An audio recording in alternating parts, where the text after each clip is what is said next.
What is going on, everybody? And welcome back to the Hangout spot where you already know it's real talk, boxing talk, live from my man cave. It's your boy Johnny, and I am your host for another edition of the Hangout spot live. This time, the Tuesday night show.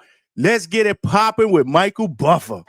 Let's get ready to rumble! Yeah! And I just want to thank everybody for rocking out on this beautiful Tuesday evening, man. Shout out to the DHS family, man. I missed y'all, man. I missed y'all. We did not do a show Sunday night because the Hangout spot was live, boots to ground at the Seminole Hard Rock in Hollywood, Florida. There was hella boxing going on. Shout out to my guy, Coach Hector Bermudez. Two of his fighters did they thing. Yoanelli El Diablo Yo-Yo Hernandez wins in the main event via first round stoppage. The dude that he fought didn't even want to come out for a second round, bro. He quit on the stool, man. And shout out to lightweight Armando Martinez Robbie. He did his thing, winning by unanimous decision in the co-main event in a really, really good and competitive fight. And there was hell of other shit going on that day, man. Lorenzo Medina, man, the undefeated heavyweight going into the fight from Miami, Florida, man. He got slept, bro. He got slept, bro. Big time. If you guys didn't get a chance to see the live little 15-second clip that I put on YouTube Shorts, make sure you check it out at the Hangout spot, man, on YouTube, man. He got slept, bro. Shout out to Jardine Anderson, bro. Wow, it was an incredible knockout, man. I thought for sure that Lorenzo Medina had a concussion, man, because it was one of those where he just fell backwards in the back of his head, hit the canvas, bounced back up, hit the canvas again, man. It was brutal. It was brutal, bro. You can't play boxing, man. You cannot play boxing, man. So yeah, we didn't do our normal Sunday night show because we were getting in that work, man. But we got some good work. We got some good work. Shout out to Alex Vega. He was in the building. Got a chance to chop it up with him and watch the fights. And Chevy Red from Chevy's Red Corner, she was in the building as well, man. We had a good time, man.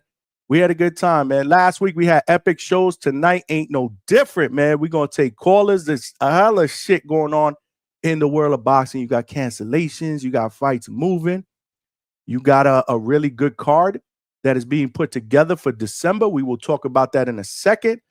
But yeah, man, I just want to welcome everybody to the show. Shout out to everybody watching live on YouTube, on X, and on Facebook. Salute to all of y'all. If you are watching this live on YouTube, make sure you smash that like button, y'all, and help us get this channel out into the homepage and algorithm of other boxing fans so they know we rock out weeknights, man. We had a special time, man. We usually go live at 9 o'clock. Eastern Standard Time, 8 o'clock this week, man. We're going to do 8 o'clock tonight, 8 o'clock tomorrow, and 8 o'clock on Thursday because we got boxing this weekend in Brooklyn, Barclays Center. Danny Swift Garcia, former two-division world champion, is going to be fighting his farewell to Brooklyn fight in boxing, more than likely against Danny El Gallo Gonzalez. That is the main event, but there's a lot of other boxers on the card. Shout out to Tsunami, Keith Colon, undefeated lightweight, who we've had on the channel from Newark, New Jersey. He'll be on the card. Gabe Rosado, man, our guy, King Gabe Rosado, he'll be on that card. Prime time, Chris Colbert, man. We've interviewed him for millions, and it's also on the Hangout spot on YouTube. He's making his return to the ring in Brooklyn this Saturday, October 18th. It is going down in my hometown, Brooklyn, New York. So we'll be talking about those fights. There's actually some other fights that are going on this weekend as well. So I'm sure Coach Bermudez will be on at some point on Thursday to do his bets and his lock picks, man. So Thursday night show going to be epic. We're going to be back at it tomorrow. We are trying to lock down a guest, but if we can't get a guest, it's okay. Because I got y'all, man. I got the best boxing podcast family out there. DHS, we in the building. Let's go, champ. Y'all the real champs, man. Y'all the real champs, man. So shout out to y'all. But again, man, smash that like button, man. If you're watching on YouTube, man, we need some more DHS family members, man. We are building something special here. We are building something special, and people need to know what we are doing, man. So hitting that like button will help us get this channel out there, man. If you're watching this live on X, please retweet and share. Follow me, man. We are trying to build our family over there on X. And come on over here and join the party, man. It takes 3 seconds to subscribe to the channel on YouTube, Facebook. I appreciate y'all. Make sure y'all smash that like button over there. And come on over here and join the party, man. Join the chat, man. If you have not subscribed, tonight's the perfect time to subscribe to the channel, man. There are power in numbers. You know what I say, man. We're the small train, but we're trying to turn this bitch into a locomotive. In order for us to do that, we will need more passengers / subscribers / family members. So make sure you subscribe. And if you have done that already, please, man, tell a friend to subscribe, man. Where are we at? Let's check it out. Where are we at with subscribers, man? Currently tonight, we are at 2,687 subscribers. That is 13 subscribers away from 2,700 and then 300 away from our next goal of 3,000, man. Let's at least get to the 2,700, man. Let's at least get to the 2,700 tonight, man. All of y'all got at least one person y'all can reach out to and say, yo, hook a brother up, man. Subscribe to my guy Johnny at DHS, man, because he's doing big things over there, man. We got it popping here. Weeknights, 9 p.m. This week, 8 p.m. Sunday nights, 8 p.m. Let's not forget live fight chats. We did a live fight chat for the Boots Lima fight that went down this weekend. So shout out to all of y'all that joined the party. And then we obviously kept the lines open and we gave our immediate post-fight reactions, man. We actually did a 4-hour show. It was lit.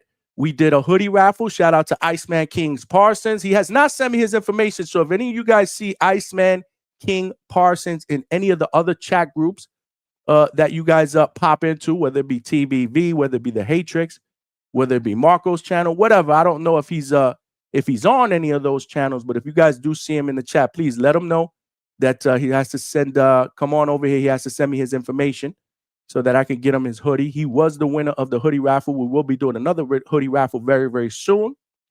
So shout out to all of y'all. And you know the deal, last but not least, the most important ground rule is y'all got to cook, man. Y'all got to cook in the chat, man. We got the best boxing podcast chat out there. I've heard it from numerous people. I've heard it from guests. I've heard it from fighters. I've heard it from coaches. They see what y'all do in the chat. They see how smart y'all are. They love the fact that y'all troll. That's what it's all about, man. We're here to have a good time, man. We are here to have a good time. So definitely cook in the chat. And if you want to send a brother a donation, you want to make sure that you give a question or a comment that's read. We are going to be taking callers. We'll probably have a panel member or two. And then we'll just stick to callers. Super chat is the best way to get that across because, again, our chats be cooking. And, it's hard for me to kind of separate what the comments are from the questions. So super chat is the best way to go if you want to make sure that your voice is heard. And it also provides your boy with a little bit of a donation. And that never hurts, man. We are putting in the work here at the Hangout spot, man. We are working overtime, man. We are working overtime. We doing our thing, boots to ground. I was able to get an interview, a quick 2.5-minute interview with WBA welterweight champion Rolando Rolly Romero. If you have not checked it out, make sure you check it out at the Hangout spot on YouTube, the channel. It is on there. He was actually at the fights on Sunday in Hollywood, Florida. So shout out to Rolly. We try to get some inside information to see if the Pacquiao fight was going to happen. And he was very, very mum on it, man. He didn't want to speak about it. He was acting a little weird, man. But I say that to say, man, we are putting in that work. So every donation counts, man. If you want to make a donation, again, Super Chat is the best way to go. You got super sticker, super thank you, lots of options. You got Cash App, which is scrolling down below, but to make it more easier, right here on the side of the screen, QR codes to my Zelle and Cash App if you want to make a donation. Like I said, it's always much appreciated. Shout out to my guy AB, who actually made a donation via Cash App on Sunday while I was working. Appreciate you, AB. You know you my guy. And yeah, man. Yeah, we got Dwayne Styles in the building. He said, let's cook. Let's go, champ. What's going on, Dwayne? Thanks for rocking out here on a Tuesday night, man. We are just getting started, man. We are just getting started, man. Mexican boxing #1 facts, baby. Facts. Let's go, champ. Appreciate you. Dwayne Styles said Canelo's still the face. Okay. So, Dwayne, you still think Canelo's the face of boxing? Let's see what happens, man. Is he going to come back and fight Terrence Crawford? There's a rumor it may happen when he does come back. I was thinking that fight would never happen. I didn't think that there would be a rematch in order, but there is some buzz about it. Whether it happens or not, again, remember, Canelo is actually going to be undergoing elbow surgery, I believe, next week, if I'm not mistaken. I think it's on the 24th, but it is an orthoscopic procedure. It will keep him out to at least the second, possibly the third quarter of 2026. But, you know, if you're going to tell me that he's going to fight in September, which is normally September is normally Canelo fight month, then maybe he gets it popping with Terrence Crawford again. Do the fans want to see that? That's my question, man. Was that fight close enough, in your opinion, to warrant a rematch, man? Again, man, we got topics at the Hangout spot, but when y'all call in, I mean, y'all could talk about whatever y'all realistically want to talk about, man. As long as shit don't go left, man. As long as shit don't go left. We can have our crash outs, man, but we can't get personal, man. We can't get personal and risk your boy getting flagged here, bro. We building something special, man. We building something special, man. Dwayne Styles said, let's go, Pitbull. Let's go. Pitbull's got a fight coming up against Lamont Roach, main event, December 6th, if I'm not mistaken. In fact, I got a poll out there, y'all. I got a poll out there because it's shaping up to be a pretty decent card, man.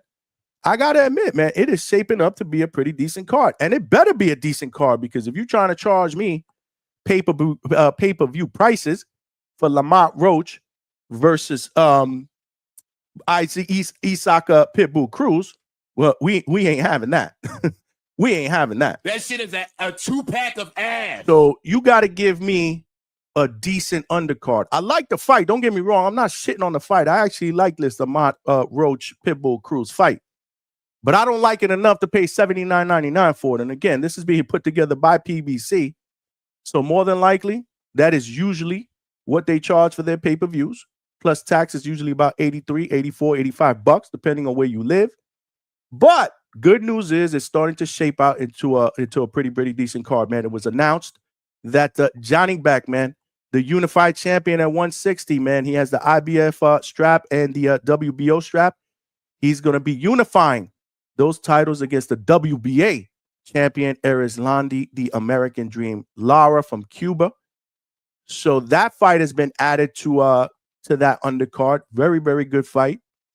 A unification fight in a division that, in my opinion, is starving for somebody to just take it by the horns and say, this is my division, the middleweight division, man. So he has 2 out of the 4 belts. Arislandi has the other one, and WBC champion Carlos Adames has the 4th one. Right now, the Ring Magazine belt is vacant, but Janibek is number 1 in the Ring Magazine rankings. So shout out to Janibek. I think that's a pretty good fight. I know we were screaming about Janibek possibly against our guy Yo-Yo Hernandez. That shit fell through the wayside now. But shout out to Yo-Yo, who wins in the main event on Sunday. We'll get to that in a second. But that fight's going to be going down December 6th in San Antonio, Texas. And Oshaki Foster versus Stephen Fulton. Cool boy Steph. That is going down. That was supposed to be a part of the undercard. October 25th, Sebastian Fundora and Keith one-time Thurman was supposed to be the main event, and Oshaki Foster against Stephen Fulton was supposed to be the co-main event. But obviously that card fell apart. For those of you that don't know, Sebastian Fundora suffered a hand contusion, so that fight has been called off, postponed, more than likely. Rumors have it to be rescheduled for some time at the end of January, possibly on a Manny Pacquiao card, because Manny Pacquiao came out and said he will be fighting at the end of January. So more than likely they will probably put Keith one-time Thurman and Sebastian Fundora on that card. That's my assumption. Right now we don't have an opponent for Manny Pacquiao, but again, that could be Rolly Romero. I was trying to get that out of him, but he was mum. But he did say he will be going back to Vegas in about a week to start camp. Again, this was off camera, and I was like, against who? But he didn't want to budge, man.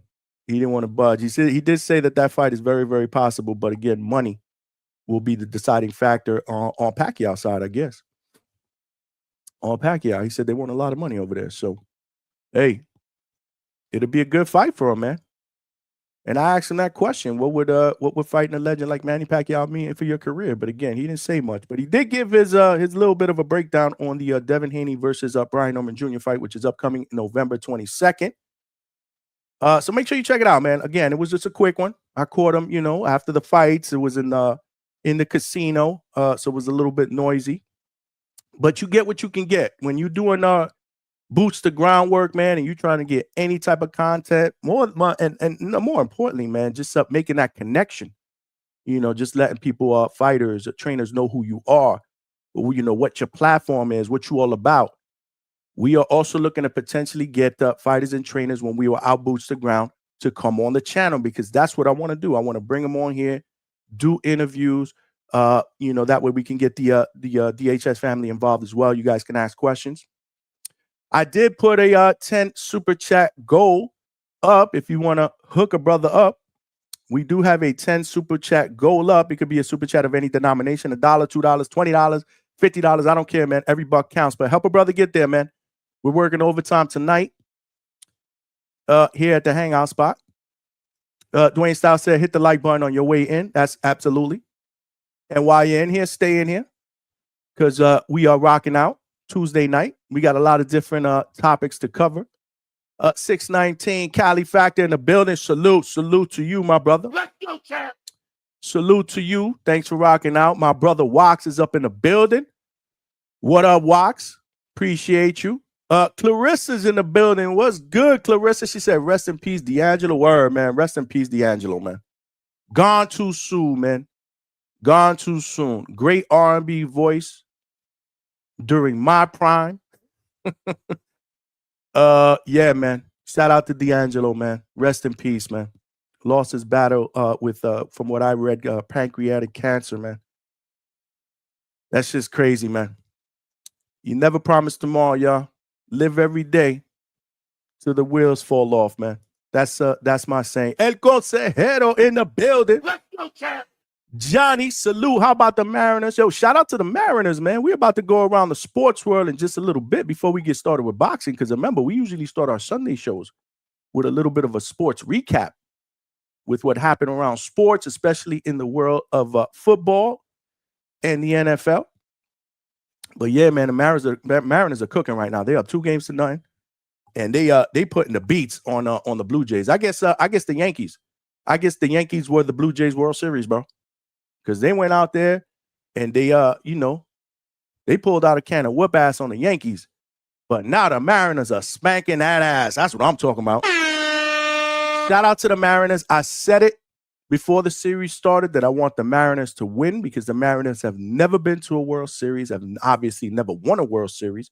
And it's always good to have new blood, trying to vie for their first World Championship, their first World Series championship. So shout out to the Mariners. We got my guy Roger that in the building. Salute to you. Let's go, champ. Salute to you. Straight cash, homie. Mariners looking good, Roger that. They looking good, man. Earlier than usual, but we are here. AB 2 times. What's popping, my brother? Let's go, champ. We are here, man. We are here earlier, an hour early this week, man. Alberto, salute to you, my brother. Salute to you. And I know it's tough, man. I think Two-Tone is on at the same time I'm on. But hey, man, if you guys got two devices, man, have us both on. And then when Two-Tone logs off, man, everybody come here to the Hangout spot and join the party, because, we just getting started. We do 4 or 5 hour shows, bro. We are not afraid to put in the work, man. We are not afraid to put in the work for the DHS family. This is what I love to do, and I love to do it with y'all. Smash that like button, y'all. Word. We need to get to 100 likes. We only got 18 likes right now, man. Let's get it popping. Let's get it popping. Let's get it popping. Birdman, what's good? He said, I read somewhere that Boots might get another tune-up before the Virgil match. It smelled like a toilet full of nasty ass shit, okay? Virgil, I hope you're wrong. I'm sorry, Birdman, I hope you're wrong. We don't need no other tune-ups, man. We done covered that on Sunday. Oh, I'm sorry. Yeah, well, Sunday morning, Saturday night into Sunday morning show. After Boots cooked lima bean, shout out to Lima. After he cooked Lima, the tune-up days, in my opinion, were over. It needs to be against a top name in the division, bro. It needs to be against a top name in the division, preferably Virgil Ortiz if he gets by Erickson Lubin. We made that clear at the Hangout spot, and we stick to our guns. Multiple choice, A, B, C, D, or E. There is no none of the above. There is no F. It's either A, B, C, D, and possibly an E. And with that, I mean Virgil Ortiz, A. Sebastian Fundora, B. Abbas Barrow,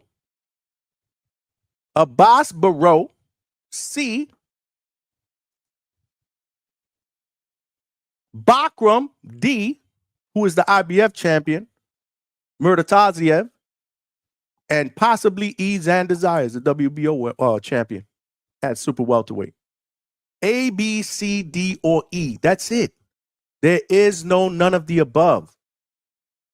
So, I mean, you could take that tune-up shit and stick it where the sun don't shine, bro. Boots is regarded by many in the boxing world as that next star of the sport. Then you got to give me a star performance against someone that actually belongs in the ring with you, man. There was a severe lack, a severe gap in talent between him and Lima. And this is no disrespect to Lima because this often happens in boxing. There are tiers. There are skill levels in boxing that are going to be different from others. It's just the way it is. It's like that in every sport. You're going to have hitters that are better than other hitters, pitchers that are better than other pitchers, guys that can shoot three-pointers better than other guys in the league. And Boots needs to be against somebody that actually poses a threat. Somebody that we actually believe going into the fight has a good chance to beat him. We got to see some names, man. We can't see another tune-up, bro. Z Pacino, what's good? Salute to you, my brother. Salute to you. My man Z Pacino in the building. Let's go, champ. Yeah, man. We can't see another tune-up, man. The horror in the building. How the fuck fans praising can crushing? Get the fluck up out of here, LOL. Let's go, champ. Clarissa said Canelo is the face that got beat up. I'm weak. Clarissa trying to start a war up in here with Dwayne Styles and some of the other Canelo fans, man. Shout out to y'all, man. Cook it up in the chat, man. This is how we do. The horror said he did what he's supposed to do is the dumbest thing I heard, but them clowns never realized that fans actually pay for that trash. Hey, you talking about Boots? Boots absolutely did what he's supposed to do. I don't think anybody ever in their right mind thought that Lima had a shot to win that fight.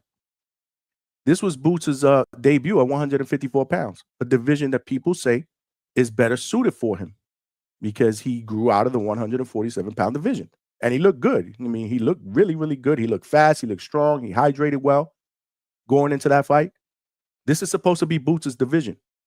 Boots is supposed to be that guy. Nobody in their right mind, in my opinion, I didn't see anybody at least post in this chat thought that Lima was going to win that fight. I was predicting Boots to stop him between rounds 6 through 8. But he actually did it in the first round, which is fine with me. You don't play with your food, man. Don't go in there and play with your food, man. Eat your food. You don't get paid overtime in boxing, man. If you got an opponent in there that you feel is inferior, that you can go out there early and take them out, baby. Take them out, man. The Rahara said, LOL, Canelo never got hurt, but somehow was beat up as a clownish behavior. Oh, you're talking about Canelo and Crawford. I wouldn't say Canelo got beat up. I wouldn't say Canelo got beat up, but he lost. I think the word that I would use, in my opinion, is he got outclassed. He lost to the better fighter. Terrence Crawford that night was the better, more skillful fighter. And there's no shame in losing to a better, more skillful fighter. This is boxing. This is boxing. When the best fight the best, one has to win, and unfortunately, one has to lose. There's no shame in that. If they decide to do it again, I'm okay with it. But make no mistake about it. I wouldn't say he got beat up, but I do say that he got outboxed.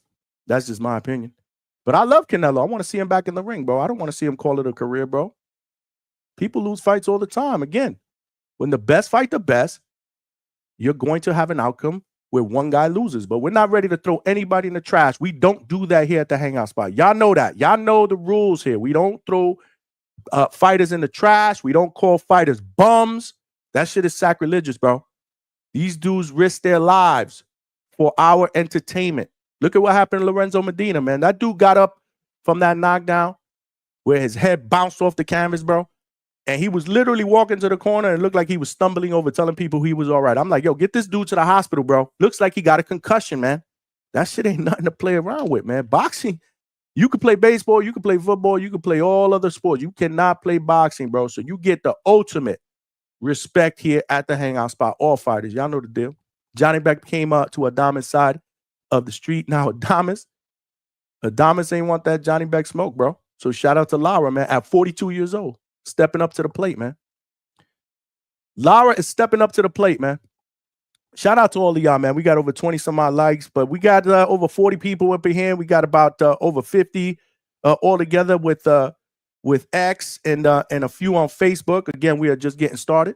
We only 26 minutes in, but usually our shows cook as they progress. But we got to get some more likes, man. Come on. If we got 50 people up in here, I don't understand why we don't at least got 45 likes, man. Come on, man. Y'all here, man. It's free, man. Help the channel grow, man. Help the channel grow, bro. Birdman said Hamza versus Mbili rumored. Sign me up, baby. Sign me up. Although a lot of people are going to say they want to see that Mbili Lester Martinez rematch, man, because the first one was so entertaining. From an entertainment standpoint, the first one delivered, in my opinion. The first one definitely delivered, man. But, yeah, Hamza versus Mbili, I'd be all right with it. I want to see Hamza back in the ring regardless against who, man. That performance against Edgar made me a believer, man. He's a good talent. He's a really, really good talent with a bright future, but I got to see him do that to somebody other than Edgar, man. That's just my opinion, bro.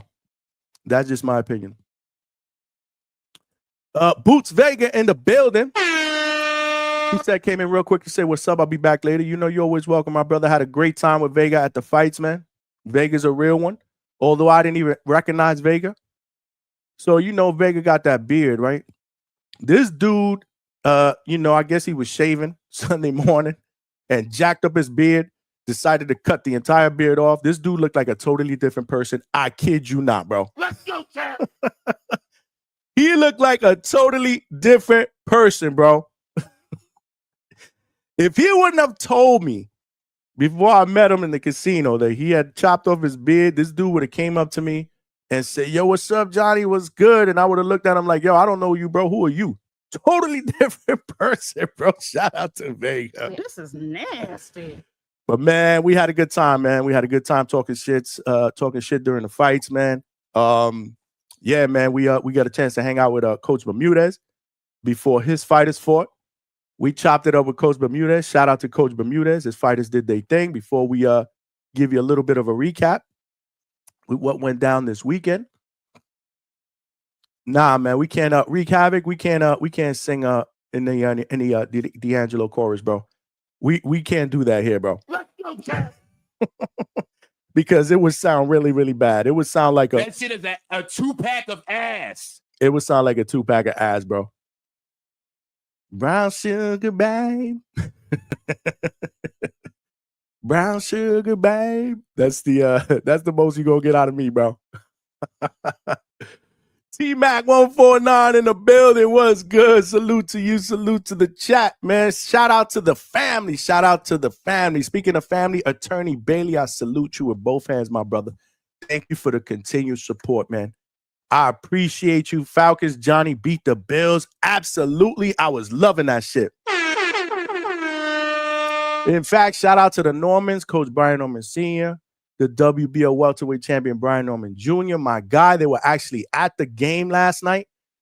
And once I found out they were at the game, I text Coach and I was like, Coach, whoop that ass, bro. I can't stand the Bills, bro. They pulled out a can of whoop ass, man.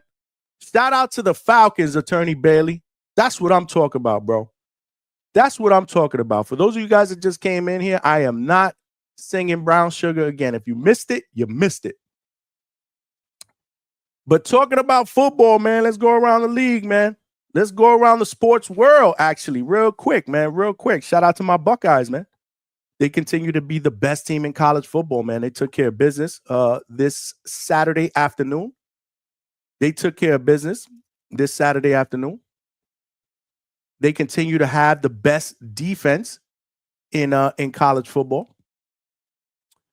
They beat the who did they beat? The 17th ranked Illinois, the Fighting Illini, who came in with a 5-1 record. They came in with a 5-1 record, if I'm not mistaken. Yeah. With a 5-1 record. And my Buckeyes pulled out a can of whoop ass by beating them 34-16. The Buckeyes are now 6-0, best defense in the country, the best team in the country, the defending national champions, and it's looking really good so far that we could potentially repeat. But this Sunday, we got Wisconsin. We got the Badgers, the Wisconsin Badgers, on Saturday, the 18th, 3:30 p.m. The Badgers are 2-4. The Buckeyes are coming in again undefeated. Should be a game that we should be able to win fairly easy, especially with the way we are playing defense. So shout out to the Buckeyes. Shout out to the Seattle Mariners and our guy El Consejero out there in Washington. Seattle up 2-0, pulling out that can of whoop ass. Pulling out that can of whoop ass, bro. Pulling out that can of whoop ass. To the Blue Jays. Fuck you. Yeah, that's what I got for the Blue Jays. Fuck you. Yeah, for sticking it to my Yankees. Ryan from the 6. I know Ryan from the 6 stressed out right now, bro. If he comes on the panel, he better not wear that Blue Jay shirt. This may be the Ryan button. Fuck you. Nah. Ryan's my dude, man. We can't do that to Ryan, bro. But right now, the Blue Jays, they get the stock chaser button. The Blue Jays get the stock chaser button. Yeah. They get the stock chaser button. And the Dodgers are up 1-0. I think they play the Milwaukee Brewers tonight. I'm rooting for Milwaukee. The Dodgers have already won the World Series. They have probably the highest payroll in baseball. Fuck that. Let two teams play each other that have never won. I don't know if the Brewers, I don't think the Brewers have ever won a World Series, or they might have back in the days when they had Robin Yount. Did they win a World Series? I'm not sure. I got to look that up. Either way, they hadn't been back to the World Series in forever. So it'd be nice to see the Brewers and the Mariners in the World Series, man, especially the Mariners, man. We haven't seen them ever make it to the World Series, let alone win one. So hopefully the Brewers can come back. Tonight is game 2, and then the Blue Jays in the series flips to Toronto. The Mariners are going to play in Toronto up 2-0. So shout out to them.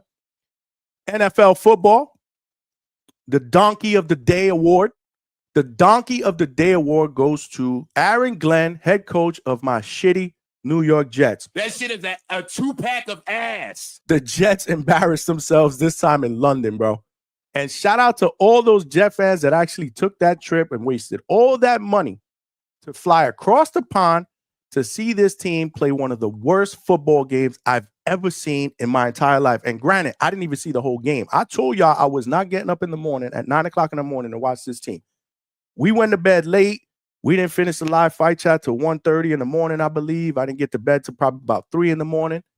And there was no way I was waking up that early. So I did sleep in a little bit before I headed out to the fights in Hollywood. And but when I did get up, it was halftime. And I was able to go back and watch the last 3 minutes and 22 seconds of the Jets' last possession in the first half. And that shit is a 2-pack of ass. That shit was disgusting, bro. That shit was disgusting, bro. The Jets, It smell like a toilet full of nasty ass shit, okay? the Jets are the worst team in football, bro. They got the number 1 pick if the season ended today. And you know what that tells me? Nothing, because I have no confidence that, number 1, they're going to pick the right quarterback. And number 2, even if they did, they don't have the right coaching staff to develop a young quarterback. So we will ruin that quarterback, bro. So the Jets, Fuck you. that's what I say to the Jets, bro. I need a divorce, man. I need a divorce from the Jets. They stink. The Jets stink, bro.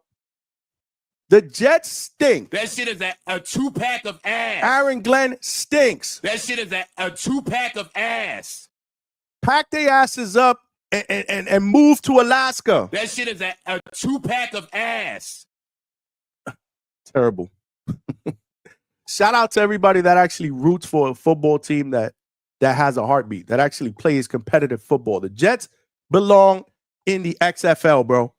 The Jets belong in the XFL. There are college football teams that'll kick the Jets' ass. The Buckeyes, my Buckeyes, will destroy the Jets. That's right. I said it. It smelled like a toilet full of nasty ass shit, okay? I said it.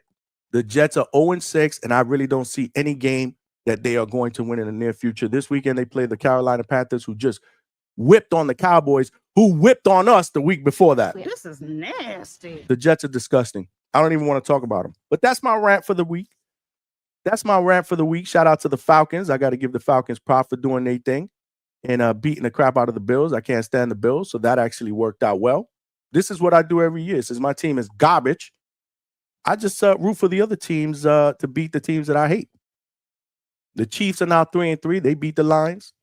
Shout out to them. Treese's Packers win 27-18. They beat the Bengals. They're now 3-1-1. Tampa Bay, I think I'm going to start rooting for Tampa Bay, especially since the stadium is about an hour from my house. Dope-ass stadium too, man. We got to go to another Tampa Bay Buccaneer game. They whipped the 49ers. They are now 5-1. Shout out to them. Yeah. Shout out to the Steelers and Aaron Rodgers. Aaron Glenn gave Aaron Rodgers the boot. How's that working out for you with Justin Fields? This is nasty. How's that working out for you with Justin Fields? This Jet offense managed what? Negative 10 yards? Fuck you. That's disgusting. That's disgusting. That shit is a 2-pack of ass. I got to laugh. I mean, you just got to laugh. But yeah, that was my rant. Shout out to all of y'all. Shout out to my guy, Roger, that with the 2-piece getting us started, baby.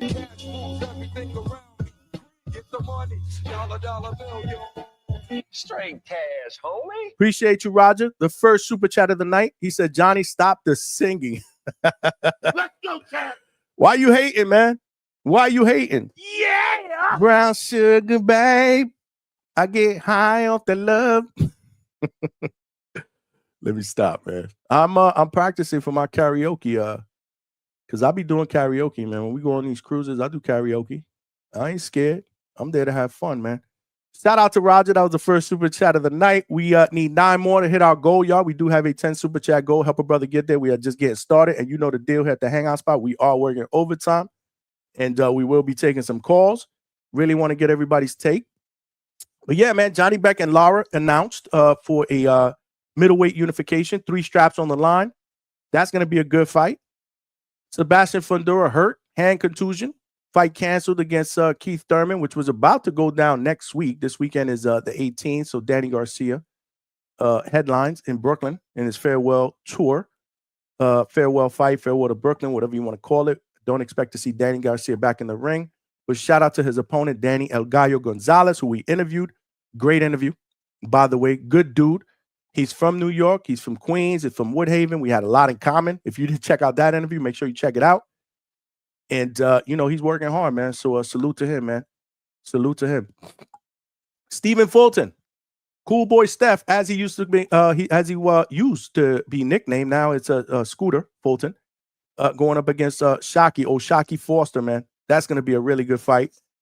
They moved that from this Fundora card that was going down on 26th. Now that's going down December 6th. So you got 3 good fights on that card, and it's starting to shape out into a pretty good card. If you're going to charge me $80, at least put together a card that is worth spending money on. Don't make me feel like I'm getting butt raped or getting robbed. Don't do that. Don't do that to us, PBC. Put together something that's decent. So I do like these 3 fights. I'm pretty sure that I at least put 1 more on the main card. Put together a good prelim card as well, man. Make it happen, man. Shout out to my man, AB, Attorney Bailey, for hooking a brother up, man. Straight cash, homie. Salute to you, AB. You know what to do, man. Always supporting the channel, man. Nothing but love for you, man. Shout out to Roger that with that super chat. Again, we need 9 more to get to our goal, y'all. So that's going to be a pretty good card. Again, it is headlined by Lamont Roach and Isak Pitbull Cruz. That is going down in the main event. That is going down in the main event. And that fight will be taking place at 140 pounds. And I believe it's a WBC eliminator, if I'm not mistaken. Correct me if I'm wrong, chat. Correct me if I'm wrong, chat. Good fight. Good competitive fight. In fact, we got a poll up, man. We got a poll up. I know it's early. We got a poll up. A little bit less than 30 people have voted. Get your votes in, man. We only got 25 likes. That's disgusting. Come on, y'all. Smash that like button. It is free, man. It'll help us grow the DHS family. Trust me. It's proven, man. It's proven. I looked at YouTube studio analytics the other day, man. We got hella new people that are tuning in, man. And that's a testament of you guys smashing that like button and sharing. So please continue to do so. New viewers turn into new subscribers, which turn into new family members, man. You know, but right now we got 28 votes in. Which fight are you most excited about December 6th in San Antonio, man? Because like I said, I think it's shaping out to be a pretty good card. Lamont Roach versus Isak Pitbull Cruz is the main event. Janibek against Erislandy Lara. Middleweight unification bout for 3 straps. Oshaki Forster and Stephen Fulton. Cool boy Steph. Which one are you most excited about? Right now, 43% are most excited about the main event, but it's close. 32% really like the Janibek Lara fight, and 25% like the Forster Fulton fight. As it gets closer, you know, we like to do these polls a couple weeks out, and then again, you know, the week of the fight. I like to see how the voters change. If they do change, are there things that happen, you know, in the lead up and the build up to the fight that maybe potentially might change your mind? We all know the deal. Things tend to happen. You know, so things tend to spark up. You know, so we'll do another one. But get your votes in. Again, we will be working overtime tonight, so get your votes in. But right now, the main event is what people are most excited about. So continue to vote. Yeah, man. Amanda Serrano, man. Shout out to Amanda Serrano. She will be headlining in Puerto Rico finally. January 3rd, it was announced. Most Valuable Promotions announced that Amanda Serrano will be the headliner in Puerto Rico against Erica Cruz.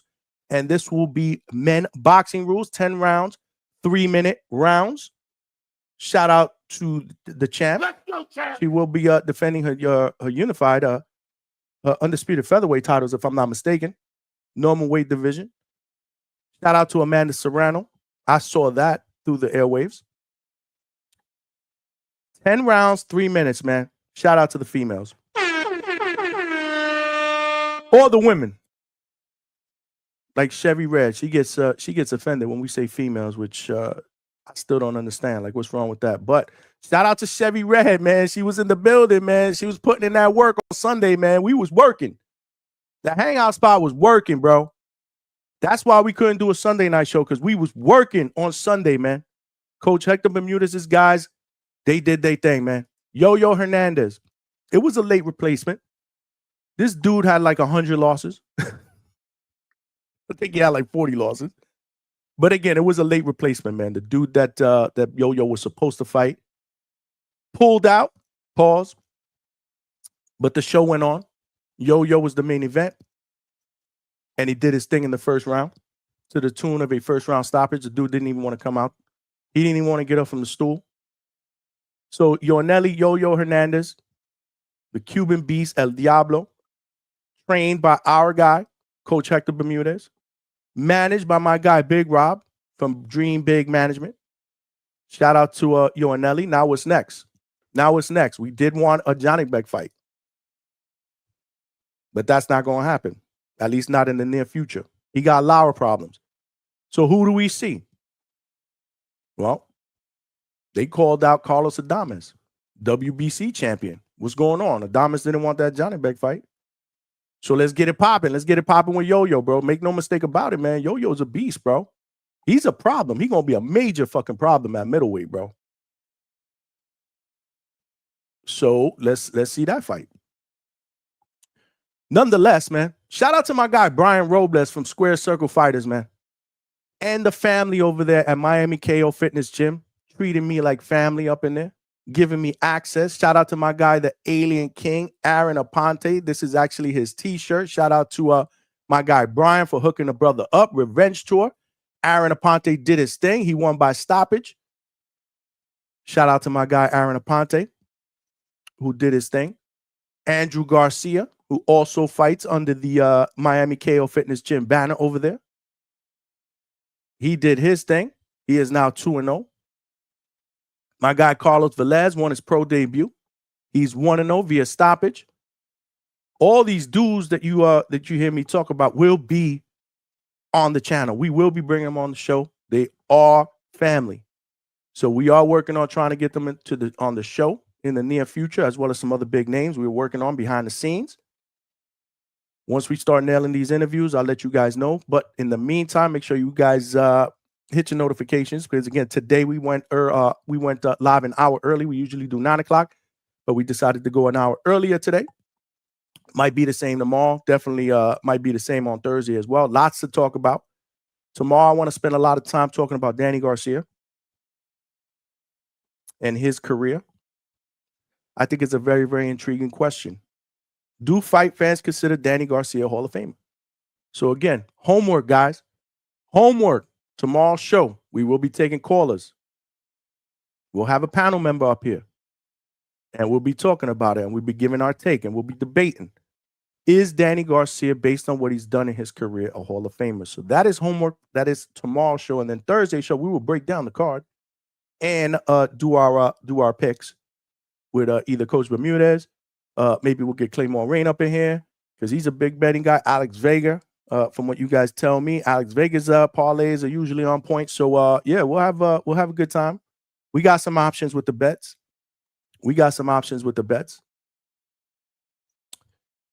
My guy Albert Prince Bell, bro, announced today that he will be on the Tank Davis versus Jake Paul undercard. Shout out to my guy. Opponent to be determined. There is someone that they are looking at, but again, I don't want to say any names until it's formally announced. We spoke behind the scenes. Shout out to my guy Albert Prince Bell. This is a hell of a platform for him. And when last time he was on the show, he talked about wanting to stay busy and getting on a most valuable card on Netflix. Tank versus Jake Paul. It's going to be dope for him. It's going to be dope as he continues to lobby for a title shot at 135. Albert Bell is Treese's guy. That Albert Bell, Albert Campana, Prince Bell. That's Treese's guy. That's my guy. And Treese made Claymore Ring crash out over Albert Bell. Yes, that same Albert Bell, bro. Let's go, champ. That same Albert Bell. Straight cash, homie. He will be on the undercard November 14th. I was about to say October 14th, but October 14th is tonight. And I don't think Albert Campana or Jake and Tank are fighting tonight. They're fighting Friday, November 4th in Miami, Kaseya Center in Miami, Florida. Yours truly, the Hangout spot, more than likely, 99% sure will be in the building, providing that content, y'all. We'll be in the building, bro. We'll be in the building, bro, because this is what we do. But shout out to all of y'all in the chat, man. Y'all the real champs. Champ is here. Champ is here. Champ is here. Y'all the real champs, man. Smash that like button. We still don't got 30 likes up in here. What's going on with that, man? It's free. It is absolutely free. Speaking of Claymore Rain, we got my brother in the building. Salute, Johnny. What's up? Goody to the chat. What's good? What's good? What a weekend of fight. We tapped in. Clay, you already know, Clay. Clay, you already know, brother. Claymore Rain family here at the Hangout spot. Occasional co-host. Clay, what do you think about this Janibek and Janibek and Lara fight? Are you still in the building? Yes. Claymore Rain says, shout out to Albert Campana. Straight cash, homie. Yeah. Albert Bell made Claymore Rain crash out, bro. Or actually, Treese and Albert Bell made Claymore crash out, but that was dope. That was amazing. That was an amazing crash out, bro. I loved every bit of it. Clay was so pissed. He took his glasses off, bro. He was fuming, bro. Clay, I need your thoughts, man. If you free, you're more than welcome to jump in the chat, my brother. You're more than welcome to jump on the panel, man. If you are free. If you are free. We're going to be taking calls in a bit. But make sure you guys smash that like button. And join the party here. We're just getting started. We are just getting started here at the Hangout spot. I need to shoot Claymore the invite just in case he wants to jump on. Really curious to get his take on some of the announcements, man. On some of the announcements, man. Claymore, that's the link if you want to jump in. But shout out to Albert Bell, who's got himself a nice stage to display his skills at 135 and further trying to push that envelope, man. He needs a title shot, bro. It is criminal what the WBO did to him at 130, bro. Criminal. Or at 126. Whatever it was.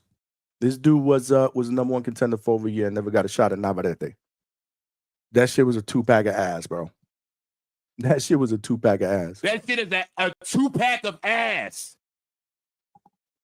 David Garcia said, Teresa should have said, put your glasses back on. AB, why is Claymore afraid to get on the panel? Claymore already knows that, he family up in here. He family at the Hangout spot, as well as all of y'all, man. As well as all of y'all. T-Mac 149 said, how did Armando Robbie get a UD? Did he look poor? Nah, he looked good. I mean, but, the guy that he was facing, man, shout out to Brito, man, who's actually a pro box fighter, Will Mark Brito, from Venezuela, I believe. Tough dude, man. Tough dude. But, there's a lot to like about Armando Robbie. I'd like to get Vega on the panel a little later on because he was given a good assessment of Armando Robbie's weaknesses and strengths while we were watching the fight, man. Watching the fight live with Vega was dope, man, because Vega knows his shit, man. Vega knows his shit. So watching the fight with him was dope. We were able to chop it up, go back and forth, talk pre-fight strategies, recaps. It was dope. But you know what was funny, T-Mac? The card in itself produced a lot of stoppages. Like this shit was crazy because the first fight started at 4:00. I get there about 4:15. And there were 12 fights on the card. Might have been 11. I think one of them got canceled. Nonetheless, you got 11, 12 fights. So I'm thinking, damn, man, I'm going to be here till like fucking midnight. I got a 3.5 hour ride home after that. It took me 3 hours and change to get there. That shit started at 4:00 and it ended at 8:30, which was perfect. Perfect. It allowed me to, to hang out a little bit in the lobby, in the casino, talk some shit to coach. That's where I got that little interview with Rolando Rolly Romero. Just chop it up with different people out there. So I didn't split till probably about 9:15. Then I got in the car and then I went home. But it was a lot of knockouts, a lot of stoppages up until that point. Coach's two fighters were the co-main and the main event. So I told Vega, who's actually in the building, what's good, Vega? So what's up? Can you hear? Can you hear me? Yeah, I can hear you, man. Shout out to you. So I'm telling the chat. I told Vega going into that co-main event with Armando Robbie that watch it be coaches guys that don't get the damn stoppages, bro. Everybody else was getting highlight reel stoppages, and I'm like, watch coaches guys not get a damn stoppage. And of course, man, Armando Robbie goes to distance. Now, Yo-Yo didn't disappoint. Yo-Yo did exactly what he needed to do against that type of opponent. So shout out to him. At least he didn't get to waste the camp. But yeah, that fight went the distance. Good fight, good competitive fight. Like I said, I love the way Vega was breaking that down. So I'm glad he's on the panel. Vega, Talk to me, Yo. bro. Tell me what you thought about the fights in totality on Sunday. I'd say the second best ring girls in the world. Shout out to the Heavyweight Factory, Warriors Promotions, Florida Gulf Coast Boxing Club. That's my amateur boxing club that I'm a part of, that I pay my dues to. Lou Martinez, his wife, who was told I didn't speak any English, so I can get in and say I'm a trainer. Shout out to Coach Bermudez. He's the That's man, right. the myth, the That's legend. right. Happy belated birthday to the legend, Coach Hector Bermudez. Yes, sir. Happy birthday, Coach Bermudez. All right, go ahead. I think he's gonna make an appearance because he kept telling us like Tuesday, right? Tuesday. Yeah, Like, no, Tuesday. he was amped up, man. So yeah, hopefully he'll make an appearance, man. Yeah, no, man. First of all, he did a great job in the corner. He was directing every single body. I'm sure we'll show that at a opportune time. I think his fighters did great. Yo-Yo had a short notice. I think it was like 2 or 3 pullouts. So they got the soup kitchen worker from underneath the Hard Rock Casino. Found out he was a pro fighter back in the Philippines. He had 2 fights, but there was a little smudge on the paperwork. So it said he was 20, 25, and 40. And, Yo-Yo took care of him, had him, retire on his stool.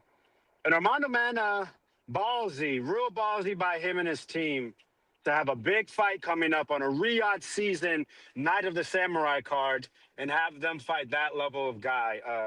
Whoever that manager is, great job getting him that fight. And you have the biggest balls that I've heard of this year to put him in a fight with a southpaw that was rough as that Venezuelan cat was. Armando had to work. Armando, he looked good. Really got set up his punches well towards the middle of the fight, was hurting guy. There was a time where I thought Armando was going to force the stoppage. But, if I can critique a couple things, it would be that, he's maybe not the greatest finisher.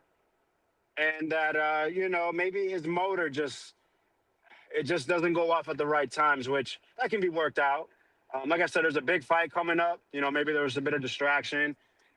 He had a lady screaming, yo, what was she screaming? Like, put him to sleep or... Pretty much in Spanish, yeah. Yeah. Yo, but she was loud, bro. Yo, we heard her. It was all 10 rounds, literally in Spanish. Uh-huh. Something dormir. Hola, Armando. Yo, it was loud. He was loud, bro. That shit was hilarious. So a lot of pressure with that one person, but yeah, no, man, it was fun. We got to hang out with this guy at some little podcast I know. We're trying to help him out. How to introduce him to certain people. Shout out to Chevy Red. She was there. Very nice young lady. Knows her boxing, man. So don't believe what certain people say. Out of all the women, she's probably one of the most knowledgeable ones I've ever encountered. She knows little, big. She knows what's going on. She has connections to where Rolly was standing next to us for like 5 minutes, just talking about nothing. So yeah, shout out to Chevy Red, man. It was a good time, man. I'm glad that we went, and shout out to Coach. Shout out to Rob, the biggest fucking manager in the world. And good night. Bodyguard. He looks like a freaking bodyguard, dude. He looked like a Mayweather bodyguard. I was like that's a bouncer, bro. One of the biggest bouncers you see, man, in the club. What do you think he is? Like 6'4", 6'5"? He's got to be about 6'5", I would say. 6'5", 6'6". And then he's a big man. I mean, he's O-line. Yeah. He can play O-line, man. The Jets need him. Yeah. He could play tackle, maybe. For real. Looking like a right tackle out there. Yeah, man. Good night, man. Shout out to you for making that drive. You had the furthest commute. Nah, man, it was dope. It was worth it, man. Just to get a chance to support and obviously, hook up with you again and talk that boxing shit. It was a great time. We hooked up with Bermudez afterward. He was amped, to come on Tuesday and to reiterate what you said, man. Chevy, she know her stuff, man. But she works boots to ground, like she does she gets credentials to a lot of fights, and if you follow her on IG, she does like little little interviews here and there with a lot of different fighters. So there's a lot of people that know her out there. Yeah. Rolly was just hanging out with us there, just really talking about nothing, right? Right, You said. to the moon. She kept saying that shit. I was like, yo, and then I gotta tell you, like, yo, I can't hear anything. So he's a fucking whisperer. I never knew that. And he's just yapping, and then he's like dropping this shit, like motherfucker, I'm eavesdropping. I'm listening hard. I'm listening to everything he's saying about what he got going on. Like, motherfucker, I'm nosy. Hey, if you're gonna say it next to us, say it next to us. But to your point, I struggled because I had the mic, right? And I didn't want to stick it right to his face. And since it was something on the fly, I really didn't want to have him, hey, can you hold this? Like, and let me use mine or whatever. So it was something that, it was just on the fly. I just wanted to get something on the fly. He really, really didn't look like he was interested in stopping. Or, in fact, when I first started talking to him, he wasn't even talking. He was just nodding his head. And I'm like, oh God, this is the way this is gonna go. Yeah, took a picture. Yeah. So yeah, exactly. Like I'm talking to him. He went to take a picture with somebody. So it was what it was. But yeah, he was very, very soft spoken. In fact, so I put the video out, and shout out to all of you that have checked out the video of that 2.5 minutes or whatever. It's actually doing really, really well, over 1,000 views already, and I just put it out yesterday. That's what's up. Somebody in the fucking comments, I don't know who it was. I don't think it's anybody from the show because it's a weird name. Started criticizing the video because, can you not get rid of the background noise? I could barely hear Rolly. This is a poor video. I'm like, It was really? loud. I'm like, what? Like, really? I commented. I usually don't comment on hate or anything like that. I'm like, whatever, thanks for watching the video anyway, which I did say at the end, but I had to say, well, that's going to happen when you're interviewing somebody in a casino, right? In a casino. And if you've watched any of my videos in the past or even my live shows, there is no poor quality, but nobody's perfect. But thank you for the view. I'm like, people got nerves. Yeah, no, it was louder before we went. I mean, it was quieter when we first got exit the doors. And then once we hit the casino floor, I mean, you can't hear shit unless you're right next to somebody, because all the slot machines. And then they're watching the fucking the football game, audio's on. They're fucking yelling because of a touchdown. I mean, it is what it is. Like you said, if he wanted to interview, we probably, you probably would have said, hey, let's duck off here. But he wasn't really trying to do it. He just wanted to relax. Because I think he's getting into that mode, He's getting ready. No. This is the pre-camp, pre-camp, I guess. Yeah, he did. I don't know if you caught it, but he did say when he was on the phone with somebody that he was splitting at the end of the week for camp. Yeah. So I'm like, camp, okay. He didn't really want to get give a lot of information on the Pacquiao thing, but I still get I still got a good feeling that happens. They're working out the kinks there, and that happens. But it was cool, man. It was really cool. Coaches, guys did their thing. Lorenzo Medina, that stoppage was that knockout was fucking crazy. I mean, I put that up too. I put a short on that. Shout out to Chevy, because she shared her clip. I put that on YouTube within I think an hour, bro. I must have had like 1,500 views on that shit. People love to see that crap. I mean, he got knocked the hell out, man. Bro, I'm convinced that dude had a concussion. I'm convinced, man. The back of his head, hit the back. Like, that knockout reminded me of remember Bernardo Lopez against Leo? Against Angelo, Leo. when Leo knocked out Bernardo Lopez. Yeah. And his head bounced up off the canvas, bro. That was the same thing. And now this dude was like what, 260? Medina? You got to think he was in the 260s, 270s, bro. He was big, man. Yeah, it's funny you say that, because Ryan, he had said something. Ryan Frazier, shout out to Boxing Talk Up North, man. Saved us last night and this morning with shows, man. Word. Talk about clutch. He was like, he looked out of shape. I'm like, bro, he always looks out of shape. And then I researched it, and I was like, all right, that is the heaviest he's been in a minute. He's been in the 250s, 255, and he was 265 for that. But it's like, bro, he's always been too big. So, but I mean, to Ryan's eye, he was correct. I didn't give him credit because I was talking shit. But he was right. That was the heaviest he's been in a minute, and maybe that's why he couldn't see the punch coming. Yeah, I think I asked you. Yeah, I think I actually, and that was after a first round that I thought he did pretty well. I thought he did pretty well in that first round. Oh, no, I mean the first minute and a half, he was fucking him up. Yeah, that's what I'm saying, man. He looked good in that first round. And I think I asked you at the end, like, what do you think he goes from here? And you were right. You said, well, first thing he should do is probably lose weight. And I agree with that. He looked really, really big. You know, and he's not a big, tall guy. You know what I mean? Like the other dude he was fighting was a tall dude. You know what they have Lorenzo listed as 6'2"? Is like, nah, that motherfucker like 5'10". I don't think he nah. He walked right by us, bro. There was no way, bro. I walked by him when I was up at the in the locker room area, in the dressing room. There's no way that guy's 6'2". I'm nowhere near 6 foot, and he's just barely taller than me. No way. No way. But yeah, shout out to BoxRec as always. But yeah, man, good card. I like the fact. Don't get me wrong. I like the fact I like being there, but I like the fact that I wasn't there till midnight, so that worked out well. I like the fact that we hung out. I did lose one of my mics, bro. I don't know what the hell happened. I don't know what, and it had to have happened when we were walking to the car when we left, because I remember having both of them when I interviewed Rolly. So it was between that time and the time we went to the car. I don't know where they fell. They had to have fallen in the casino because there's a bunch of freaking noise and there's rugs, so I didn't hear it fall or whatever. But yeah, man. So I got to get me another DJI. Those shits are like $100. That's why I got to make super chat money, y'all. I need a new mic. Yeah, one of y'all drop $120 super chat. I need $100 super chat. Yeah, actually 120 because YouTube, YouTube got to take their cut, man. That's crazy. YouTube take their 30% cut, bro. YouTube is coming off, bro. But good time nonetheless, man. I was still I got home, it was still 12:30. It was it wasn't too bad. I mean, I usually stay on the shows longer than that, so it was good.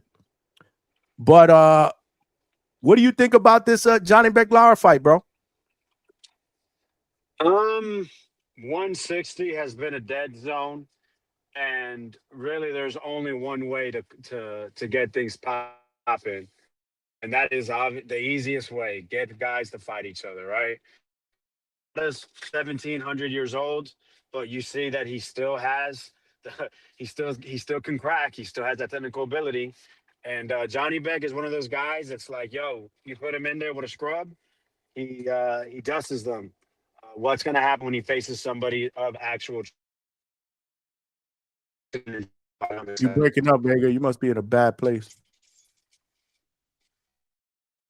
Can you hear me now? I hear you. I'm just parked. Okay, now I hear you. You were breaking up before. Yeah, no. I said the best way to get a division popping is for guys to fight each other. Yeah, but I know personally we are disappointed because we wanted to see possibly Yoanelli Hernandez get that shot at Janibek. And we literally jinxed it because after we were talking about it that night when Big Rob called Yo-Yo at midnight during the show, I think they announced there were rumors that fight was going to happen. Now it's official. So we put the whammy on that. But I mean, it's fine. I mean, listen, I can't any time that fighters in a division choose to unify titles, I love that. I'm good with that.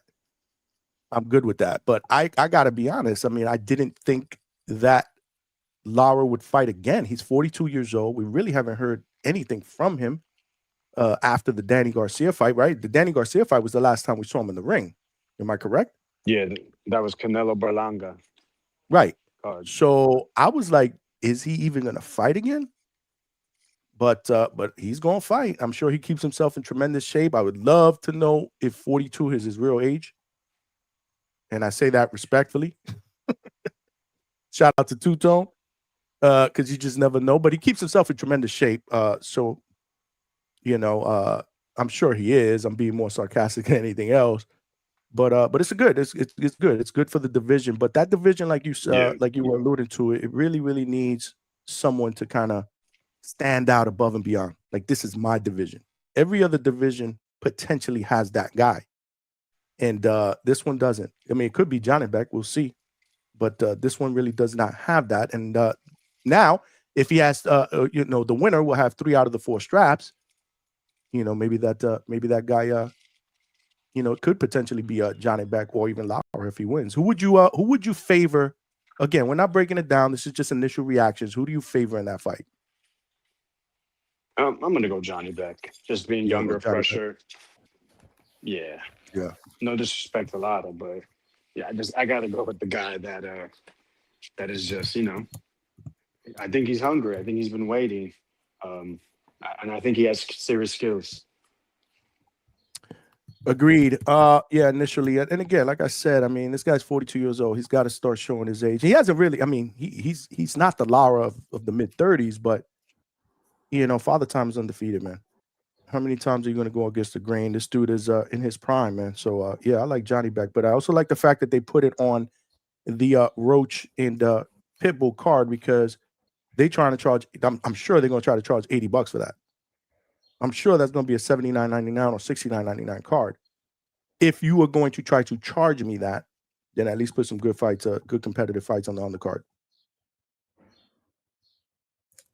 But yeah, man, I just we got Fight Sport Talk in the building. 1 second fight before I let you cook. There's a couple of things that I do have for Vega as well when you're done.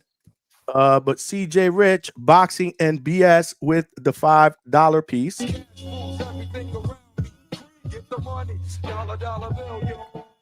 He said, I appreciate you tapping in yesterday, plus all the advice and encouragement. A man of the people salute. You already know how we do, man. You family, man. Keep working, man. Keep grinding, man. Put your head down and keep grinding, brother. Rome was never built in one day. I tell myself that all the time because I am very, very impatient. But I got to practice what I preach as well. But keep grinding, man. You're a good dude. And thank you for the super chat, guys. We need 8 more to get to our goal. And I just want to give a shout out to Attorney Bailey, bro, for the very, very generous cash app that he just sent me here. Somebody was listening to what we said earlier, and I just want to say thank you from the bottom of my heart, Attorney Bailey, for the generous cash app. Appreciate you, AB, man. Yes, That's a real I one. appreciate you from the bottom of my heart. You are the man, as well as all of y'all, man. Fight Sport Talk is in the building. What's good, champ? What's happening, brother? Thanks for having me. Man, you're always welcome, man. What's good, man? What you got, man? What you wanna touch on first? Because there's a bunch of different things that are going on, and this is more of an update. Things that are happening. Obviously, you got Janibek and Lara announced. They are moving Oshaki and Cool Boy Steph to the Roach and Pitbull card. So now you got 3 solid fights so far on the main card. Fundora hurt, so that fight needs to be rescheduled with Thurman. They are looking at potentially the end of January, and most people out there are thinking that will be put on Manny Pacquiao card because he did say he's going to be fighting at the end of January. No opponent determined. Boots. I don't know where you want to start. Well, I'll say this. I hope that Fundora Thurman doesn't get rebooked because it's been a pointless fight from the start. And I love this guy. Look, It Cash, is homie. quality. My man fight came in. Oh shit, that's what I'm talking about. Keep cooking. Go ahead. I want to let you cook. I'm sorry we cut you off. That shit was funny though. Go ahead, brother. well, the thing is, just to comment on what my man said, it's not hate. I was a huge Thurman fan, but the fight was nonsense from the start. But okay, if that's a controversial view, I'll keep it to myself. I don't think the fight even. You need to elaborate on that. There is no controversy here. Everybody's opinion is safe here. Don't worry about it. Simmer that opinion, please. You got to cook that. Now you put it in the pot, man. You got to cook it now. Yeah. Let's put it out. Come on, we have it on low. Let's put it up to low medium. Yes, sir. Keith Thurman should have never been anywhere close to a title, let alone 154. He hasn't fought anybody good in this weight. Brock Jarvis was a tune-up fight, and he's had 2 fights since 2019, since he lost his world title at welterweight. Keith Thurman shouldn't be anywhere near a title fight, let alone at 154. 154 is maybe the most stacked division in the sport, and Fundora fighting Thurman is and always was a waste of time. Hope that makes sense. But it's not hate. Again, I was a huge Thurman fan, but time moves on. It's fair. I mean, hey, if that's how you feel, I got to be honest. When I first heard about that fight, I wouldn't. I wasn't head over heels. Like, wow, okay. Excited about it. But again, in typical Johnny fashion, it starts to marinate a little bit, and I start to I start to show it a little bit of love, and then a little bit more love, and then before you know it, week of the fight, I'd be fully excited about it. But that's just me. That's just me. Well, Hey, no, man. That when I said hey, I didn't mean like I'm in total agreement with you. It's Yeah. disgusting, and I There's think a the lot of best people point that you believe made, that fight. Yep. the best point you made was that how stacked 154 is, and this is the fight you give us, and the fans don't speak up on it. They just accept it because I know Keith Thurman back in 2015, but I'll say this. The way boxing has it, it's like this guy was a unified champion, right? His last win is over a current WBC welterweight champion. So if he requests to be ranked, why wouldn't they rank him? And he has a fight registered at 154, regardless of the opponent. So he's fought at the weight, beat a current WBC champ, and is a former unified champion of the WBC and the WBA. So that's not too bad of a resume to ask to be ranked. Wouldn't you agree? no, I don't agree. And I love you, brother, but he. Okay, the Mario Barrios fight has aged reasonably well for Keith, but he took that fight 2.5 years after his loss to Pacquiao, and everything he did, where he was, in my opinion, he had the best resume at welterweight for years. I had him ahead of Garcia, Cal Brook, Spence. So, again, I was a huge Thurman fan, but that was all at welterweight. That was all years ago. And since then, he's fought Brock Jarvis, who wasn't that good at 154, and that got him a ranking. He shouldn't have even been ranked in the top 10. If anything, he should be ranked at number 10. And I mean, Fundora is the WBC champion. Ortiz has been the interim champion since he beat Madrimov, and I mean, one of the best guys at 154, who I really hope is not going to get put on the sidelines for too long, is Jesus Ramos, and he's at PBC like Thurman and Fundora. So why can't they get Ramos the fight? Like, Oh, you don't know? Did you hear about his next fight? Oh, who's he fighting? Shane Mosley for the WBC interim title at 160. When is that fight again? I get confused. That one confuses me. When is that fight It's again? gonna be on the undercard of Lamont and Pitbull. So that's the fight that I forgot to. Okay, that's what's up. It was supposed to be on this undercard that we're just talking about. Solid, man. Solid. Go ahead, fight. I'm sorry. Well, does that Great point by the question interim vague? title? Like, why Well, are they thanks. not? Why are they So- not fighting? Like, who doesn't want to see that, right? Exactly. I mean, yeah. I've made my opinions on Thurman fighting Fundora very clear. So, Vega, does that answer your question? Yeah, no, it does. Hey, listen, I was just playing a little devil's advocate. I don't like the fucking fight to begin with, but I want Fundora to lose, so I was just rooting for Thurman to win. I didn't, you know what I mean? Like, I just don't like the way Fundora's been moving.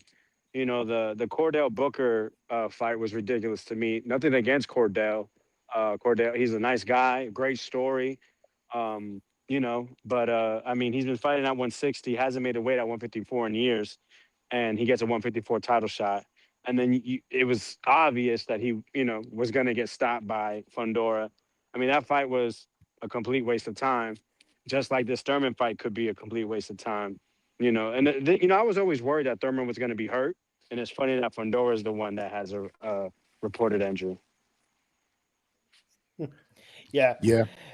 I mean, I've I've had boxing insiders on my show, and they have confirmed that Thurman did turn down fights that the PBC offered him over the last few years. So if Thurman actually wanted to fight, which clearly he does, then he should have done that when he was world champion. Like, I defended him when he was the unified champion and he was injured and he vacated one of his belts, when all of the Spence fans, who were mostly just supporters of Mayweather, when they were just dumping all over him, I defended him. But I just feel the same way I felt with Floyd and Ray Leonard, and these guys have, of course, accomplished way more than Thurman. If you're going to take time off when you're at least close to your prime, then what's the reason for it? And I don't get that. If Thurman is prepared to fight now past his best, and his style doesn't age well because he's an explosive athletic guy, if you're prepared to fight past your prime, why didn't you fight when you were closer to your prime? I agree. Pack up Thurman and get him the fuck out of boxing. Do y'all agree in the chat? Damn, we gotta get him So- out. I mean, So I did all right, because the fight I was most interested in from that night was Shaki Foster and versus Fulton, right? But they've found a separate date for that now. It's going to be its own event, I guess. I'm assuming it's going to be the main event. Aren't they Yeah, putting like- it on the other card, I right? s- They're putting it on December 6th. I saw, yeah, December 6th or whatever. Yeah, December 6th. Oh, is that going underneath Roach and Pitbull? Oh, okay. I just saw the date. I didn't know if they were getting their own main event or whatever, but that's great, man. No, I'm really happy to see that, because I like that fight. I like that fight a lot. I do too. yeah, that's all right. Yeah. And I failed to let everybody know that Jesus Ramos is fighting Shane Mosley Jr. on that as well. I forgot about that. Mm-hmm. Shout out to Vega for reminding me. I know Vega, you really interested in this fight though, because this is not you bring this fight up often. I truly believe that Mosley's gonna be Jesus Ramos. Wow. Really? Wow. Vega, Okay. I like it. I like it. Vega, it. Why do you believe that? Break it down. I think Jesus is just gonna be too slow. Honestly, I think he doesn't have that extra gear, and that's why he didn't get the decision against Lubin. He needs guys that are smaller than him, and or don't move their feet. Mosley's bigger. Mosley can move his feet. Mosley actually, in the beginning of his career, he didn't really have the basics down packed. Now he's gotten a lot better. I love the way he's been boxing, and he's been getting a few decent stoppages against mid-level opponents, which he wasn't really getting early in his career. I think I was impressed. I know people don't like it because it's Danny Jacobs, but I like the way he boxed. I like the way that his demeanor in there, how clean his technique was in that fight. I really think Mosley's going to beat Jesus Ramos, and I think Ramos is a good fighter. But yeah, first fight, Shane Mosley's been waiting. He's been waiting for this opportunity, and I truly believe he's going to make the most of it. Hey, Vega, I don't know what you're going to think of this, but I'm not a fan of Jesus Ramos at all. Like, I've never really cared for his style.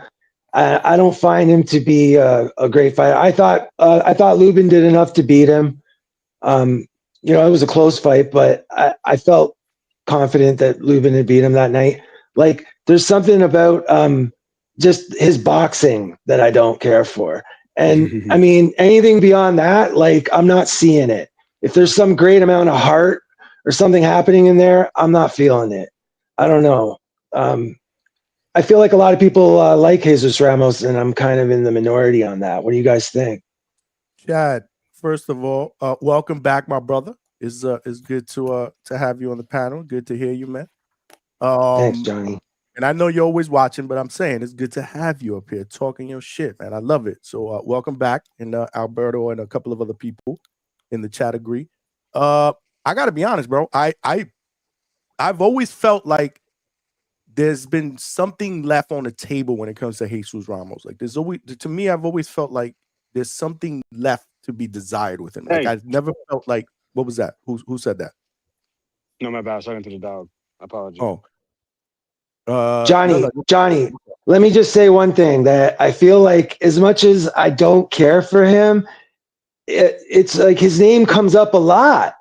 And Right. and he's like, I don't want to say he's a gatekeeper, but in some ways I feel like he is a good litmus test right now for a guy that's going to bring it, for a guy that's going to bring something to the ring. That says a lot right there. I respect that a lot. Well, I wouldn't necessarily call him a gatekeeper. I just think that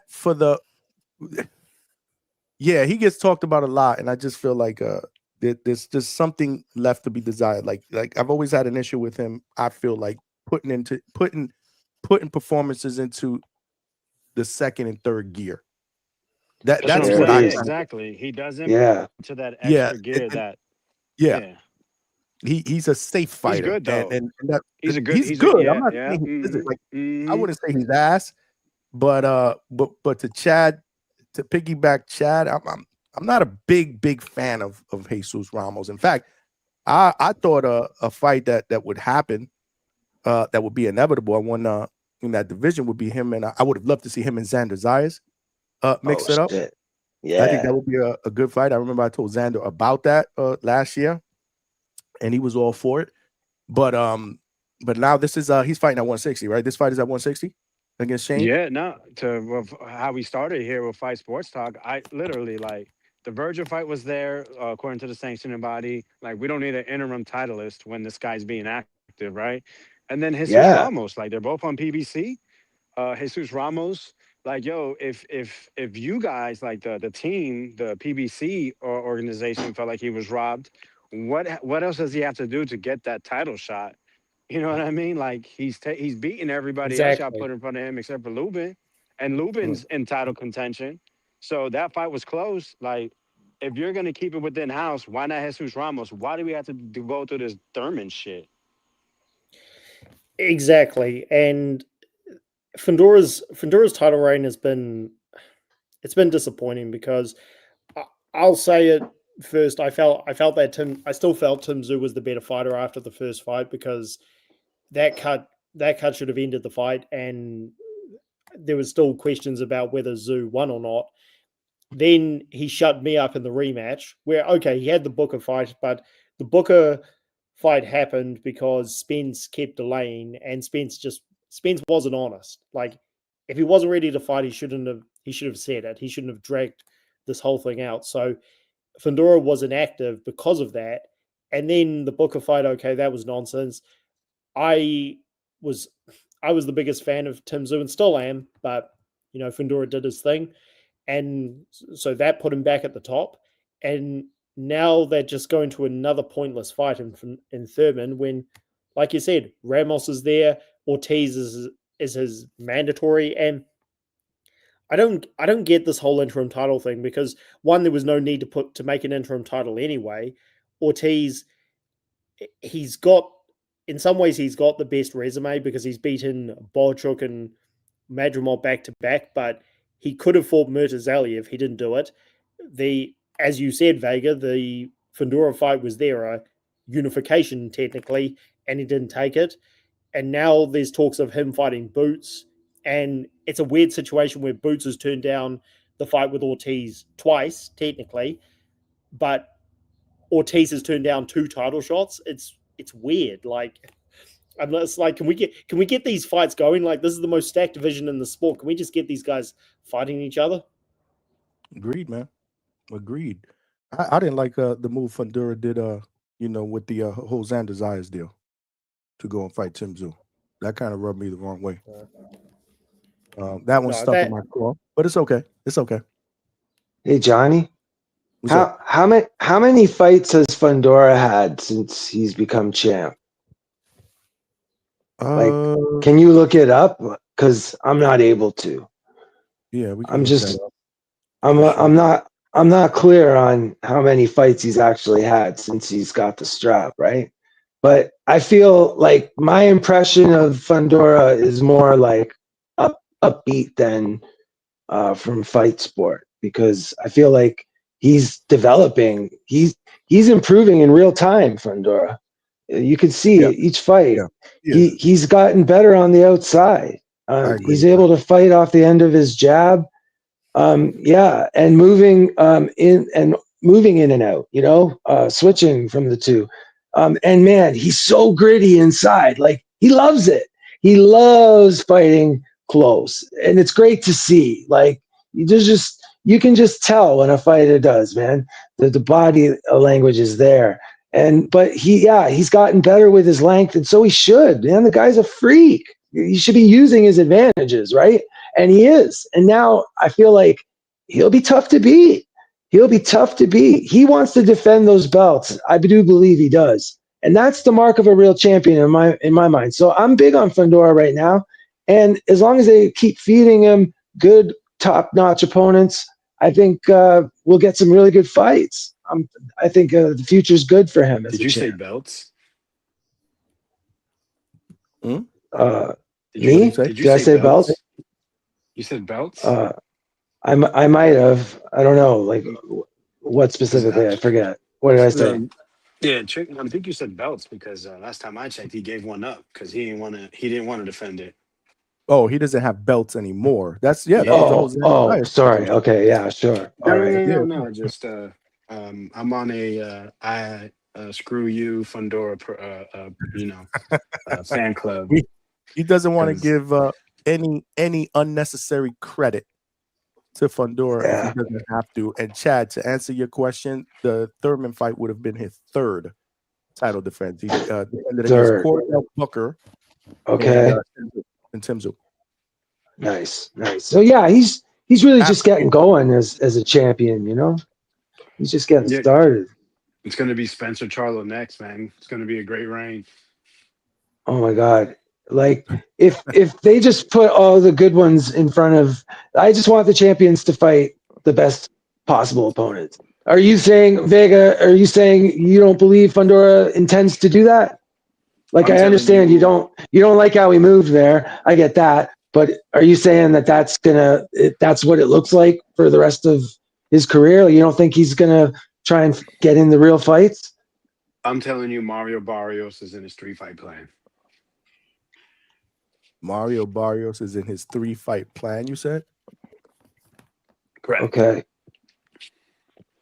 So Barrios would move up. Barrios would move up and challenge for the belt right away, coming up as a champion.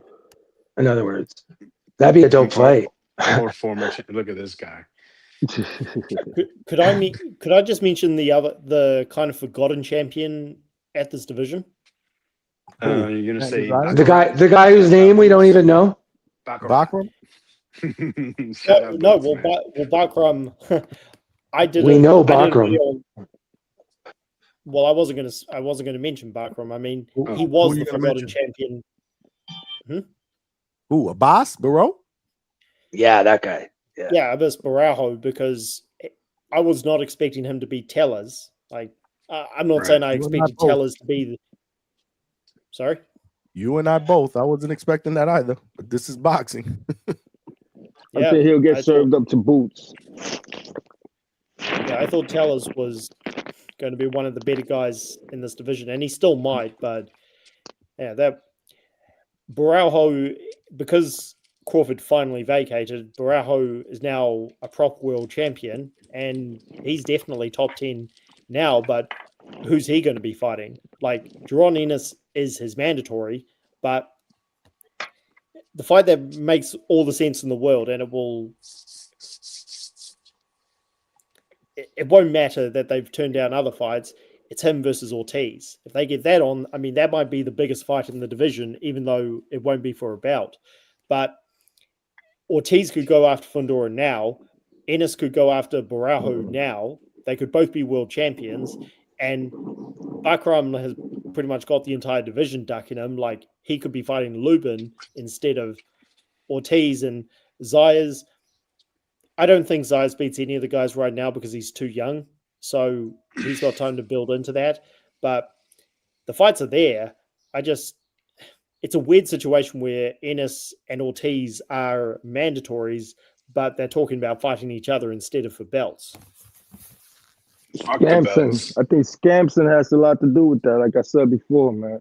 I think the plan is to move Fundora up to 160, free the belts from Ortiz. What's up, panel? What's good? Trini Bronx in the building. What's good, brother? Yeah, Chilling. I've heard you say that before, and I think if there was fights for Fundora to make money at 160, he'd do it, but there's not, so I just don't see it. Yeah, it's gonna be unifications up there. Potential Crawford maybe. I don't think it's Fundora turning down the But fights either, man. but It's not Fundora could have Fundora. fought Crawford last year. Yeah, that and he was and he would have. I don't think it's him. Hold on for a second. go ahead. I don't think. Oh, I'm sorry. I don't think it's him ducking them fights, man. That kid's getting better each fight. I like the progression. I'm a fan of his. He's always in action type fights. I don't mind the Booker fight as a first, title shot defense. That's what they're looking for Zayas. He had knocked out by Brian Mendoza. A lot of young fighters ain't coming back from that without being punch drunk or punch shy. Sorry, you know what I mean. He came back good with that. He showed the difference between him and Stu. This guy's locked in the mountains, man, with wild dogs and a bugged out family, man. He hungry, man. I wanted the Zayas fight. I'm a Zayas fan. Up there? He would have destroyed Zayas, man. He would have destroyed Zayas right now. He would If only he destroy him. believed that. I believe it too. So it's me and him. No, but he didn't and believe Gabi, it. his sister. If he Gabi will believed give it, then it would have fought. Gabi will right? give Zayas a fight right now. La mana. He should have. You know what I He mean? should That have family fought him. really. Why didn't he fight him if he's right It's there for not the him. It's Scamson. I'm telling you, man. It's not him. Because I couldn't understand that shit. The guy, the sister ain't even let Zayas get in the ring. Like, it was crazy to me. Like, I would have unification jumped on fight that too, fight. man? Yeah, I would have jumped on that fight to Puerto Rico. The first title fight for a 22-year-old Puerto Rican champ. That's a lot of pressure against a Mexican. I would have took that fight. I think they're fucked up there. And then Thurman, I never really been a Thurman fan like that, but he's action packed. I just don't like when older fighters get shoved, man. I seen it happen with Mosley after the Margarito win. So I'm hoping they keep him busy. I'd rather, like I said before, Charlo. He's an old name. Let him fight old Charlo. Let the young boys loosen up and fight each other. But it's little chess pieces getting moved around. Like, I don't know. Like, even like you said, the Lubin and Ortiz fight. It's an opportunity for Lubin. They keep sleeping on Lubin. I've been a big fan of Lubin, so I always kind of go with him, even though I thought he's going to lose the Ramos fight. I'm glad you put the junior to the end of Mosley because all this Thurman and Charlo thought. I said, I hope it ain't fucking Shane Mosley. Put the JR. Let me hit a JR because he training people and all that. I said, I hope it better not be Shane Mosley. And then you put Junior. Yeah, I don't even know if we'd be talking about that if it was, man. Hell yeah, to the you know nah, what I'm bro. saying? But Hell like, to the I haven't seen Junior so long. The last time I seen Junior, I'm like, yo, he ain't got it. So in my mind, I think Ramos is gonna turn up on him because he feel like he got robbed and he held himself back in the Lubin fight. I think Ramos at 160 gonna run through Mosley, but I haven't seen a lot from Junior, and Vega's high on him, so I gotta really check on that. Vega boxing mind is on point, so I gotta really. I ain't got him putting no money on him. Vega got him beating. Yeah, he got him Ramos. beating Ramos. Yeah, I was listening. The chat is cooking Vega over that shit. Yeah, I know, but I'm like, I gotta give Vega the benefit of the doubt. I gotta give him the benefit of the doubt. But they cooking me too. They cooking me because I said I stay getting cooked, yo. I'm like overdone on that chat. Yo, but let me tune back in. I'm gonna listen, but let me jump out, get ready, jump downtown, and I'll shoot back in. Respect, y'all. You already know, brother. Trini Bronx, man, shout out to him who's actually on his way to work. But again, man, he be tapped in, man. Him, Chad, Malcolm, a bunch of people that work find their way to still listen and support. So I just want to say I appreciate all of you guys. Appreciate all the third shift and overnight workers that rock out here at DHS. Appreciate the chat. The chat's cooking. They cooking me. I mean, but again, this is a safe place for all of us to share our opinions. We're not always going to agree. But I wouldn't disrespect Ramos. I don't. I think Ramos is a really, really good fighter. And let me tell you something, guys. A lot of times, I'm not this dude. I'm definitely not this dude that always wants to be right. I'm not that dude. I don't want to be that dude. In fact, when I say certain shit, sometimes I say it with the intention was, I hope I'm wrong about this one. Like, I don't want to be right about this one. But and I think Ramos is really good, but there's just something missing for me. I don't know what it is. I don't know what it is. You guys can cook me if you want. Chad, do you so are you still working evenings? No, I mean that's the thing. I switched back to days, and Okay. I mean that just put me at odds with the show. As much as being on afternoons was like this great benefit because it was perfect timing. So, but you know, man, I'm still listening like the day after and stuff. Just I miss the lives, right? But I do miss checking in every now and again. It's just fun, but I feel like I don't not been keeping up enough either, because there really, I mean, there's been a few like that. I don't know. What do you think? Like the last month's kind of been not, too popping with the boxing. So it's like, Oh no, not at all. Yeah. yeah, After you know, Crawford and Canelo, it got really, really dead. Even yeah, shows like yeah, that, I don't know if you know. Well, you know because you usually again you either watch the playback or you know what's going on. Because we chat, outside of the show. But I've had to come up with different topics. mm, Like the topic that we did, the pound for pound list. We did one. What was some of the other topics that we did? The whole shit with Lufa boxing and that yeah, whole thing. What was another one? What was another one that we did? Oh, the next what fight fans feel could be the next rivalry in boxing because we voted. We yeah. did one show. We did one show where we talked about what's your most favorite. What do you consider the best rivalry in boxing that you've seen? So we had people call in, panel members, and then the next day, I think it was, or the day after that, we did. What about future rivalries? Like two guys that you feel are on a collision course, or you want to see on a collision course that could potentially lead to that next 2-3 fight rivalry. So people were like, Devin and Teofimo, Yeah. yeah. So those were shows where I'm like, I gotta find some topics because there's really not a lot of, other than a rumor here and there, there's really not a lot of good fights that we could break down, especially 3 times a week. So, but we manage, man. We get Well, by, man. We get by, yeah, Chad. Good shows, good like, conversations, good participation in the chat, good panel members. We building something here together, man, here at DHS, and it's a testament to all of y'all, man, that are rocking out. Smash that like button, y'all. We almost at 50 likes. We got to get to 100 before this is over. But yeah, no, I mean, listen, it is what it is. I forgot about that fight, but I'm glad that Vega reminded me about it. So if you look at it, you got Lamont Roach and Pitbull Cruz. You got Janibek against Lara. You got what was the other one that we just said? Shit. Foster and Fulton. Shockey Foster and Stephen Fulton. And then you got Ramos against Shane Mosley. Hell of a card, man. That's a crazy nice card. That's Yeah, it's a great card.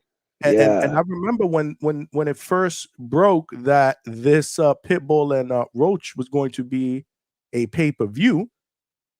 There were a lot of people that, and rightfully so, were bitching, like, because PBC is not going to charge you $20. They ain't going to charge you $30. They're going to charge you $70, $80. That's how they do.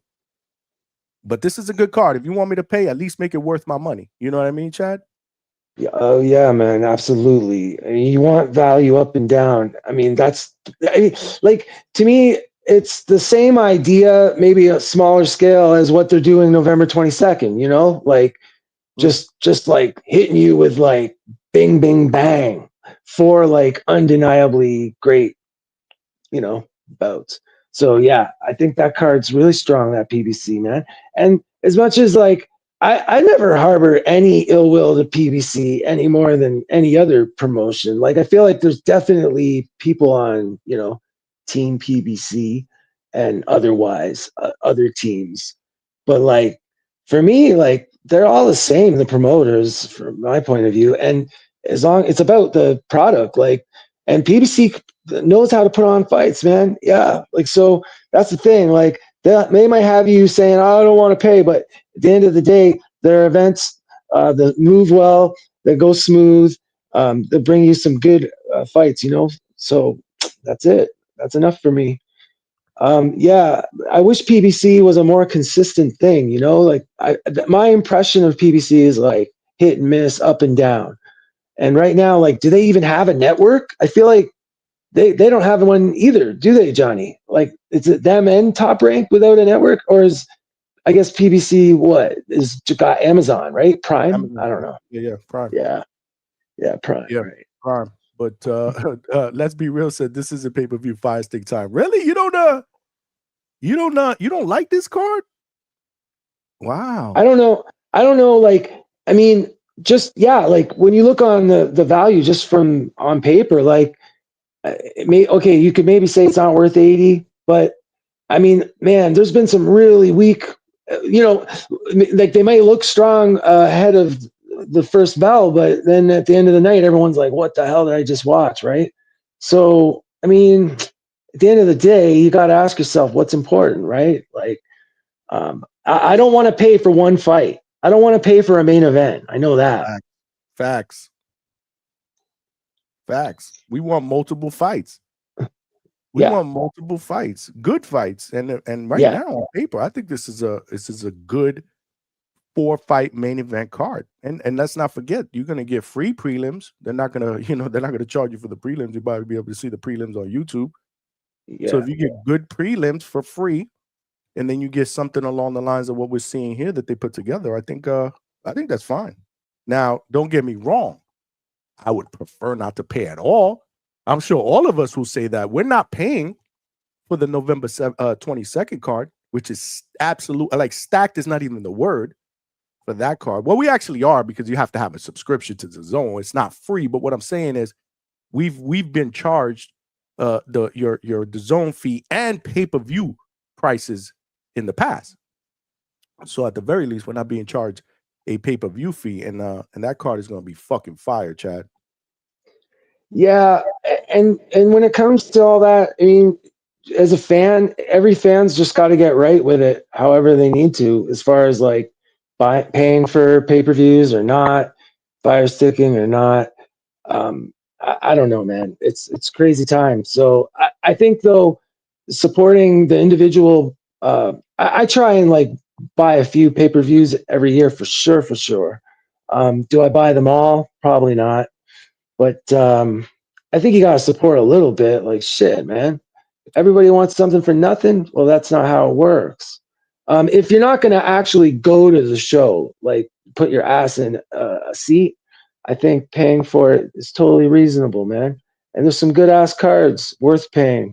It's just that not all of them are now. And that's the problem. And then it's like PBC is like, do they even do anything that isn't pay-per-view anymore? I feel like their last few events is like pretty much all pay-per-view, and that's where I kind of be like, well, man, what happened to like, so everything's now that good? Because some of the cards, like, yeah, they're solid, but it's like what makes it pay-per-view anymore? I'm not sure. I think it's just their need to charge us money. That's pretty much it. I mean, short of. Go ahead. I'm sorry. No, I was just going to say, outside of the big ticket fights that we all know belong on a huge marquee, like Tyson Fury versus Usyk, Canelo versus Crawford, like those fights are obviously going to be gigantic. But there's a ton of stuff that is like questionable, like, is this really pay-per-view or not? All the time.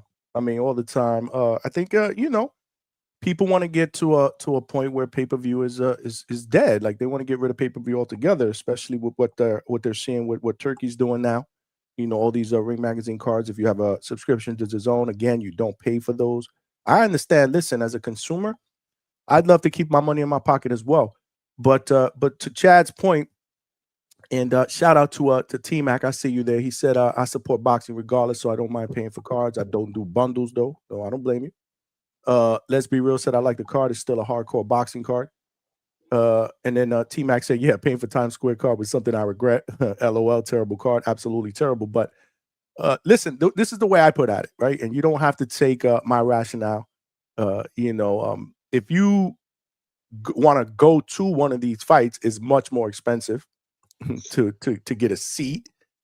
If you drink alcohol, to buy a freaking $20 beer or whatever it is, or a few $20 beers, it's much cheaper to pay for it and watch it in the comfort of your own home, which most people would say is the best seat in the house.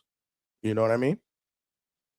No doubt. Yeah. And again, I'm not advocating for it because I don't get any cut or any pay-per-view cut. I would prefer to have it free as well. But Hey, like I said, as a consumer, if you're gonna charge me for a steak dinner, then at least I better get a good damn steak that I'm paying for. I don't want no shit that I gotta throw back, and say, yeah, this is cooked wrong, not to my liking.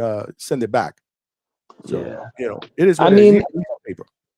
for me though, Johnny, I'm getting to the point where I'm paying for more than just like the fights too. Like sometimes the convenience and knowledge that the thing's gonna work the way it's supposed to. Like trying to steal the fight sometimes is not worth the effort, man. To me, like just pay the money, you You need a know. good site though. You need a good site or a good app, man. Trust me, they're Yeah. out there. They're out there. The biggest problem I've always had with pay-per-views, and this is it just irks the shit out of me with pay-per-views, is if you're gonna charge me whatever it is, can I at least have playback? Like, can you give it to me for 24 to 48 hours so I could rewatch? Like, you pay for it and then that's it. You can't see it no more. Like, if you're gonna charge me, at least let me have it for for 48 hours. Like, there are times where I'm like, damn, I would like to see that fight again, or shit, I missed half of that fight because whatever, we had people here, or you know what, that fight was close. I'd like to see it again and score it. We can't do it. You pay for it once live and then that's it. That's the only shit that I hate about pay-per-view. I've always hated that. Yeah, I agree. And I feel like sometimes it will have replay. I think is it DAZN that does that? Yeah, DAZN's pretty good with that, I think. But yeah, you're right, man. It is a thing. It is a thing. Yeah, but I don't even know. Can you watch the pay? Yeah. Actually, in DAZN, you can probably watch the pay-per-views. I think so. Which is probably the only one. Look, man, I was an early adapter of DAZN. I believed in what DAZN was doing when they first came with it. Basically like pay-per-view is dead. Like subscription model. I bought in because it is how it should work. That is how it should be. Everything through a subscription. Like all these guys working to some end to provide the fan with this like home base for boxing. But it just doesn't seem like we'll ever get it. Like it's too like compartmentalized, right? With the different promotions, and I don't know. What do you think, Johnny? You think they will ever get them all unified on one like network, like all on DAZN or something? I doubt it. Wishful thinking. I mean, I would be all for it. One-stop shop. I just don't see it. I don't see anything like that. There'd have to be too many different variables, too many different people that would have to necessarily play good in the sandbox. That nah, I doubt it, man. I doubt it. Yeah, I was gonna say, and yet, like, look at all the complication they have trying to source an individual deal for themselves. Like even the thing with Prime, like I don't know, there's something about it that feels like sort of temporary about it. I don't know. I don't see any great deal of pride from PBC being linked to Amazon. Just seems like something they're doing, like a place they can do it, like it used to be about relationships with the, like ESPN and Top Rank, and that came to a freaking crash. I'm just saying, how can it be harder than what they're trying to do right now to just work together to some extent to be able to do that? You would think that with all the knowledge and years they have in the game, they'd be able to work something out, but too much to ask. You're right, Johnny. It's a fantasy. Mm-hmm. Well, again, the business of boxing, man. Good take. I mean, Alberto said, I'm sorry, but excuse me. I'm sorry, but why do we have to pay for fights? We don't pay for the Super Bowl. We won't pay for the NBA Finals. I mean, it's a good point. I mean, we don't pay for the Super Bowl. We don't pay for the NBA Finals, but boxing is totally entirely. Sorry, Johnny. I feel like I want to get your take on that. Yeah, like if I let myself feel that way, I feel like I'm being like not being modern about it because it's just where things have come now with digital. But that's how I grew up when I was a kid. I was a kid in the 80s. So that's how things were back in the day. Like it was different, right? It was on cable, and being seen at the fights was a thing that, rich people and Hollywood people would want to do. And New York City was it, Mecca. That's what the boxing I grew up with. But that's all, to pretend like that's still the way it is to, it's not. And so everything's like gone to this digital place now where it doesn't seem like anyone really knows where they're going to land in the long term.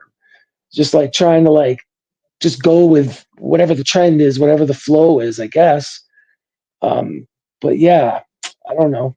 DAZN seemed like it would be it, a place where they could all go. What prevents them from doing that? I don't know, really, at the end of the day. Yeah. No, it's a good. I wanted Alberto to call in and kind of elaborate on that. He said he'll call in about 10 minutes. By the way, if anybody wants to call in, the link is pinned to the chat. There are a lot of different topics that we are talking about tonight. We morphed into a pay-per-view because if you guys are just tuning in, there's 4 good fights that are going to be on pay-per-view on December 6th. That is being headlined by Lamont Roach and Isak Pitbull Cruz. You got Oshaki Foster and Stephen Fulton. Really good fight. I'm on board with Chad with that. I'm looking forward to that. Janibek and Lara for the middleweight unification. 3 straps on the line there. 160. I believe it's IBF, WBO, and WBA. Those straps are all on the line. Janibek has 2 straps. Lara has 1. And I mean, that's got to be the biggest, most important fight at middleweight in the last 5 years at least. I'm thinking like nothing of that stature has happened at middleweight in so long, man. Like barely anything's happened at middleweight. So it's kind of great to see that fight going the way it is. And I'm hoping that it makes some guys hungry to get into 160 and bring middleweight back to some type of its former glory. I feel like it's been a total cemetery, man. We talked about that earlier, Chad. Middleweight is definitely not shark infested like 154. That's for sure. No doubt. But I think help is on the way because a lot of these guys at 154, it's inevitable will be at 160, and there's a lot of good names at 154. But for the meantime, we got a good strap. We got a good scrap. And like I told Vega earlier, I'm on board with any champions trying to unify. That's what it's all about. That's what champions should be trying to do. They should be trying to go undisputed. The only way to do that is fight other champions. The women ain't scared to do it. They do it all the time. Shout out to the women fighters. We say it all the time. The women ain't scared to unify. They ain't scared to put their all on the line. The men, sometimes I wouldn't say they're scared, but they aren't as willing to do it as the women are. It's more calculated with the men because it's all about other things other than legacy, right? You got money, you got all these other promotions, you got all these other different things that obviously from a business perspective need to be considered. But I like this card. I like this card. Again, as a paying customer, if you're gonna charge me, at least give me some value. At least if I'm gonna give you my money, at least let me feel like I'm getting something good out of it. You know what I mean? No doubt. Trick me or something, man. Don't just we're taking your money and we're giving you shit in return. Like, nah, that's where the fire sticks come in play. Fuck it. I said it. Trini Bronx was good with the 2-piece. He said, did you link up with Coach Bermudez on Sunday? Absolutely. We talked about that early when we jumped on.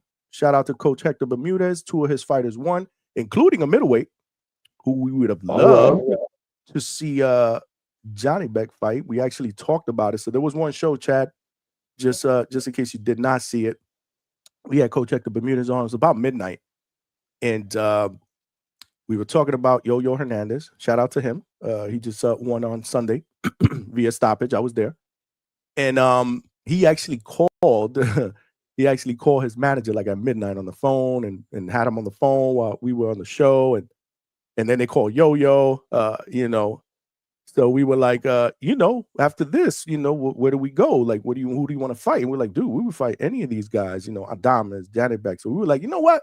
We're going to start talking about that. Maybe, hopefully one day we can speak it into existence. We'll start posting some stuff. We start tagging each other. Vega put some stuff out the next day. And then right after that, I think it was the next day or the day after that's when a post came out that Janibek was rumored to fight Lara. So it's almost like we jinxed it. Damn. Yo-Yo, Yeah. but I like Yo-Yo. I like Yo-Yo.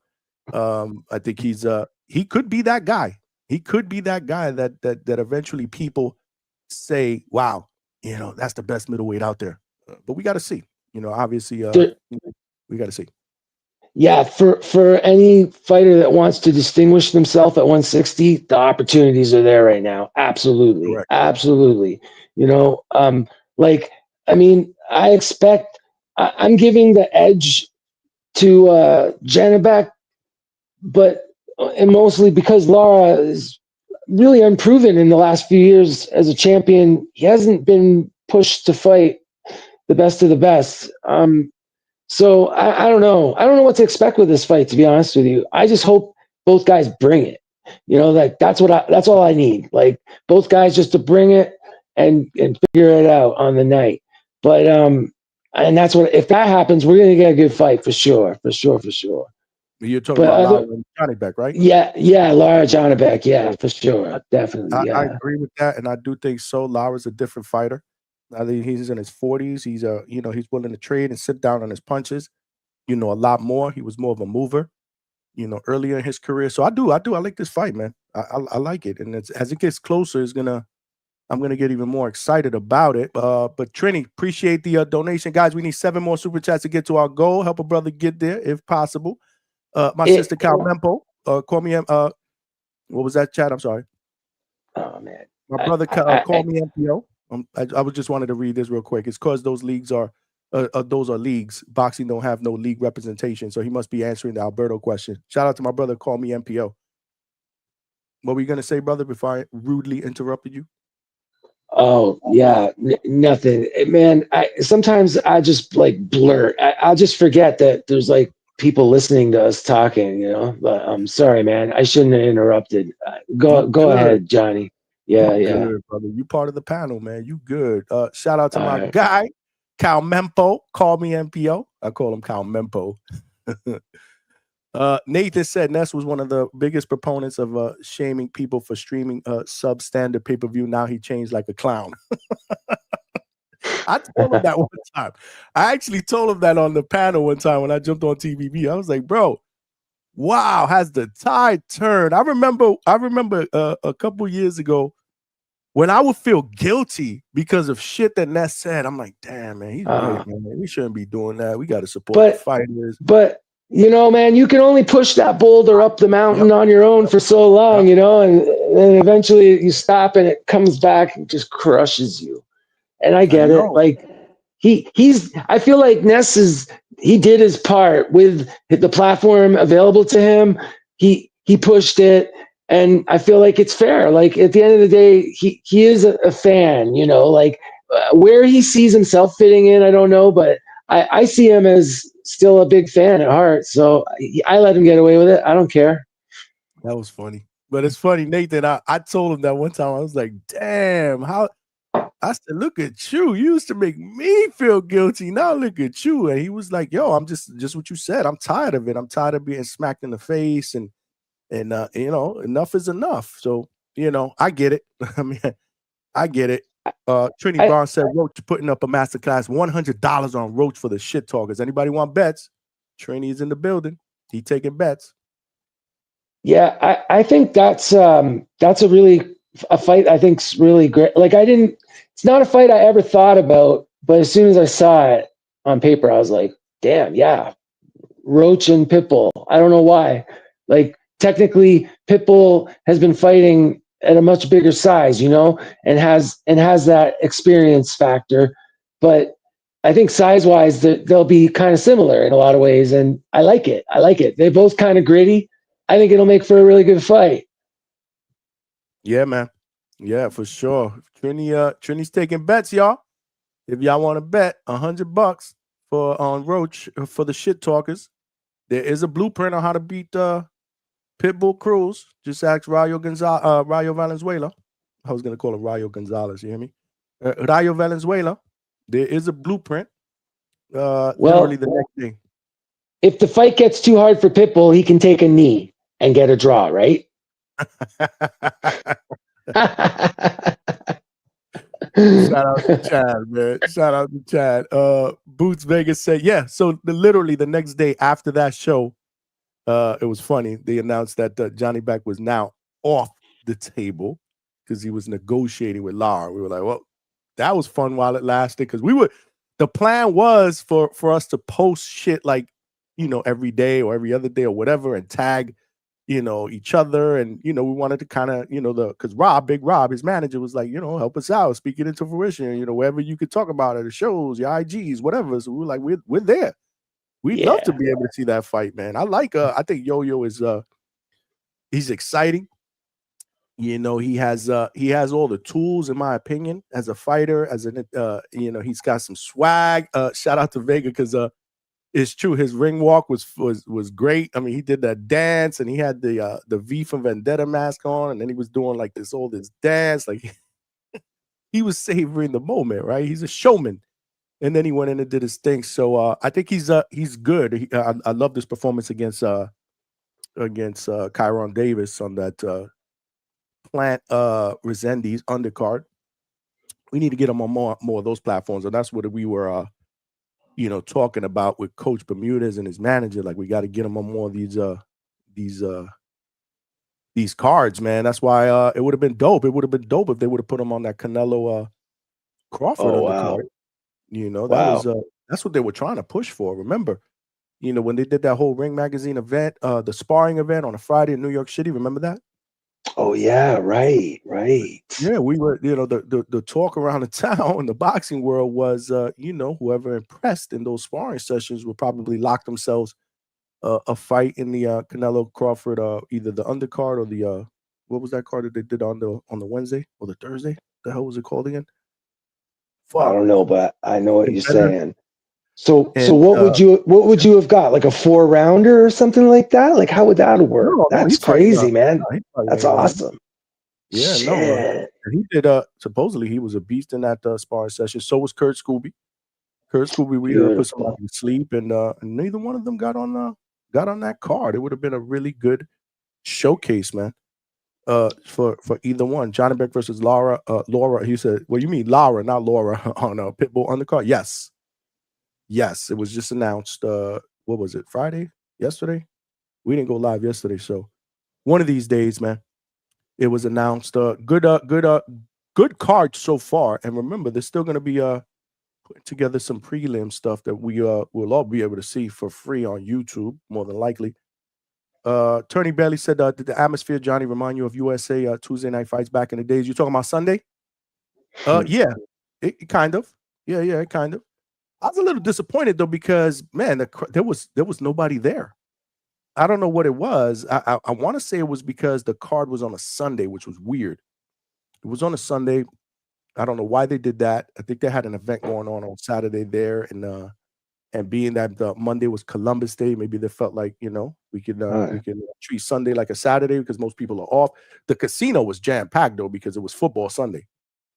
So they had TVs all over the place. People were watching the games. They were betting on the games. People were doing their thing, with the slots and all that, and the table. So the casino was packed, but the fight itself in that little ballroom or whatever you want to call it was very, very disappointing. It was very disappointing. So poorly promoted, we assume then, right? Little bit of mixture, I believe, of that. The Sunday, a lot. Yeah, the Sunday is definitely an off choice. I mean, even for a casino, the vibe is going to be, Sunday. Yeah, I mean, know. And then it's if you ever been to that casino or whatever, for anybody that's ever been there, it's very, very confusing to find where the hell this fight was, because this casino is huge, man. And from where we parked to finding, the table that I needed to go to get my cred, it was like, wow, it was crazy. But we made it. we made it, man. We made it in one piece, and it was good, and it was a good time with Vega. It was a good time with Coach Bermudez, Chevy Red. It was a good time with her. Yeah, we were able to make some good contacts, hopefully for some future guests on the show. But CJ Rich, Boxing and BS, make sure y'all Check out my brother. He's back with the 5-piece. Johnny, you ever try to sea walk back in the days with the eye emoji? Great footwork practice. I didn't have the greatest footwork back in those days. I wasn't a really good dancer. In fact, I'm still not a good dancer, but it's on my bucket list. Me and my wife are planning on taking some salsa lessons together, man. I got to learn how to move around a little bit better than I do. I just have liquid courage. Like if I drink, then I'll get courageous and I'll try to dance. Other than that, I ain't dancing.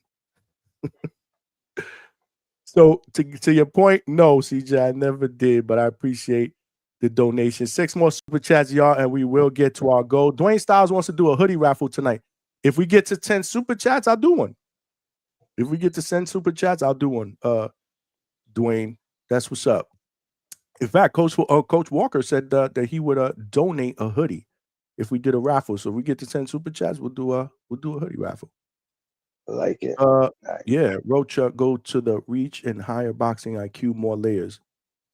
Oh, Roach got the reach and higher boxing IQ, more layers. Oh, he's definitely got more of a skillful fighter than Pitbull, but Pitbull is Pitbull is. You know, he has the perfect nickname for his style. He is a Pitbull in the ring. He's relentless. He's gonna come forward. He's gonna throw a bunch of fucking overhand right hands. You know, yeah. He fights in a system, and of course he's persistent and consistent, right? So yeah, I think we can expect him to just be himself in that way, and it'll be up to Roach to have to get the layers of that onion, basically figure it out. I think it'll be. I mean, if Roach spends each round really trying to win and unlock the secret, maybe we'll see something. Maybe can he drop? Do you think he could drop Pitbull, Roach? I don't know if the power's there really for that. I don't know. Say no. I mean, has anybody has Pitbull been hurt in a fight? I don't know if he's been hurt. I think he got buzzed against who's the guy that buzzed him, man? Was it Giovanni Cabrera? Yeah, I want to say he got buzzed by him once. Vega, what Vega? Or not just Vega, man. We got I'm not sure.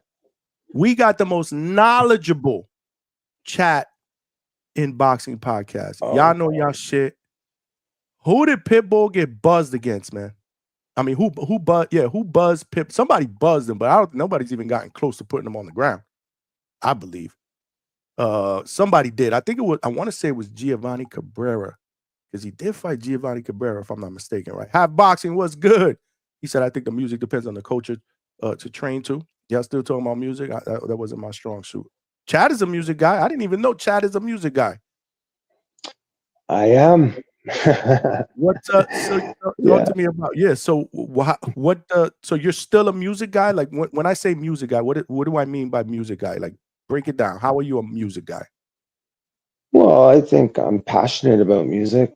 Maybe that alone makes the difference. I mean, I feel like a lot of people, they have music in their life every day, like they'll put the radio on or whatever, but they don't really engage with the music.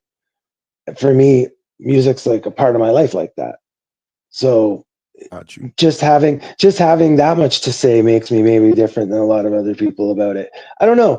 And also the generation that I feel like we grew up in, Gen X, Johnny, our parents all had stereos, and listening to records and listening to music was an activity that you did, with your stereo. You'd sit down and enjoy an album.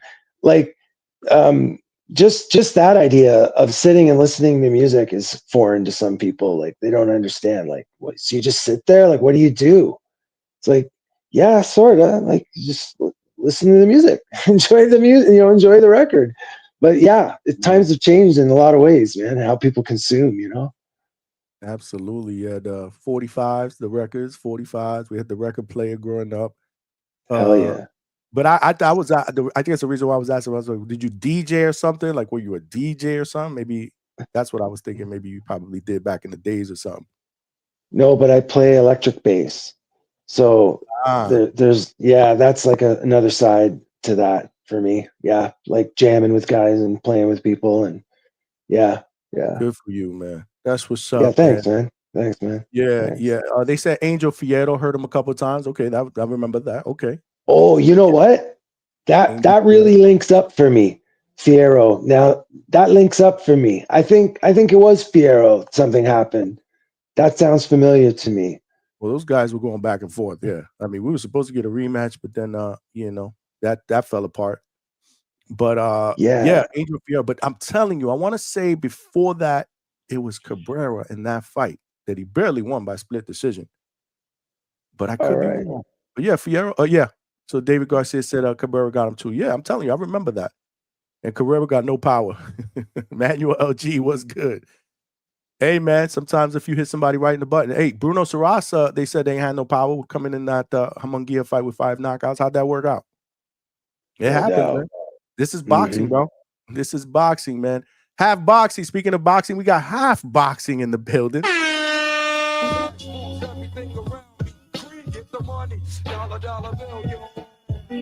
With the 2-piece, salute to you.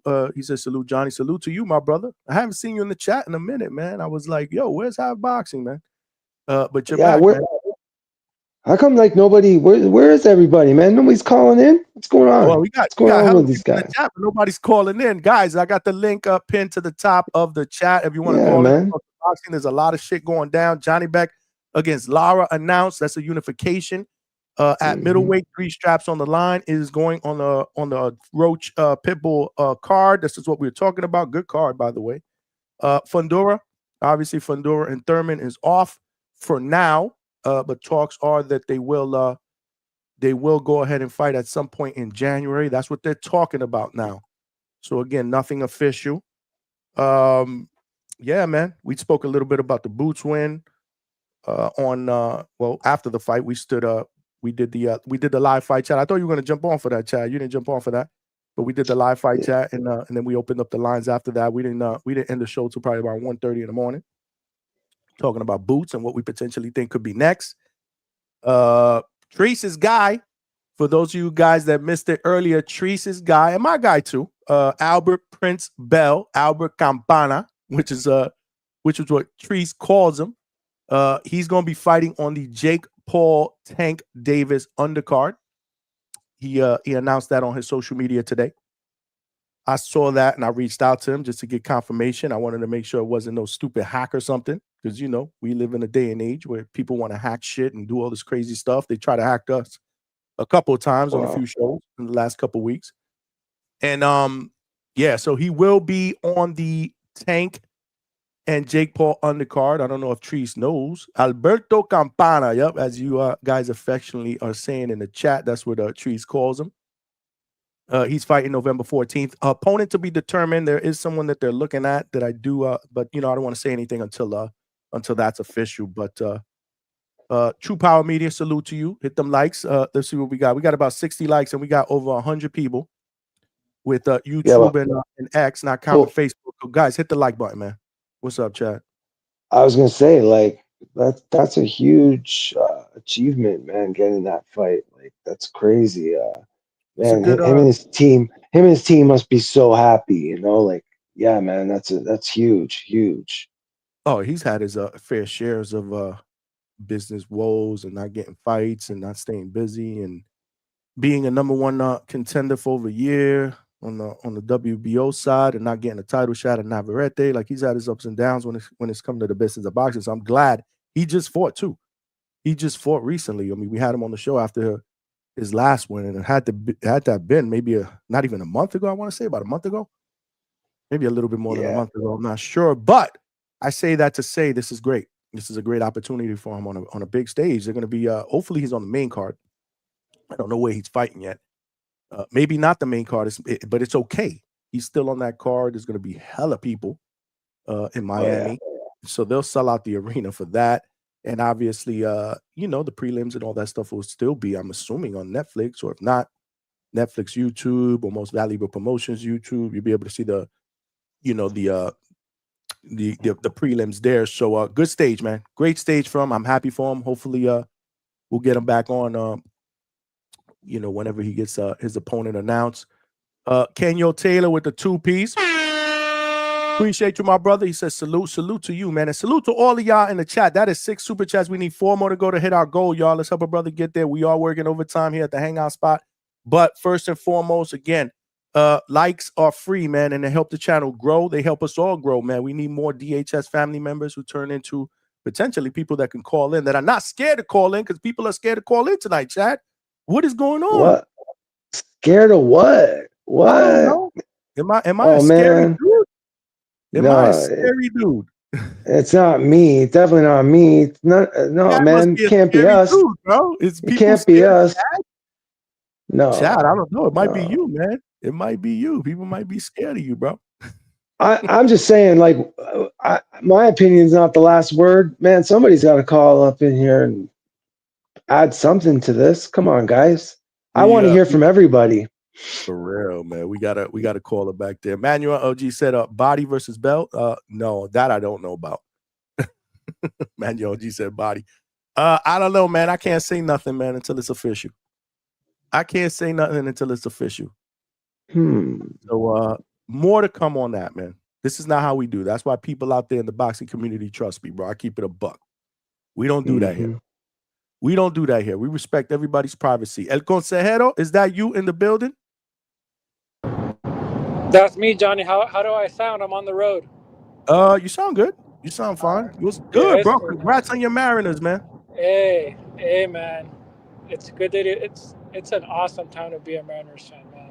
We deserve it. We deserve it.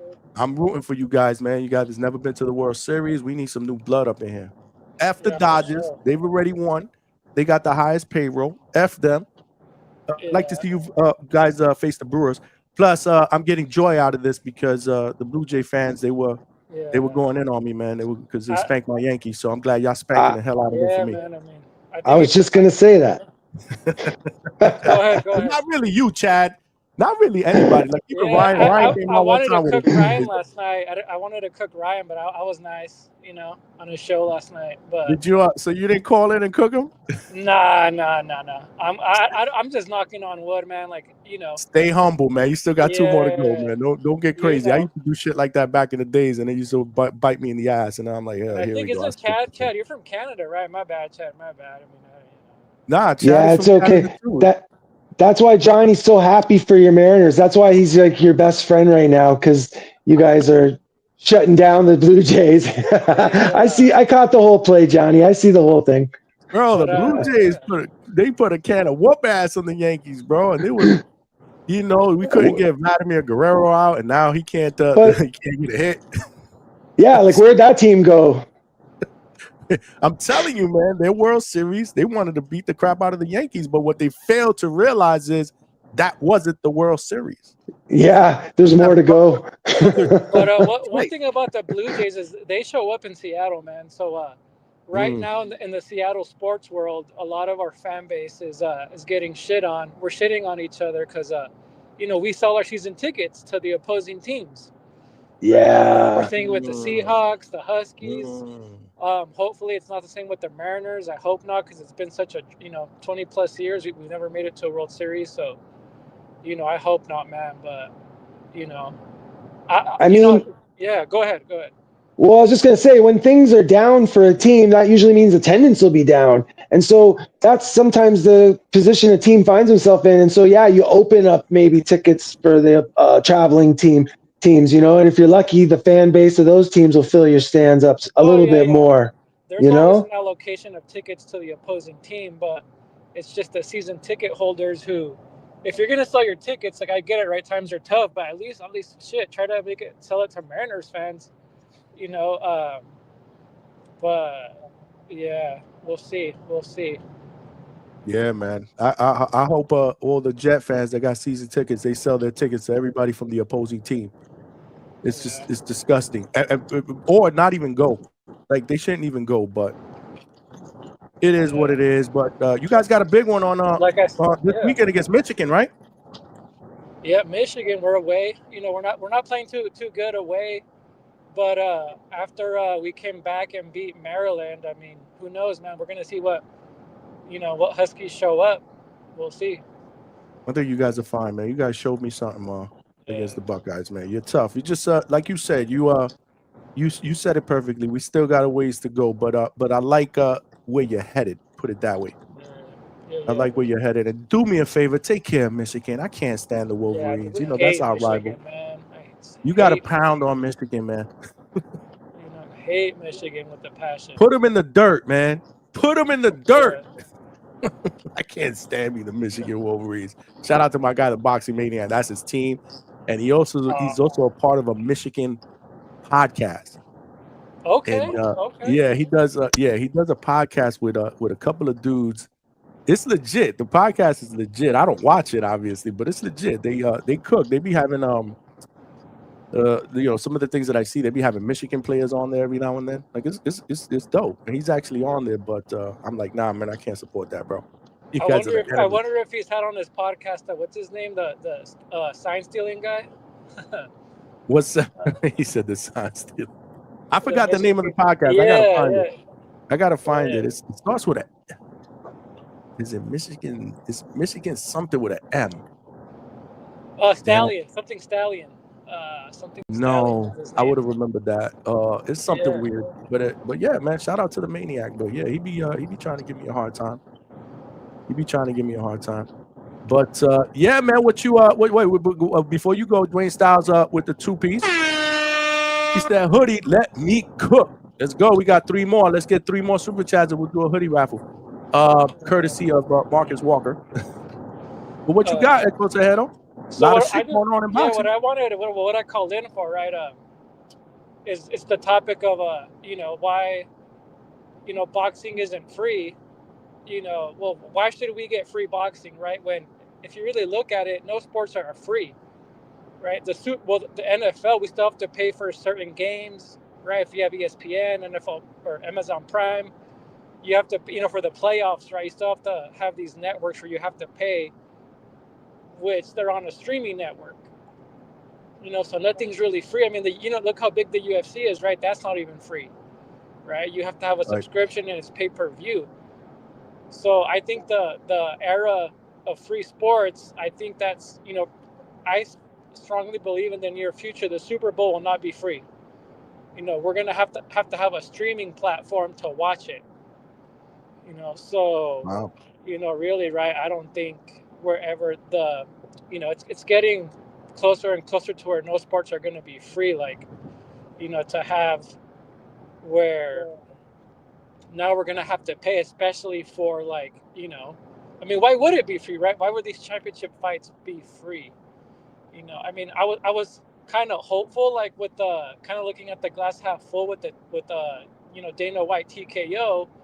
Well, if more eyeballs are able to watch boxing, right? Well, then, more streaming platforms adopt boxing, where of course, right, it's not free, but hey, you pay your $10 a month for Hulu, Paramount Plus, and you get free boxing. But nothing really is ever free, and we're far from it now in sports. But I was thinking about it. Well, the UFC, look how big it is, right? With the whole Dana White thing, and it's still not free. So why would boxing ever, why should it be free, right? I mean, as fans, obviously, but from a business standpoint, it's why would it be free when you have all these streaming platforms and not doing their thing? Good point. No, good point. Good point. Damn, I hope you're wrong about the Super Bowl though. Shit, imagine that.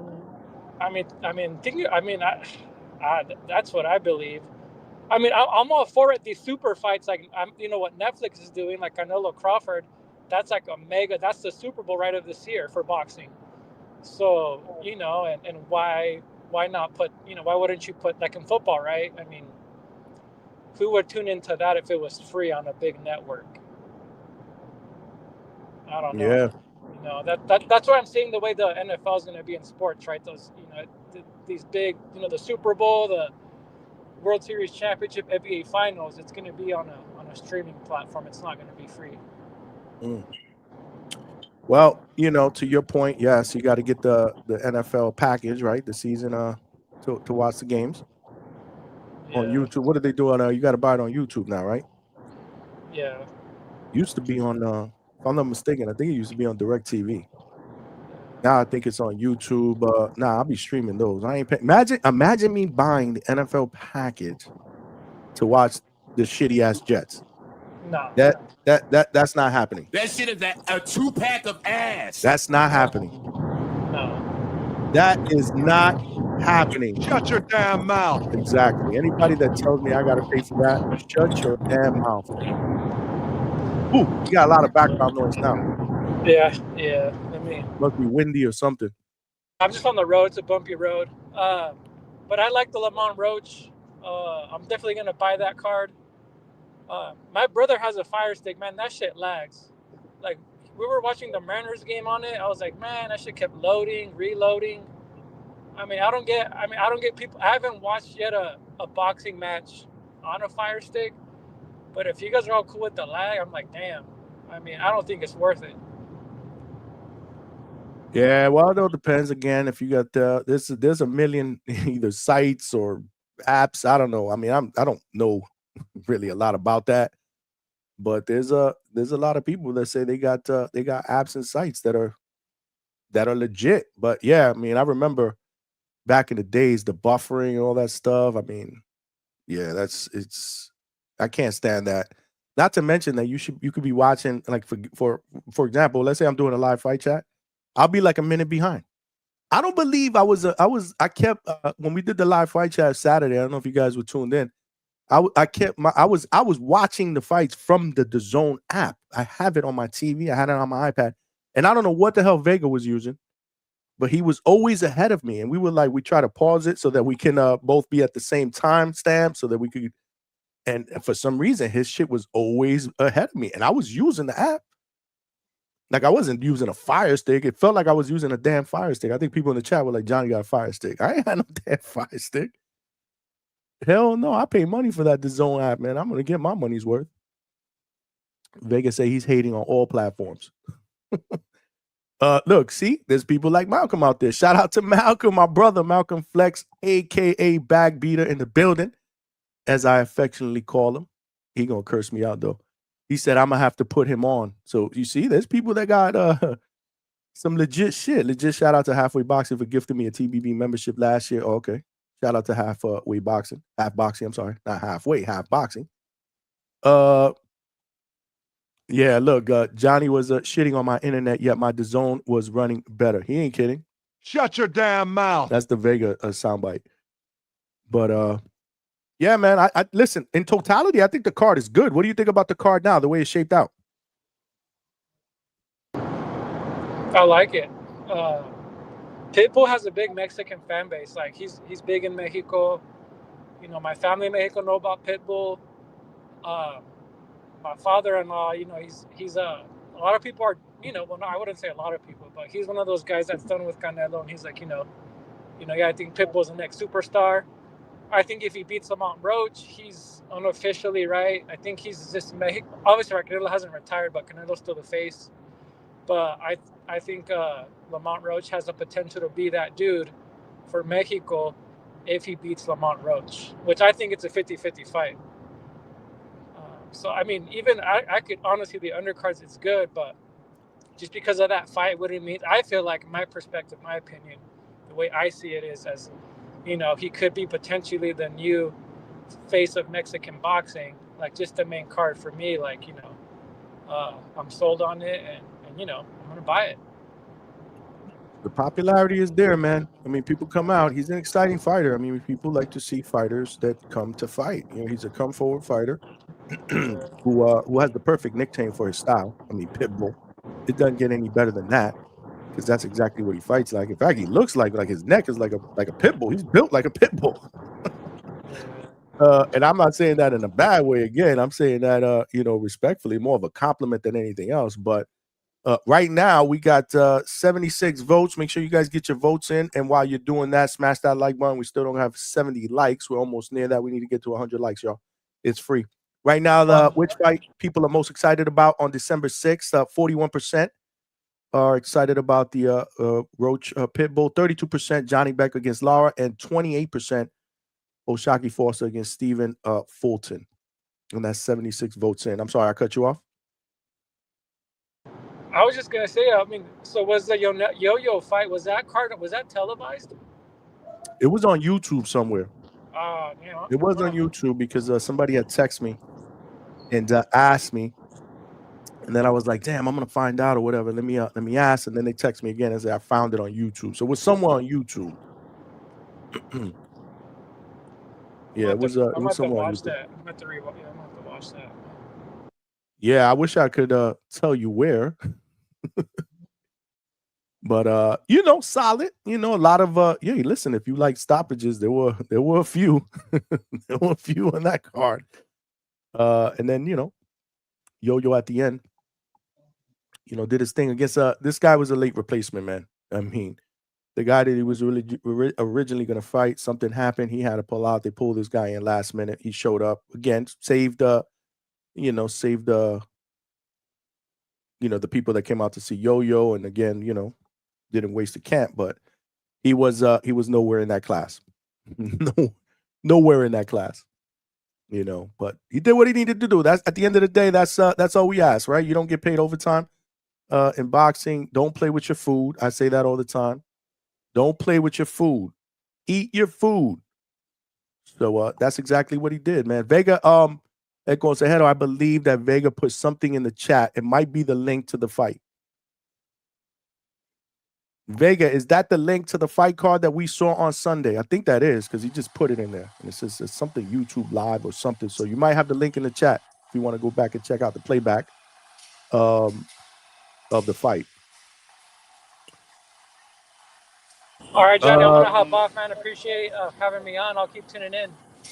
You already know, brother. You family, man. Appreciate it, man. Shout out to El Consejero, our favorite Mariners fan in the building. He might be our only Mariners fan. We got anybody else from Washington, D.C. that's rooting for the Mariners that are not bandwagons? Like, if you legit are a Seattle Mariners fan because you either lived out there or you've been cheering for them for years, then you could talk. But he's the only one that I ever see in the chat. Dwayne Styles with the 2-piece. Straight cash, homie. Say, hoodie, let me cook.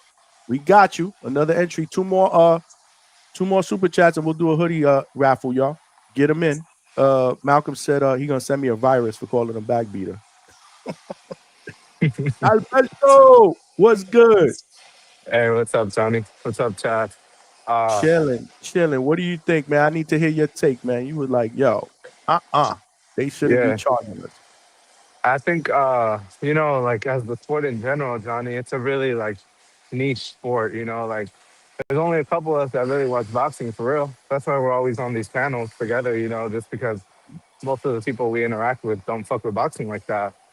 And so even if you watch like a boxing highlights, there's only a couple 100,000 views, compared to NBA or NFL that has millions. So I think that's boxing's problem, man. I think it's a dying sport. So they have to milk the few fans that it has. I don't think we should be paying $80 for a pay-per-view. Wild to me. It's like if the NFL told me to pay $80 for the Super Bowl. Yeah, they could miss me with that. I'll catch the highlights. You get what I'm saying? Mm-hmm. So, yeah, that's nasty. You wouldn't pay for the Super Bowl? Nah, they're charging $80, Johnny. I'm just so used to getting it for free. I can't. It's on the principle. I got you. Yeah, so like you guys early in the show when Chad and Vega were on, they were trying to justify these loaded cards. I'm not paying $80 for Pitbull Roach. I'm getting my fire save. But it's more than Pitbull Roach, man. I mean, who's on the undercard? Fulton and Oshaki? You don't like, hold on. You are a hardcore fan. You don't like Oshaki Foster and Stephen Fulton? That's not pay-per-view to me, Johnny. Again, I get it. If it's just that fight, absolutely, I'm with you. But they're bundling it with 4 good fights. Like, I didn't even mention, you got Janibek, Lara. You got that one's gonna be boring, Johnny. I know we're getting hyped up. Yeah, that's gonna be a snoozer. That's gonna be 2 counter punches waiting to counter. That's gonna put me to fucking sleep, Johnny. Book me, quote me. That one's gonna be the Shakur fight of the card. I don't know, Johnny. That's the fight. I'm gonna go get some. Justified it. We didn't justify it. We just said, hey, if you're gonna charge me, at least give me quality. Like if you want to charge me $80 for a steak, it better taste like an $80 steak, not like some shit that I could buy, you know, It's in because the corner store or whatever.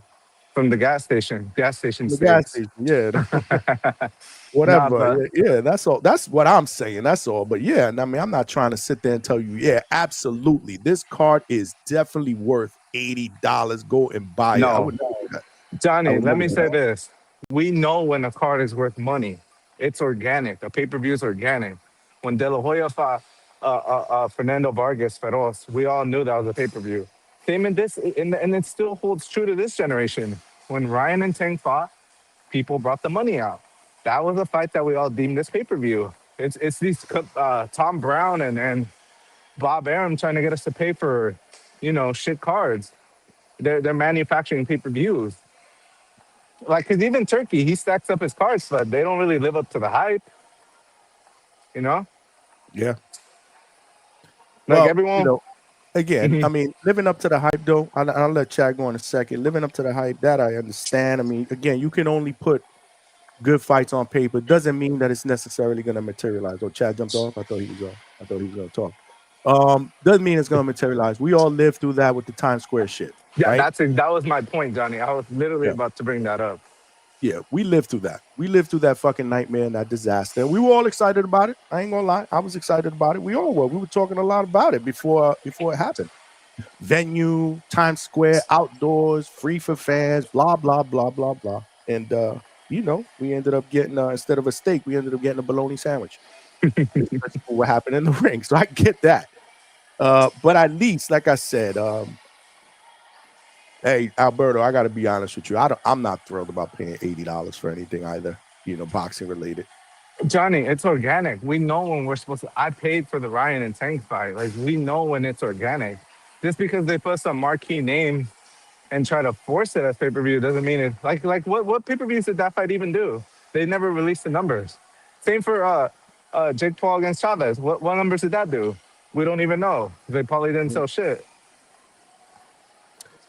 Yeah, I don't know. I'm not. I don't have the numbers in front of me. They But never released them, Johnny. That's precisely my point.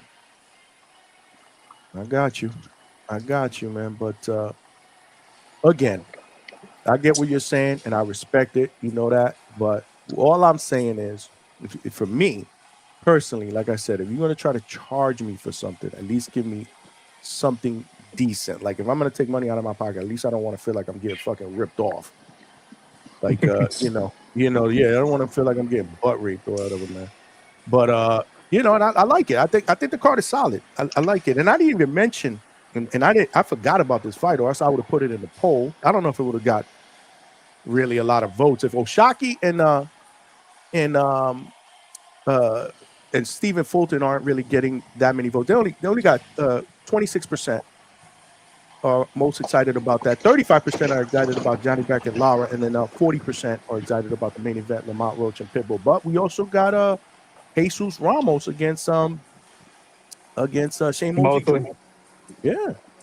All of those fights to me, Johnny, are just stuffer. Like in 20, when boxing was in its heyday, those would have just been good undercard fights. Why the fuck is that a pay per view in 2025? I just don't get it. I kind of hear Alberto's point. What up, respect panel? What's What up, up? Trini? What up, Trini? What's up? What's Alberto, up? you can find four good people, man. 2 words for you: fight, party, man. This is a hardcore boxing fan card. You're gonna see some good matches in this. So $15, $20 a piece. Fry some chicken, get a bottle. You know what I mean? Do it like that. It's December, right? So it's close to my birthday. So that's what I'm trying to plan. And We plus, we need got some Christmas gifts, treats man. coming. Huh? We need to buy Christmas gifts. That's why I'm not buying it. I hear you. Definitely. Hey, I feel you. man, I can't Fire knock stick that. it then, baby. You know what I mean? But November 7th, man. Nick Flies, the favorite with 2 losses against undefeated Tiger Johnson, free on a Friday night. You know what I mean? Take advantage of shit like that. You know what I mean? That's a good, intriguing fight. I'm glad they didn't try to slip that in that undercard. They kept it at Pro Box. You know what I mean? But yeah, man. But $80, especially since they're talking no more pay-per-views and all that. I hear you. But being that it's close to the B-Day, I'm gonna get a couple people together, man. You know what I mean? Fight, you know what I mean? Just order it and just, because I'm intrigued with the matches. And I'm pretty sure I'm gonna get a couple bets in the hood with the Mexicans. You know what I mean? So I'm gonna be tuned in. Well, you guys also, we will be doing a live fight chat for that. So I'd love for you guys to tap in here as well. We all over that one, man. I'm kind of Definitely. live fight chats, We man. gonna They're be actually here, pretty Johnny. cool. Yeah, they're Yo, actually pretty Johnny. cool. What up? Yo, Johnny, you remember the Black Wire back in the days with HBO? You remember that? I remember Of being course, young, bro. yo. It was I'm a Black old, Wire bro. for the Tyson Absolutely, bro. fights. I remember being young and having to hold the fucking wire, and I couldn't see the TV. And then I'd be trying to look at the TV. My father be like, "Daddy," and I go back. Thank God the Tyson fights used to be over so quick, man. Word. Bro, I But I remember all remember that that, shit. man. I remember Yeah, all yeah, that, yeah. bro. I was I'm old, bro. I lived through Betamax, VHS, Yeah, you VCRs, blessed. You blessed. The hot box, you had to the push the hot button in the back. box, They used to send the fucking bullet. the hot box. We had that, and all my boys and my stepfather's friends from the corner used to come up and watch the fights there because we had one, they had one. It was dope. Yeah. I grew up with all that shit, man. It's Yeah, me too. I Me grew too. up with That's all just that, man. memories, man. Word. That's what I'm saying. We seen Absolutely. a lot of good fights live, man. And just talking about it, I be forgetting sometimes and then bring it up like, yo, I remember where I was at during that fight. You know what I mean? Yeah. Word. But I'll check back in. Respect, You panel. already know. You already know. Trini Bronx in the building. Malcolm, what's good, Malcolm? I need the last 4 digits of your social security number. Boots tennis. That's it. What's good, my brother? What's good? What's going on, Johnny? What up, Alberto? What up? What up? Shout out to Trini. Salute, Malcolm. Yeah, man. I like the little topic we got going on about this card. Amazing card, man. Amazing card. I like how this is starting to shape out. Not gonna lie, man. $80 is crazy work. Again, typical nothing's PVC. finalized. That's more me. I'm throwing that out there. It's probably not $80. Maybe it's $70. I don't know. But what I could tell you is it's not going to be $20. It's not going to be $30. So I'm just, don't quote me on that. I'm thinking it'll be wrong. The thing is, like, I don't even think you're wrong. 79. That would mean $79.99. That's what you heard? Yeah, I heard 80 as well, Johnny. I don't know. Again. Plus the little fees. What you think about that? You got so I saw you lobbying, right? You got the goods in the chat for other people. Oh yeah, listen. Who was it? I was Consejero saying something about the fire stick or whatever. Hey, I could always chop it up with somebody like off air. Listen. I got the good shit, man. I got the good shit on Fire Stick, bro. You ain't gotta press a bunch of links. You can just watch whatever you gotta watch. That's all I'm gonna say, man. Hey, good quad. No, I didn't Fire Stick. I had Netflix for the Jake Paul shit. I'm bugging out. But trust me, good quality for everything. But nah, man. I besides the whole little $80 thing that we gonna Fire Stick, I actually like how that card looks. I'm not really too crazy about the Shane Mosley fight, to be honest, because I don't really like Mosley Jr. like that. I could see the point about the was that Berto or was that Consejero? I can't remember who said something about that being a boring fight. Alberto. It was Berto. Yeah, I'm not gonna lie. He got a point. Yeah, he definitely got a point. I didn't think about that. Which one? Whoa. Which one again? You about Lara and Janibek, because those are both guys that's gonna try to counter and capitalize. 2 counter punchers waiting to counter. Well, potential chess Lara's match. been fighting a little bit different since he got older, though. Nah, that was just against Danny, Johnny. That was just a washed up Danny. He Getting quit on in his the ring. punches more, or is it moving as much as he did? We definitely don't see the Lara that fought Canelo anymore. We don't see that. Yeah, I don't think he's gonna be reckless though. I don't think he's gonna come off reckless against Janibek. It might be a calm fight. I think it'd just be a calm performance. The Adames fight would have been better based off of styles. Like that would have been like a way better fight to watch. But I could see the angle there. Now, I don't care about no Lamont Roach versus Pitbull Cruz. I don't like Pitbull Cruz. Really? Yeah, he don't got a jab, man. All like he'll throw. You'll see him throw jabs when he do mitts, but then like actually watch him fight. He's just throwing hooks and uppercuts, and he just comes forward with that guard. You know, it's a nice, tight, solid guard, but I can't get behind a fighter that just doesn't throw any single jab. Like mix it up, do something. You know, so he might look pretty in spots with Lamont Roach, but Lamont in the pocket is just gonna clip him with shots. That's really it. I think he, you know, goes to decision. He beats him. Is this at 140 or 135? I did hear that. Also, good damn. So Lamont moving up again. He's a For modern day Pitbull's bud. interim 140 title that Pitbull has. An interim, right? What is that? Okay. Yes. WBC interim. WBC. So Yeah, because winner I heard he of wanted to move down. I thought he was going to move back down to 135. So I was thinking it might take place at 135. But shout out to Lamont for trying to go to 140 to fight him. I think he's still the bigger guy. So yeah, he'll be fine. It's not like he's fighting Gary Antoine Russell or somebody you know that's more dangerous. I think Pitbull's not even all that. You know, he just went the distance with Tank. That's his you know, his fucking claim. Yeah, that was his yeah, there you go, claim to fame. My bad, man. I just got up. And I really, really, really want to see the Stephen Fulton fight. That's what that's the one Alberto doesn't want to see. Yeah, I want to see that. And it's I do the too. reason why I think Alberto doesn't want to watch it. I might be right about this. It's more off of Foster than Fulton. Because Foster has these moments where he doesn't do shit and he just really fights at the pace of whoever he's fighting. He got that yeah, Raymond Ford does it at spots too, where he kind of fights at the level of who he's fighting. He cleaned it up a bit, but he used to do that all the time, especially in the beginning rounds. And Foster doesn't really pick it up until later on. Like he always does that bullshit. But Fulton, he's better in the pocket. He's more slick. He shows the better IQ. I'm not running off of him just getting, you know, just because he lost to Inoue that he's trash. Now all of a sudden, you know, he came back. But I don't think Foster poses too much of an issue. He might be bigger.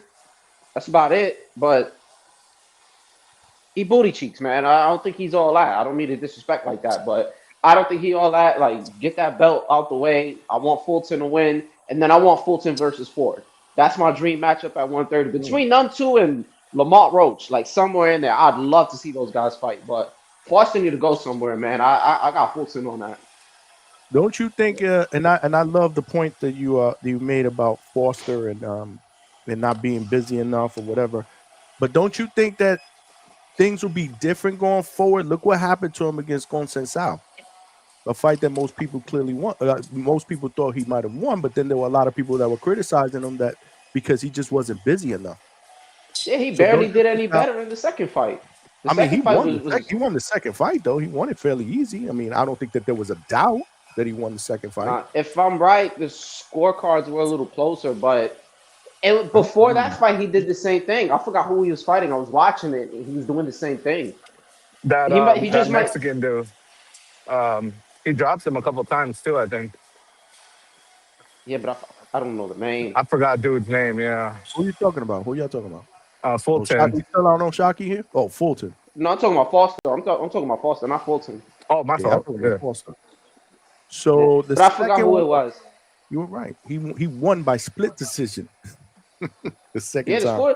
People were arguing about the scorecards again for that one, but he might just be one of those fighters. That might be his thing, where he just fights at the level of his opposition, or he doesn't do too much. Which, I mean, I'm not gonna act like it's a good thing or a bad thing. It's definitely a bad thing, but there's just some guys who are like that, and that's what I've always gotten off of Foster. I'll say the same about Carlos Castro. You guys are talking about Carlos Castro? That's the dude that dropped Fulton, cool boy. Right. Okay. And that was right. Okay. That was on the undercard of something PBC did. That was Fulton's bounce back fight after he got knocked the fuck out by Inoue. Right. Okay. Shout out to Dwayne Styles for reminding me about that. But I mean, I'm looking forward to that. But I'm with you. I think I'm siding with Fulton on that fight. Not to mention that his drip, the jorts and the Timberlands, bro.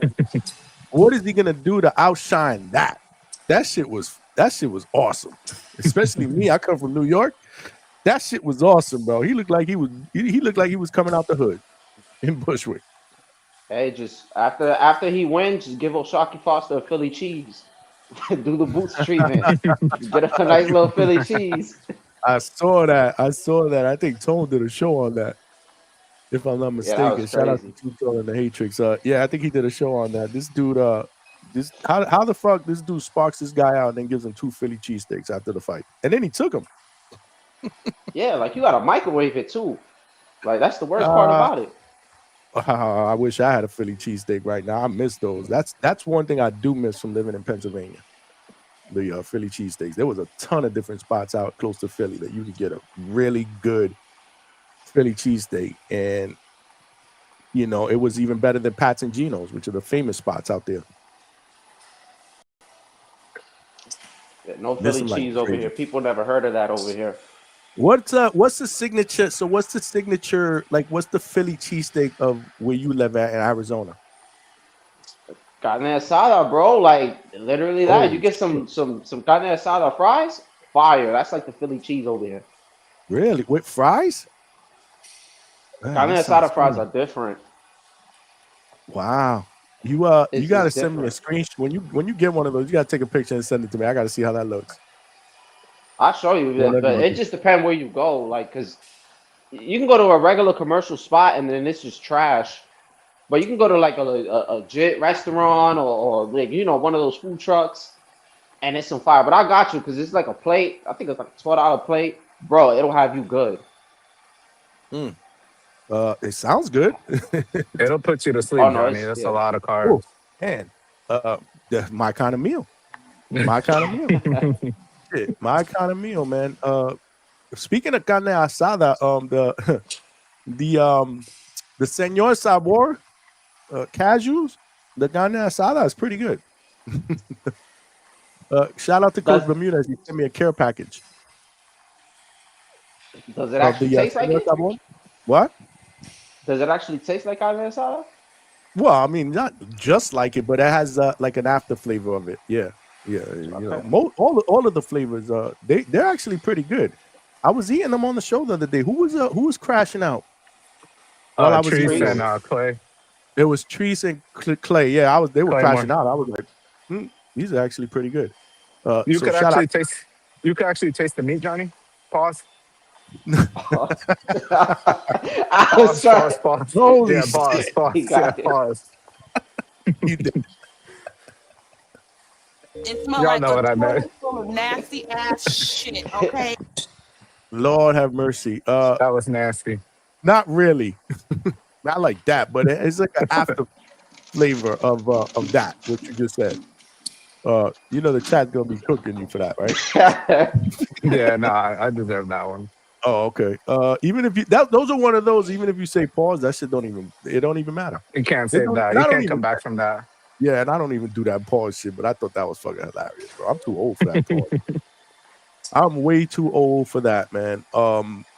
Malcolm, I appreciate you. You said you got 5 on the hoodie. Okay, thank you, man. Yeah, because I'm Appreciate always that. losing, man. Well, So I'm we gonna do trying that to right change now it. because Half Boxing jumped in with a 2-piece. Appreciate you guys. Appreciate you guys. And I think somebody else might have jumped in. Oh, Coach Bermudez, man. He said, "Go get your Señor Sabor and order your snacks." What's the promo code? That way they can know that we came over because Coach, of Coach. Coach. They said they need a discount code. They need a DHS discount code to order from Señor Sabor because you know Is Rohan the 5? the family, the DHS family is trying to push you to make me a sponsor. That's what that shit is all about. But he sent me a care package. I will tell you, I like the honey sriracha are good. The sea salt and onion are good. They're all good, but these are my favorites out of all of them. And the pizzeria, there's a pizzeria flavor is actually pretty good. And then my wife likes the because she likes the sweet one. Tres She likes leches.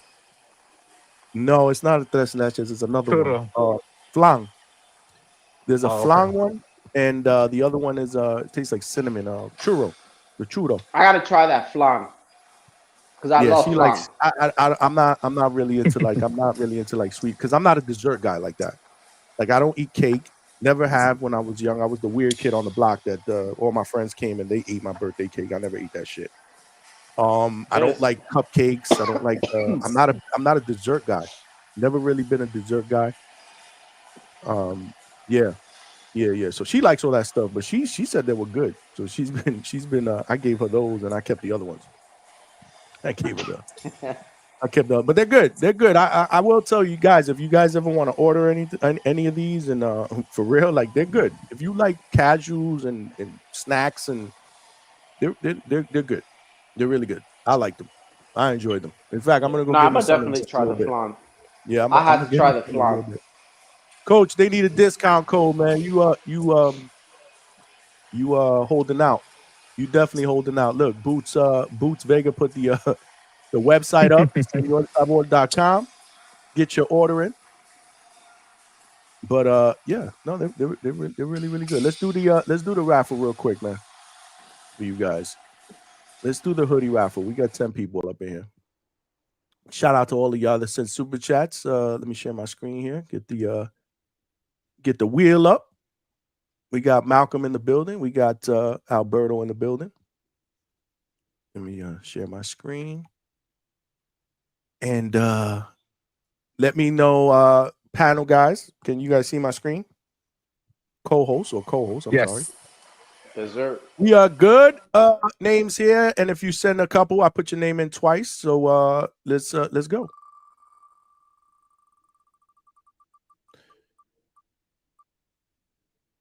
Oh, CJ Rich. Nah, Johnny, we gotta do that again.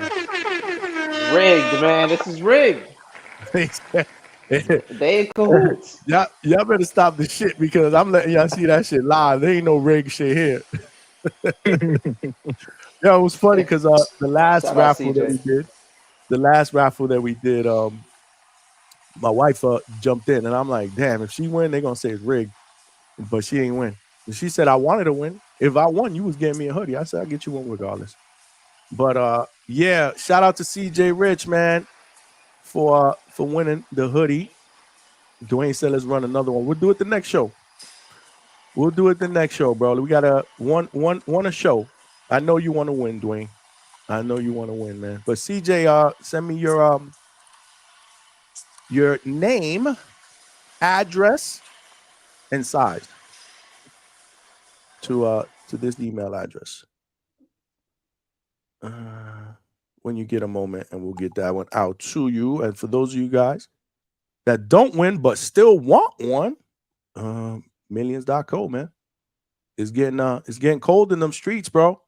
If you live in the Northeast, man, get yourself a hoodie, man, and support the DHS family, man. But so Malcolm, you just got up, or you working today, or what? Yeah, I gotta go to work. Do you ever have a day off? Nah, I'm off Saturdays and Sundays. Oh, and those are the days I don't do shows. Okay. Yeah, Unless pretty it's much. like, no, I do shows. No bullshit. I did live fight nights on Saturdays now, and Sunday night. Well, not this Sunday because we were in Miami for the fights or Hollywood for the fights. Yeah, but like normally Saturday, I'm just kind of like not on, or I just like try to rewatch some shit. Sometimes I'll go out. It just really depends. But all the times you're doing shows, bro, I have work, so that's why it always seems like I can't really do shit. But then once I get daylight savings, I think when y'all get it again, I'll be able to call earlier because we don't get that over here. It's weird. The clock don't go back. They don't go. It doesn't go back. Nah, where I'm at now. So Where I'm you like at? 3 hours. Yeah, because I'm in Yuma. I'm in Arizona. So there's certain spots in Arizona that just doesn't get daylight savings. So when y'all get up this year, when y'all get them sometime this month, I'll just be 2 hours behind y'all. Like right now I'm 3, and then I'm just gonna be 2. How far are you from where Two Tone lives? Like 2.5 hours. Okay. Man, so you in the boonies. Yeah, bro, I'm right by the border. I'm literally by the border. What made you move out there? Lord child. It's a long, yeah, it's a very long story for Does it another have to do show, with a bro. female? Does it have to do with a female? It's a whole thing. Yeah, I was engaged, bro. I was engaged and Got all you. that. Okay. So Yeah. Well, we have yeah. to save that for another show. Oh no, it'll be a good one. That'll be a good one. But yeah, Oh so my I'm here. God. He's all the way, and Malcolm's from New York City, bro. You a long ways away from the city, my brother. Hey, listen, to be honest, man, I kind of prefer it over here. I mean, I don't I was get the just gonna rain. ask I you don't that. got to deal with the snow. It's Oh, unfortunate because I miss the amen. snow. But if I was driving in the snow, I'd be pissed. It's more of convenience. I miss convenience, and I kind of miss the variety. I guess the variety of like different cultures of people, and because everybody here is just predominantly Mexican or white, which Mhm. is cool. Because now I'm deep inside of the Mexican culture in the trenches, man. I fuck with it. You know, I'm exploring all the different foods. I love food, but then there's still that side. It's like I can't get a Philly cheese. I ain't got no good wing spots. There's no Puerto Oh, Rican food. I've met like 2 Puerto Ricans over here, so yeah, man, it's kind of different, but it's quiet. So I'm happy about that. I've been in the city for so long. When you just got quiet and peace, and you got people telling you good morning for no reason, it's a great feeling. well, that is yeah. No, you ain't getting that shit in New York City. I remember when I moved to Pennsylvania, it was a culture shock. People were actually nice. I never had to use my horn while I was driving over there. Like in New York City, I couldn't live without it because I'm always hitting my horn, cursing at somebody, road rage. I mean, it added moving out of New York City, and shout out to New York City because I was born and raised there. But moving out of New York City added years to my life, man. It made me different. I became more happier, less moody. Like I was always moody because it's New York, man. It's overpopulated. It's expensive. It's dirty. People are rude. There's tolls everywhere. I lived in the Bronx, and I was paying God knows how Hey, much for it's a tiny dirty. 2-bedroom with no closet. I remember we were renting out a tiny. Me and my wife when we first started together, we rented out this 2-bedroom.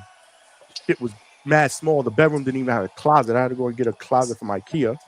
I Damn. remember, and we were paying hella money for that. No parking after 6 o'clock. I mean, it was terrible. I was dying to get out of New York for years, and then finally, when I moved to Pennsylvania, I said, "Why didn't I do this years and years ago, man?" I went, bought my first house. It was dope. It was affordable. Yeah, man. I mean, me in New York City, we're good. been there, Yep. been there, done that. We are good. But I don't know what you do without wings, because I couldn't live without wings. But make your Yeah, own, I'm man. forced Air to. fryer wings are amazing, my brother. Now I'm forced to go to Wingstop or Buffalo.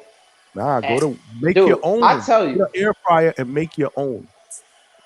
I mean, Amazing. I'll do it, but I'm one of those guys. I need my wings hot. Like when you regret it and you on the toilet the next day, I'm one of Oh, those with like what hot atomic sauce base? wings. Or would they buy the Yeah, sauce and make them yourself? You can make them yourself. it'll never come out the same, man. There's too many I'm YouTube telling tutorials. you.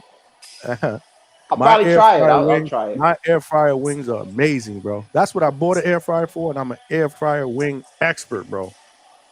I'm just gonna buy all Telling these you, peppers that I see, all these habaneros or whatever, you are and sick. serranos, and I'm gonna You just are mix them sick. bitches. I I'm never, gonna I mix. never understood. See, I don't like hot sauce and stuff like that, so that's why. But I never understood. Like, you don't taste the food; all you taste is You hot don't. sauce, You right? gotta So, know like, how to to add me, what's the flavor. purpose? Huh? You gotta know how to add flavor. Like you Hey, see, and I'm glad Berto's on. I'm pretty sure he can think of some a dish that they probably make in his family, or he's able to cook up right traditional that's hot as hell but has flavor. You just gotta know how to add a little flavor to it, and then you can add all that heat. But if it has that nice little sting to it, you're like, oh, it's got some flavor, and then after that, it's just straight heat kicking your ass. You're good. You got the best of both worlds. wow. Nah, I'm not big into hot sauce. Nah, I can't do it. I'll get heartburn. I'll get all kind of like you. I'll be in the toilet. Nah, I'm good. I Johnny, do since I jalapeno said chips though. I do jalapeno chips though. That I do like, which is weird. Jalapeno potato chips I do like, and they're fucking terrible for you. But hey, what can I say? Malcolm, this super chat is up for you, El Consejero, with the 2-piece. What's good, my brother? Thank you. He said, I want to hear Malcolm's story. Nah, I ain't hearing that. Y'all not hearing us. It's a Oh long ass man, story. my Y'all brother not. sent a super chat for that, bro. And I just put a That was question. what? It was $5.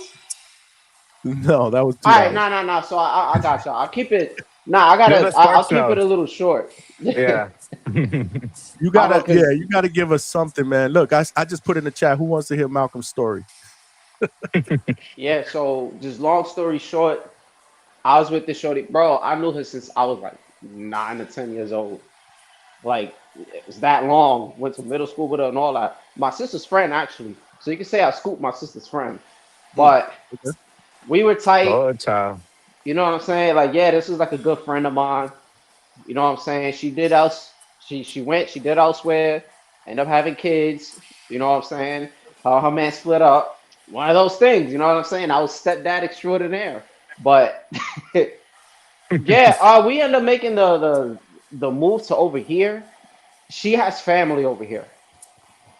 You know, she had family over here. We kind of wanted a change of scenery from New York. You know, I wasn't going to Florida. I wasn't going to Texas. And I'm not gonna lie, it was a spontaneous move to just kind of like move all the way to the West Coast. But it was a chance for me to leave New York. And to be honest, I felt like I kind of needed the growth. So there was, several other factors. So we kind of made that move. Everybody else was looking at me like I was bugging out. It's like it is what it is. I'm a grown ass man. I'm gonna do what I want to do. Yeah, man. Shit went left. You know, she did some stupid shit. We're just gonna put it that way. Hmm. You know, I kicked out the crib. I did what I had to do, bro. So yeah, that's just me saying something without saying that much. And then I kind of got stuck here, bro. So I had the chance to move back. And to be real, I just said, you know what? If I move on my own, you know what I'm saying? I'm just gonna deal with all the consequences on my own. Of my own. I've made a grown ass decision. You know what I'm saying? But I needed, and what I like to tell people, I needed that time to be alone. You know, pay all the bills by myself, have all that responsibility by myself.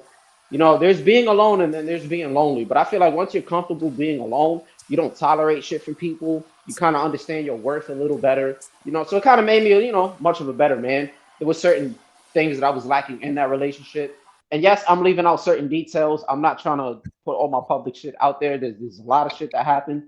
But yeah, that was really it. And then boom, I'm just stuck here now. You know what I'm saying? Well, I don't really regret it. yeah, don't say it in a bad way. It looks like you are, you're doing well for yourself. I mean, you sound happy, you know. Yeah, You don't sometimes sound I'm just miserable. tired. To be honest, sometimes family that's like I'll tell you, every single year the holidays usually hits.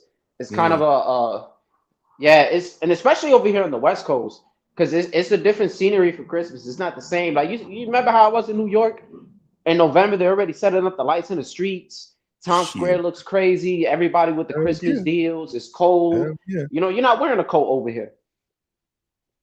You're not really. Same, Yeah, same over somebody here. put confession of the bag beater. That's Somebody- nasty. Damn, I was gonna put that up, man, and you saw it. Bro. Oh Lord have man, I seen that. I'm Oh, mercy. like, shit. Jesus. Look, every guy said the confession spot. This is the fucking hangout spot, Oh y'all, man, man. This that is shit how is we do it hilarious. up, man. We family here, man. We family. It's a safe place, man. Hey, listen, it wasn't me. They wanted to hear it, man. I kind of knew That's about it. I fine. think you told me about it one time a while ago I think I did, when but we I were, think I we were got more chopping it into up. detail about it. Yeah, you got more into detail, which is fine. I mean, listen, Yeah, I'm this not. is Nah, this is the, hell no. what you put out here in social media. Somebody's gonna Yeah, clip don't clip that. it. Yeah, you got to be careful. Don't clip that shit. And be like, look at I this tell dude you, on the bro. hangout spot the other day.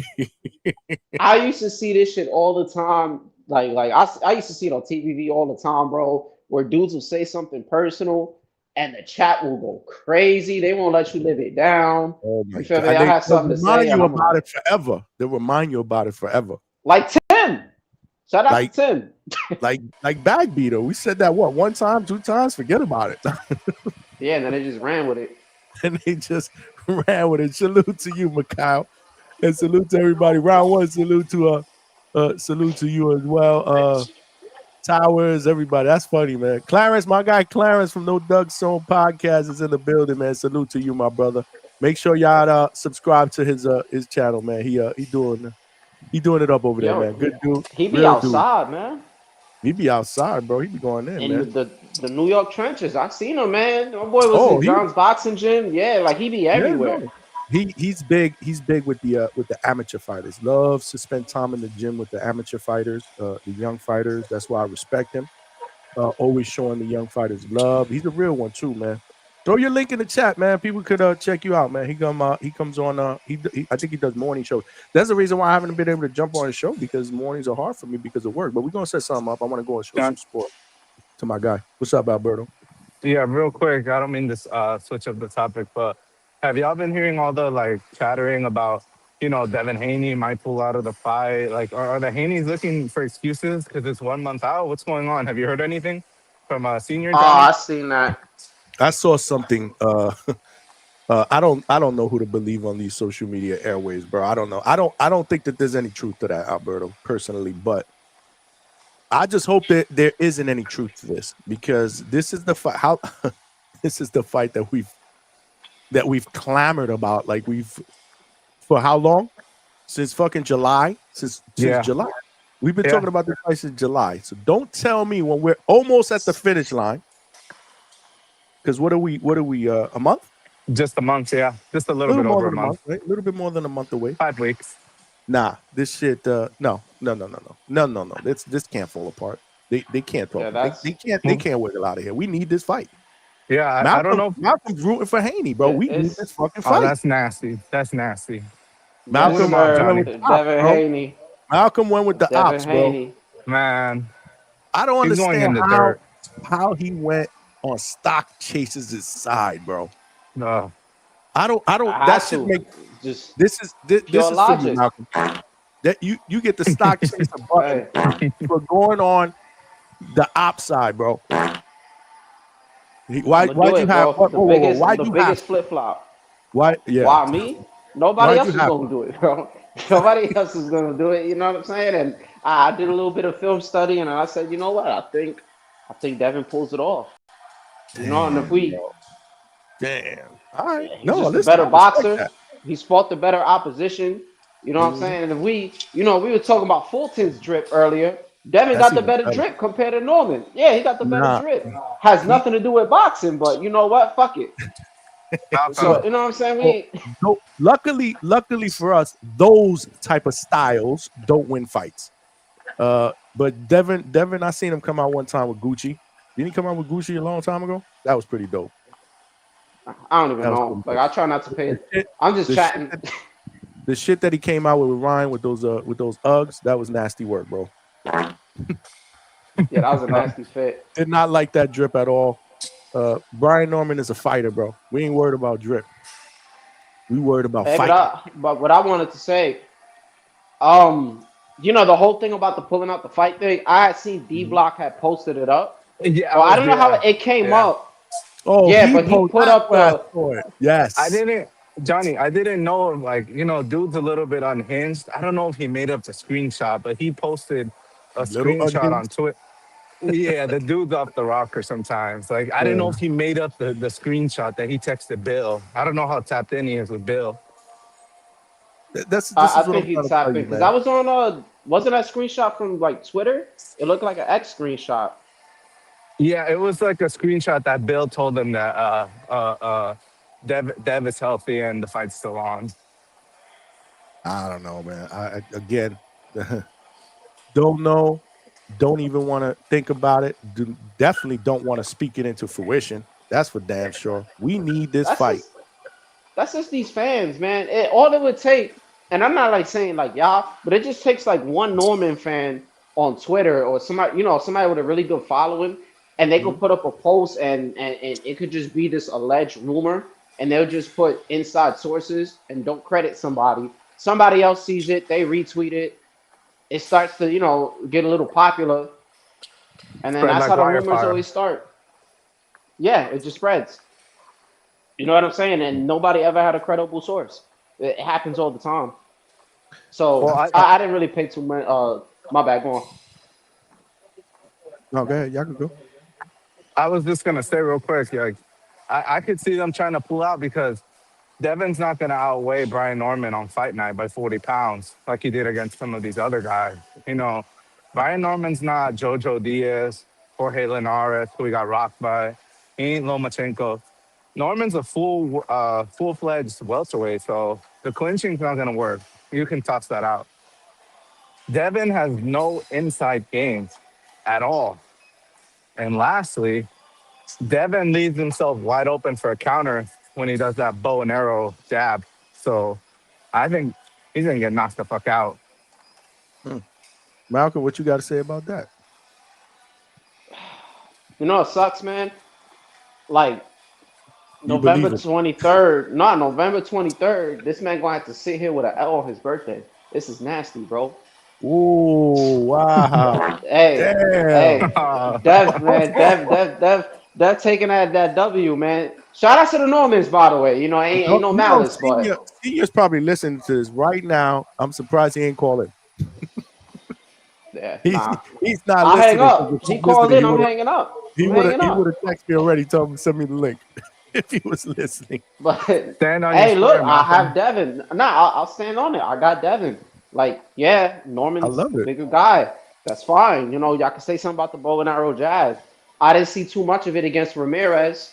I might have to just rewatch it. You know, I don't want to rewatch that fight, but now I might have to just to see how that flaw is. But more than likely, he's correcting it.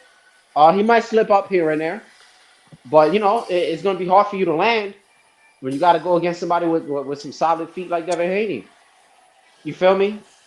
Definitely Haney has no inside game. I 100% agree with that. I've been saying that. If he was a fighting game character, his inside game is 25, bro. Like the lowest stat possible. Yeah. We're going to just give him 25 because he did a good job clinching with Cambosis. So I'll give him like a little, 25 piece. But that's what guys yeah, that he besides outweighs that, by 30 He pounds. clinching this fight, he gonna pay. Yeah, he's going to pay. That's just and I'm trying to find a fucking clip, man. I'm gonna have to yell at Brian Norman Sr. because I told him when he got those clips, man, send them to me so I can either post or I can put them on the show or whatever. There's a clip of and somebody brought it up earlier in the chat of Norman hitting the heavy bag, moving around, footwork, really good. I just can't fucking find it. That footwork's amazing, Johnny. And then you know what clip I'm talking about? Yes, I saw it the other day. It was of him hitting the heavy bag. Yeah, it was. Yeah, he was going around the heavy bag. Go ahead, man. Go ahead. Yeah, I was just gonna say real quick, like a lot of these dudes are, Devin's fought the better competition. Where was that IQ against Ryan? He couldn't keep that left hand up when he knew that's the one punch he had. So I don't want to hear it with this IQ. Devin's getting knocked out. Well, man, listen, so we gonna act like the drugs ain't matter. We gonna do this, man. You know the Haney's did that.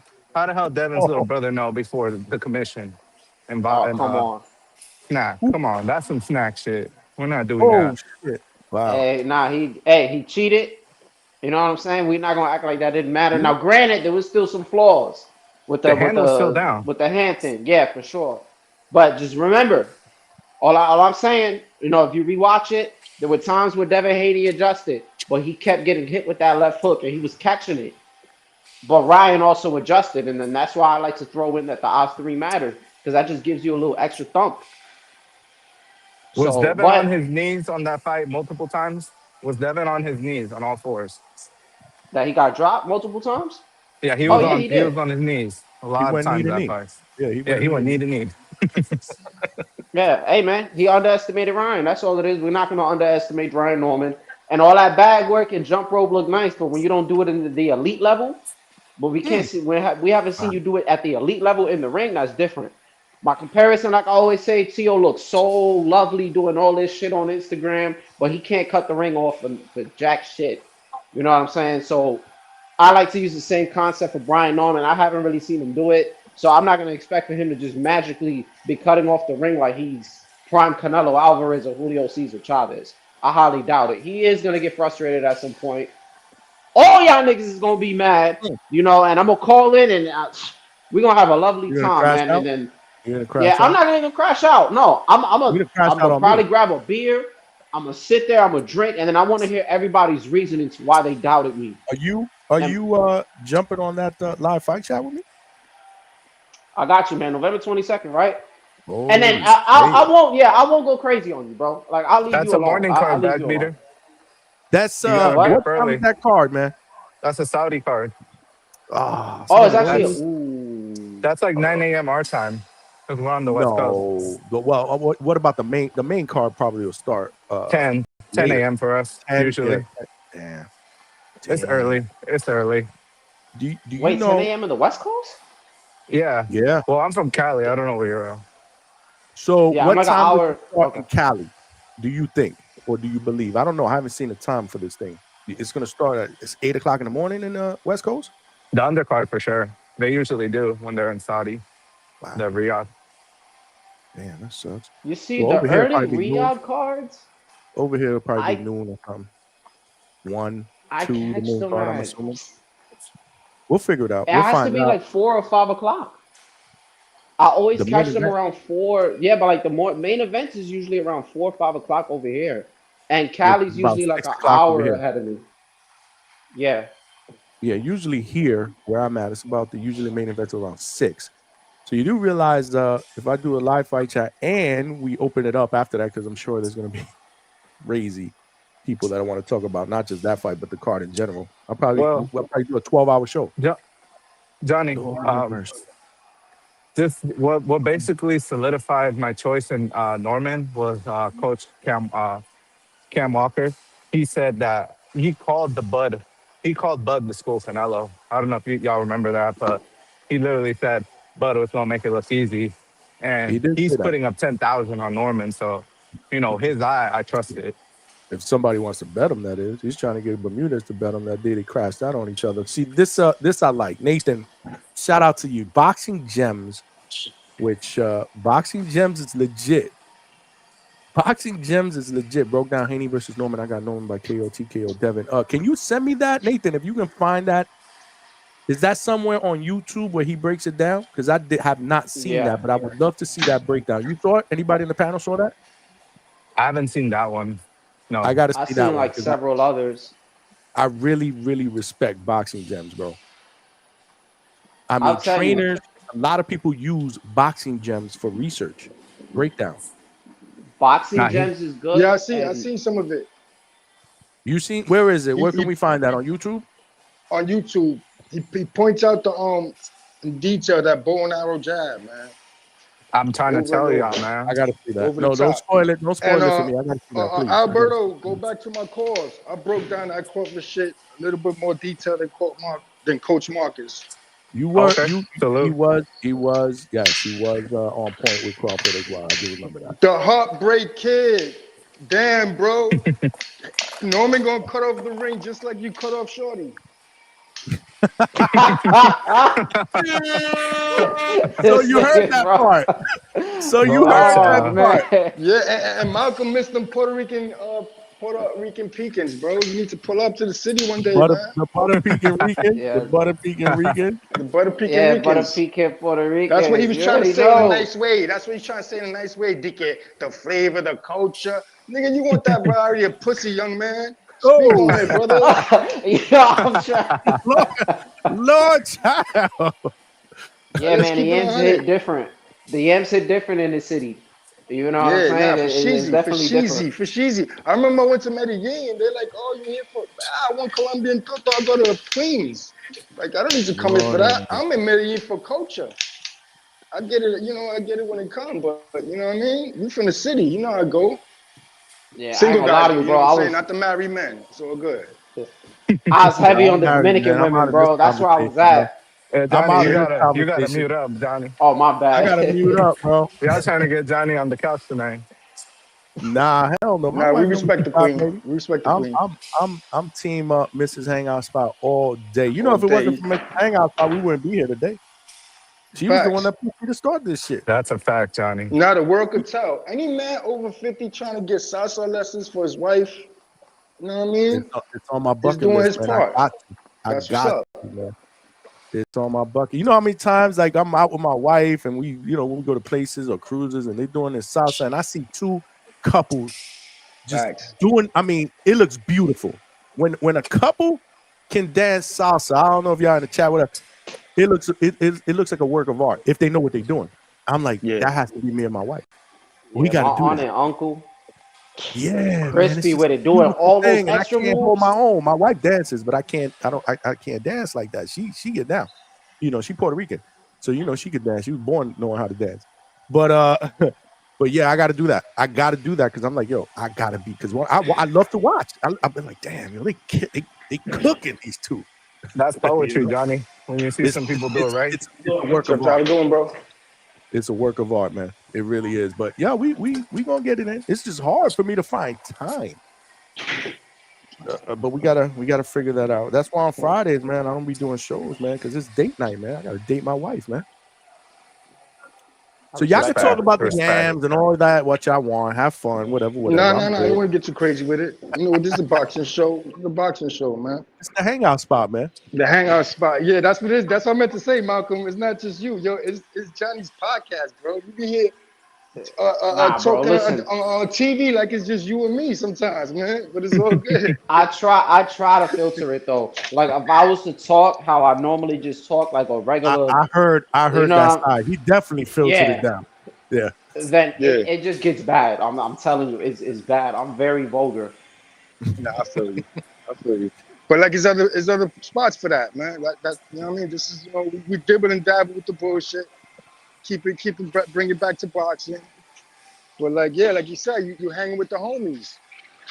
Motherfucker slip up one time. That's what it's all about here, man. We do a little box. We do a lot of boxing, but we do a little bit of Right. But everything, man. We troll, we laugh, we joke around. What's that shit Berto was saying? I know you didn't want to dwell on it too much, but he said something about Haney, what injured or something? Or that's just bullshit. What say? That Oh, was what? bullshit. Him potentially pulling out of the fight? Yeah. I think that's bullshit. Well, That's just I just saw yesterday there was like a lot of like commotion, like rumors were circulating that the Haney's are gonna pull out and they're trying to find a last minute replacement. But then I guess Johnny said that's not true. So See, the only thing about that is what I can I speak don't on. believe that shit. I don't like him even being mentioned for the February whatever.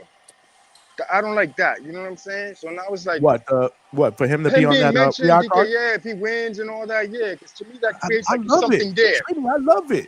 Yeah, but at the same time, it's like it's something else there. There's a reason to try to like, you know what I'm saying?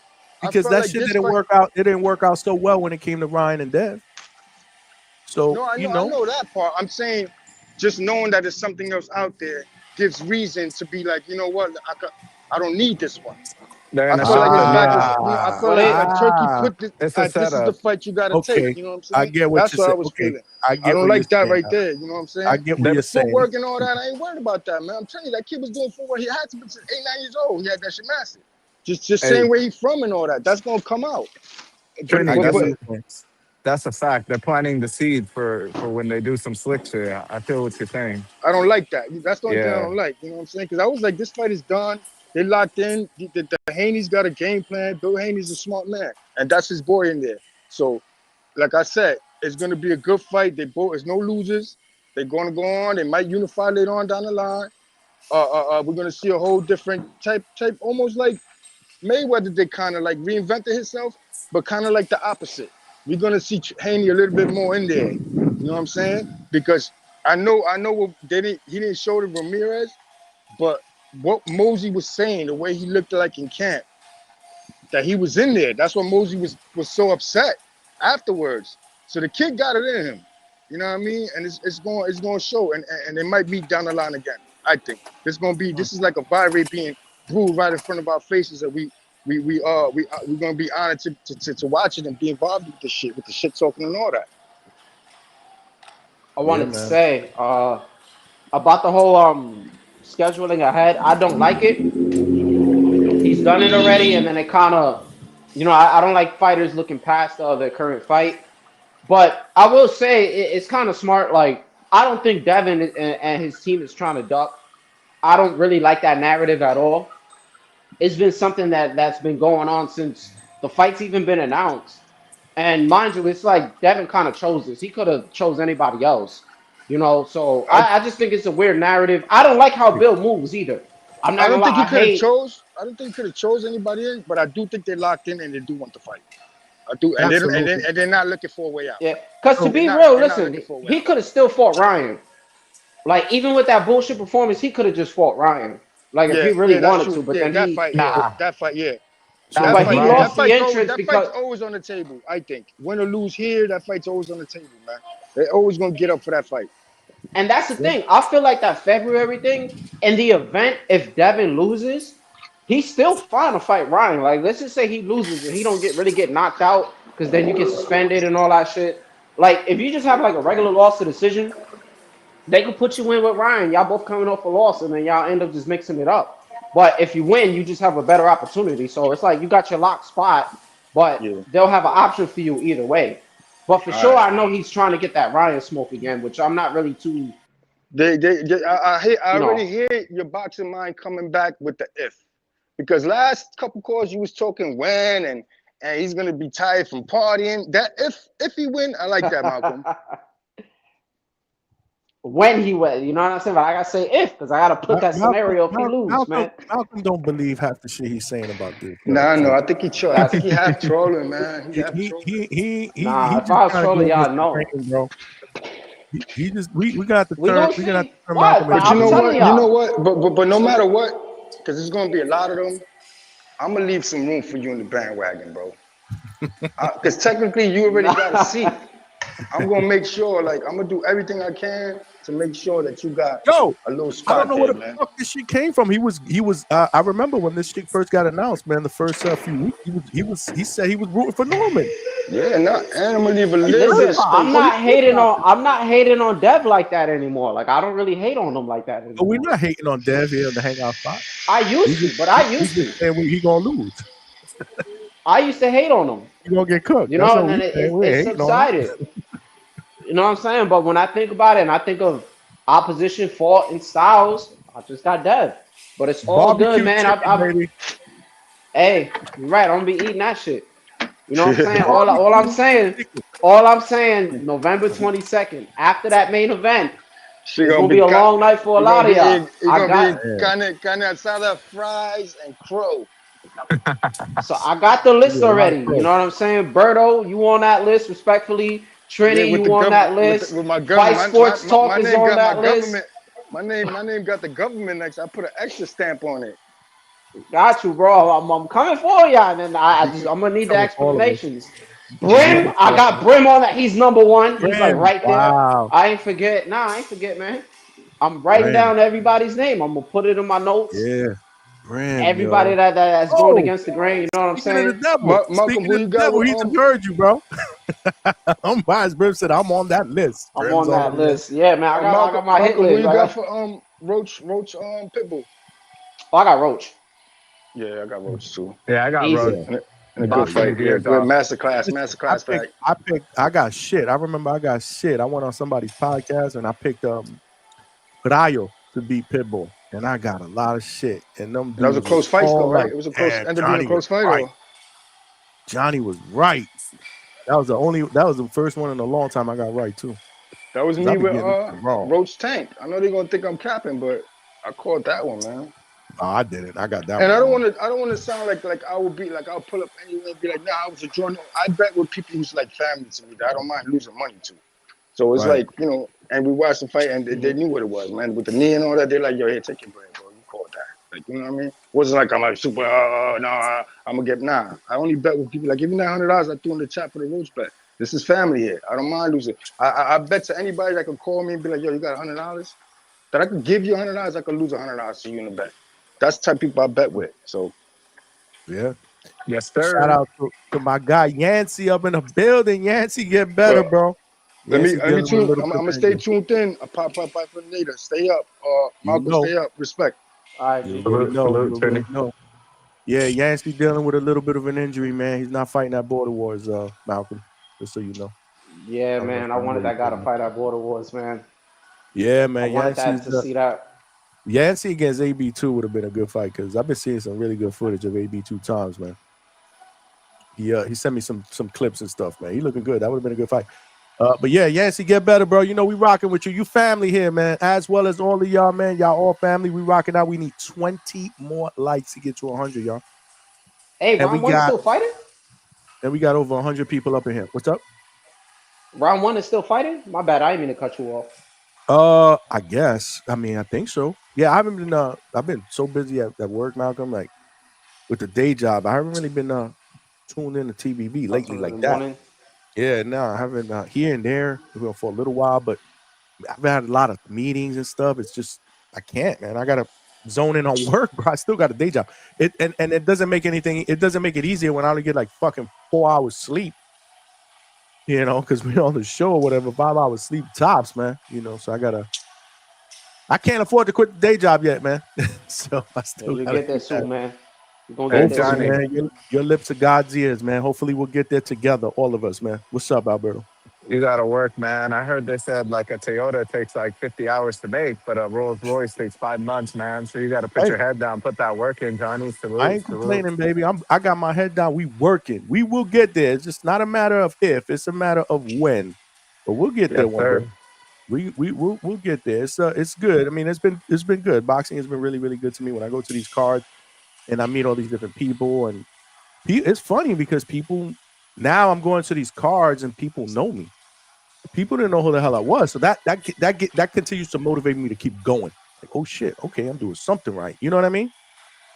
Yeah, I was Yeah, happy when So you got fact. that Rolly interview. I was like, that's a good look, man. Like the fact that like I he seen some didn't even dudes he saying, wasn't even trying to do an interview. I just pulled nah, up behind him. I'm like, Rolly, Now, man, you Rolly don't went to Johnny. Rolly said, "Yo, Johnny, can you nah, interview me?" I wish. nah, It ain't to that point yet. but the punchline is like a lot of dudes were like, or not a lot of dudes, but some dudes were like, "Wow, it was only 2 minutes," or it looked like Rolly wanted to leave. But Hey, the fact that Rolly even had respect and gave him, some yeah. time of day, like that's a good Mhm. look, man. Like, Yeah, because he was in chill mode. He wasn't really yeah, trying to he's not that like he was in chill mode, but I was like, damn, couple questions, bro. What's up? He's like, all right, okay, whatever. Like, and then what's crazy, and Vega could vouch. So Chevy Red was there. And Chevy was there. yeah, she was there. She was working the Lord, fights too, man. She's at he media. It was was looking dope, for man. coach, huh? That's a story for another day. Anyway, Lord, yes. child.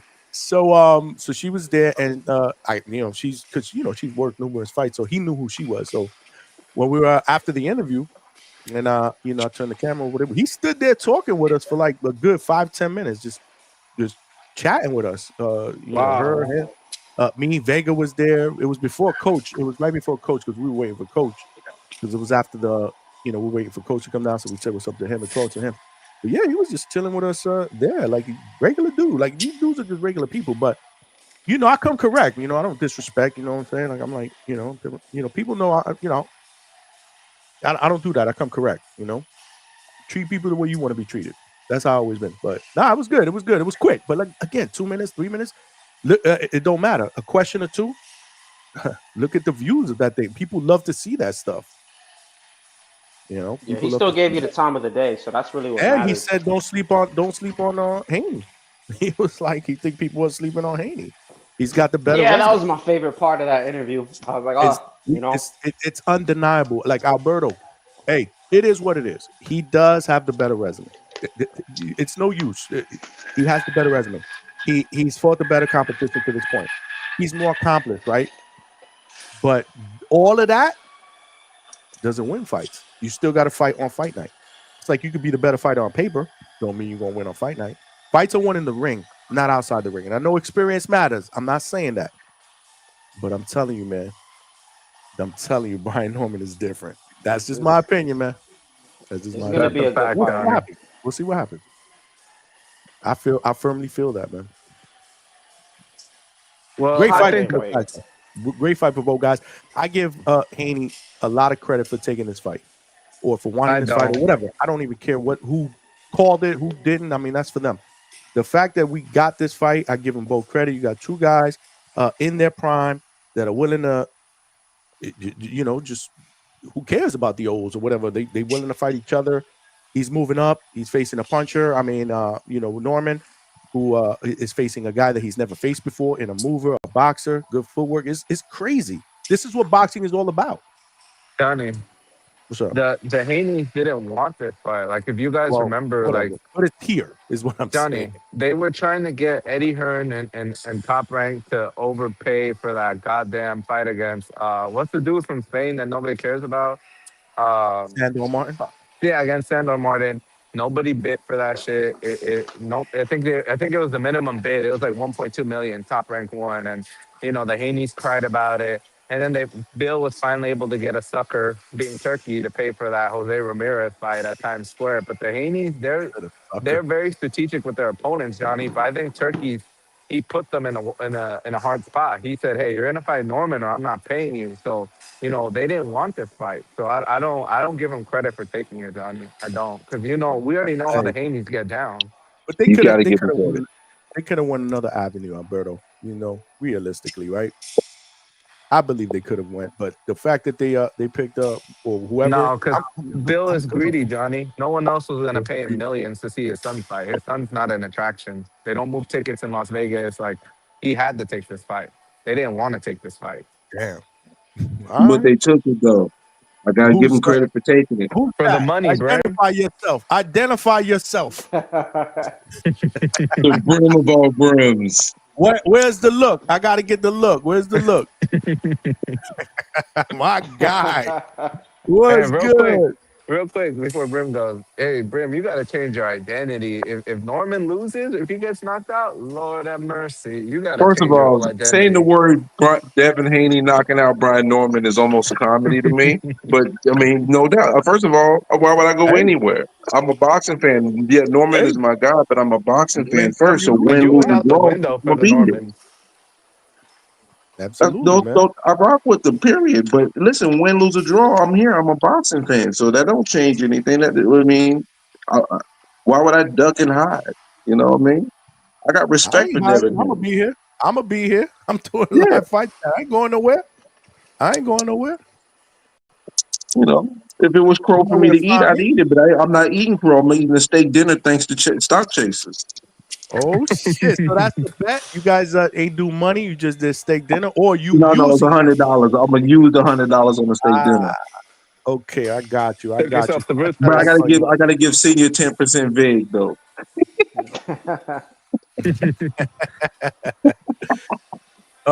Malcolm, Brim, I don't know if you heard, but Malcolm had a lot to say earlier. What you got to say about that? He's seen it, I man. heard him say What up, something about Brim? my name is on the list. I heard that. He said And I was like, write it down, take a picture. I don't give a food. He said he got a list and he crashing out after that on people on the list or something like that. Nah, I'm not crashing out. I'm gonna sit. I'm gonna relax. I might drink a beer, and then I just want to hear everybody tell me what went wrong after Devin wins. I'm just keeping track of everybody going for Norman, bro. I'm just. I want you to do me a favor though, because I'm gonna be a gracious winner.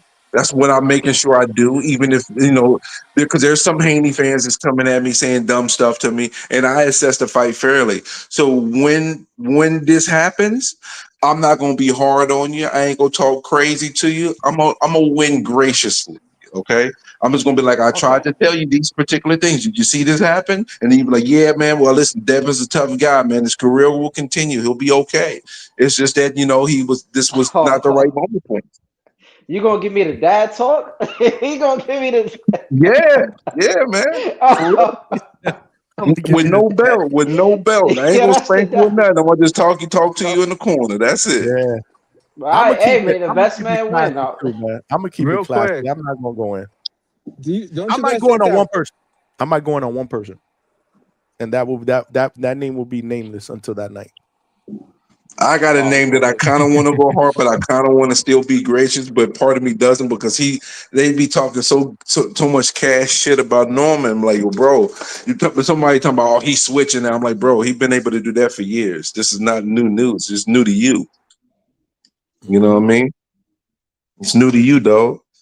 Man, you ain't do that. Okay, well, listen. That's why they fight the fight. So whatever happens, happens. So talk cash. And they keep on mentioning, talk about Kambosos did that. You comparing Norman Jr. to Kambosos. Good luck. All that resume talk, that's all I'm hearing.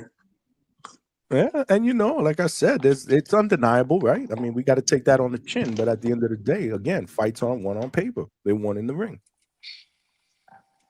You do know, like you guys have heard Brian Norman Sr. come on here and say this is Devin's not fighting somebody who he is has an advantage over or whatever. Like he's moving up a weight class, he's fighting a natural. You guys do hear all that Brian Norman Sr. says, right? Oh, definitely. Yeah. You know, but Devin locked in, man. Devin gonna pull up. We gonna get that W. Watch, y'all gonna see the feet. Give us You know, he 3 gonna reasons, outbox him. Malcolm. Yeah, give us 3 reasons, Malcolm. Tell me why he wins the fight. Oh, logic. Yeah, real logical. Okay, I got y'all. First, more seasoned and experience. Yeah, y'all can say some shit. Y'all, you were just saying something about the resumes. That's fine. I'm gonna use that logic. 2, he got the better feet by far. He got the better feet. We haven't seen Norman cut off the ring. His performances against Randall, yeah, it was a while ago. It was ass. I don't care about the jumping rope and how you look on the bag. You know what I'm saying? Anybody could look good on the bag, but we gonna see that in the ring. I haven't seen him cut the ring off at the highest level yet. Number 3, Devin just got the better jab. Period. He got a better jab. They're fixing that for sure. We've seen it. He's already fixing the whole little bow and arrow. But the jab is your nucleus. Brian Norman is not gonna take away that jab. Highly doubt it. So that's my 3 reasons: jab, Ooh. feet, and more experience. Can I give you my 3? Go ahead. 1, mentally, Norman has the edge by a good deal in regards to Devin Haney. We don't know what Devin Haney is going to do when he gets hit, because he is going to get hit. It's a fight. You're going to get hit at some point. So the jury is out on will Haney retreat? Will Haney revert to surviving or get PTSD moment when he gets cracked, or will he be able to stay in the pocket and continue to fight? 1, I don't know. 2, Devin Haney has had advantages in every single one of his fights, which was the height and size advantage. Comparing Norman to Kambosos, who Kambosos has a 68-inch arm reach, is kind of diabolical. So that jab that Haney has, he doesn't have the advantage to keep him at the end of the stick. He actually has to go with timing. So that means he has to be almost perfect with his timing throughout the fight, because he does not have the size and length advantage. 2, 3. One of the best features, one of the best things that Devin did in some of his fights was the jab and grab. Jab, get inside, keep them from being able to do the work. The problem in this fight is Devin Haney is not going to be the stronger guy. At some point, if he tries to jab and grab, the clinch will be broken. And if the fight is on the inside, it's curtains for Devin Haney, because Devin Haney will not. It's going to get real nasty if they're fighting on the inside and Brian Norman breaks that clinch. And at some point, these things are going to happen. And because of that mental advantage, I believe that Brian Norman has going into this fight, once Devin Haney gets cracked, this could be a 12-round decision of Devin Haney surviving for 12 rounds or he getting sparked out slowly, because it's not going to be a one punch that's going to do it. And I got reason number 4. Reason number 4 is because Brian Norman can be able to hit Devin Haney and crack Devin Haney without sitting on his punches, which gives him the ability to throw shots in between Devin Haney shots. So that means feigning, making Devin Haney throw his punches so he can be able to time Devin Haney and throw at the same time. And being able to do that, knowing that his punch will do more damage, puts him in a position of power. Mm-hmm. Good. That was music to my ears. Hey, that wasn't that bad. I'm not gonna lie. I do agree with you with the inside very game. good breakdown. I love that. Yeah, Devin don't really got an inside game. I know that. So much what? for sure. So at some point, this fight's going to get in the inside, and he's not the stronger guy where he can clinch a guy and get away with it. The confidence that some Haney fans have, and disregarding this point, is a little bit not disrespectful, but a little bit haphazard. You're not paying attention to what potential downfalls that the fighter you're rooting for. See, I know what the downfalls for Brian Norman is. Brian Norman can't keep his head on the center line all the time. He's going to have to be able to cut off the ring, but it ain't just cutting off the ring. It's called calculated, educated pressure. He can't just throw caution to the wind. He has to be able to build into that. So that it's not going to be about this one punch knockout. It's about landing several punches to wear Devin Haney down and take him out eventually. And that doesn't require for you to be loading up on your punches. And the fact that Brian Norman has power in both fists without having to load up on his punches and don't have to sit on his punches can put him in a position where he's landing punches in between shots and doing damage. I will say that inside work, it's gonna happen in spurts. There's gonna be times, but it's not like it's gonna happen very, very often where he's gonna grab And then, you know what I'm saying? Like you're saying, Norman's going to be able to shorten the shots and hit them and work in the inside. I feel like maybe the first round, or you could say the first two is going to be a little bit of the difficult side. But remember, this happened with the Ryan fight. Like, I think, he was definitely getting his ass whooped. He got dropped. But let's remember what happened from rounds 2 to 7, because that gets highly overlooked. He was cleaning up Ryan to the point where I thought he was just going to cruise for the rest of the fight. So he showed he knows how to fight a puncher. He was pivoting well. He adjusted to the left hook.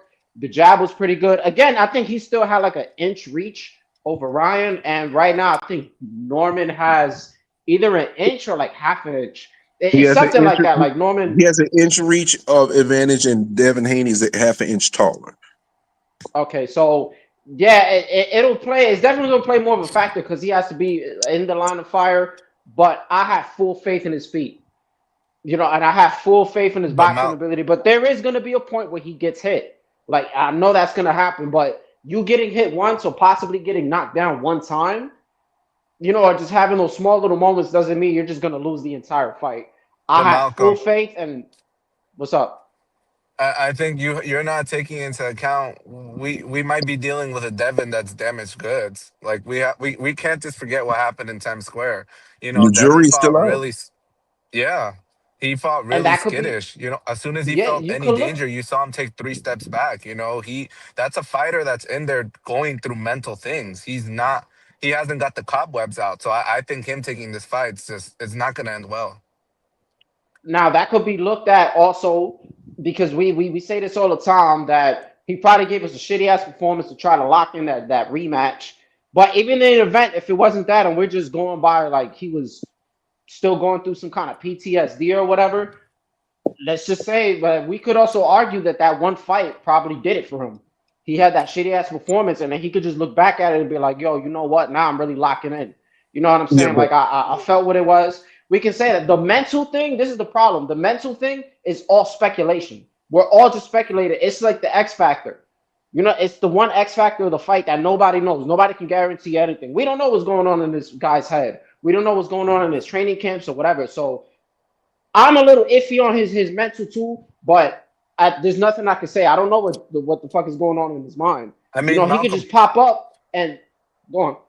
Malcolm, not to cut you off, brother, but he's not mentally strong. We can see that. I don't know if you guys see his tweets. He's always responding to the most random, he'll respond to somebody with 10 followers throwing hate at him. He's not mentally strong. You could tell all the booing ever since the Ryan fight and the lawsuit, all that shit's getting to his head. Hey, Kambosos and Shakur are way worse on Twitter. Like when it comes to that whole mentally strong thing, I don't even look at the Twitter thing. To me, a mentally strong nigga is a nigga who get dropped and then he keep coming back up. The shit that he showed me against Ryan showed me mentally strong. That nigga got dropped. He didn't take the knee. You know what I'm saying? He could have just quit. I give him credit for that. I'm in the middle with that with you guys because I can't say that him responding to a tweet means he's not mentally strong. But I will say this. The fight with Ramirez did not give him the armor that was needed for him moving forward, no matter who he fought. Because the way he fought that fight, it didn't get the cobwebs out. It didn't get those things out of the way for him, going through those motions, receiving those punches, engaging in that form and fashion that sets him up moving forward, knowing that other fight with Brian is in the rear view. Because he didn't fight that way, it's still in the forefront because this is crazy that some Haney fans say this, but Devin cannot fight Norman like he fought Ramirez and win the fight. And some Haney fans actually think he would win the fight trying to fight that way. He will not. He has to do a little bit of everything. You can't be on the back foot, taking 3 steps backwards the whole fight and thinking you're going to win the fight when you're dealing with someone that's not on the back 9 like Ramirez is and as slow as Ramirez is. He can't get away with that with Brian Norman. So he's going to have to cultivate and utilize all the things that he has done in the ring and put it all together like Terrence Crawford did against Canelo, which I'm not going to say he can't do, but his hurdles is just that much greater because the way he fought last fight, because he didn't do himself any favors in preparing for the war and for the things and the dynamics that's going to come with this fight by the way he fought his last fight with the notion and understanding that he did get knocked down 3 times against Ryan Garcia.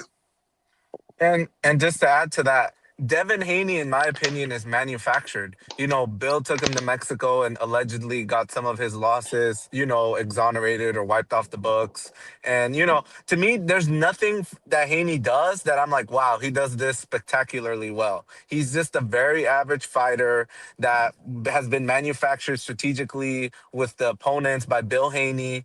And I think we're all going to see that November 22nd. Even Devin, when he's at these press conferences, he's not the best shit talker. He's not a guy who's exuding confidence or that's all the way there. It's usually his dad that's talking more than him. Hey, Berto, could I ask you one question? Wow. Lord Chad. Yeah. Do you think that Haney actually got a loss removed in Mexico? I've seen a lot of people bring that up, that, when there's smoke, there's fire. There has to be some truth to that. You don't like Haney, don't you? You don't. That's easy to figure out. Yeah, that's why I asked him. I'm like, yo, he doesn't like that. Yeah, I can't agree with that. That whole take the loss off thing, that's not something that I give a lot of attention and credence to. Even if it's true, it doesn't matter to me at the present time now, because you're fighting in the now and you are where you are and you've accomplished what you have accomplished, regardless of whatever possible quote unquote results were in Mexico. Nah, but I don't Brim, really care. I was just asking. I was just fucking with him. I was just asking him that. I know you never, was, but I just wanted to let that be known, because I don't dislike Devin Haney. I think he deserves a lot more respect than he gets, but I understand the some of the hate he gets based on some of the parameters. You know what I mean? Some of the things that his father has said. Like I personally think that Devin's going to pay for the sins of his father in this fight, because the things that his dad has said is going to get his ass whooped. Amen. Alberto, I always say, if you're going to hate, have quality fucking hate, bro. High quality. Your shit is beautiful. I love it.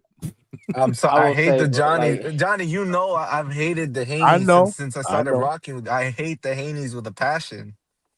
No, I know. But it's not just I hate the Haneys. Like, there's a lot So of stuff. let me ask you a bro. question. I'm gonna ask everybody a question. This goes both ways.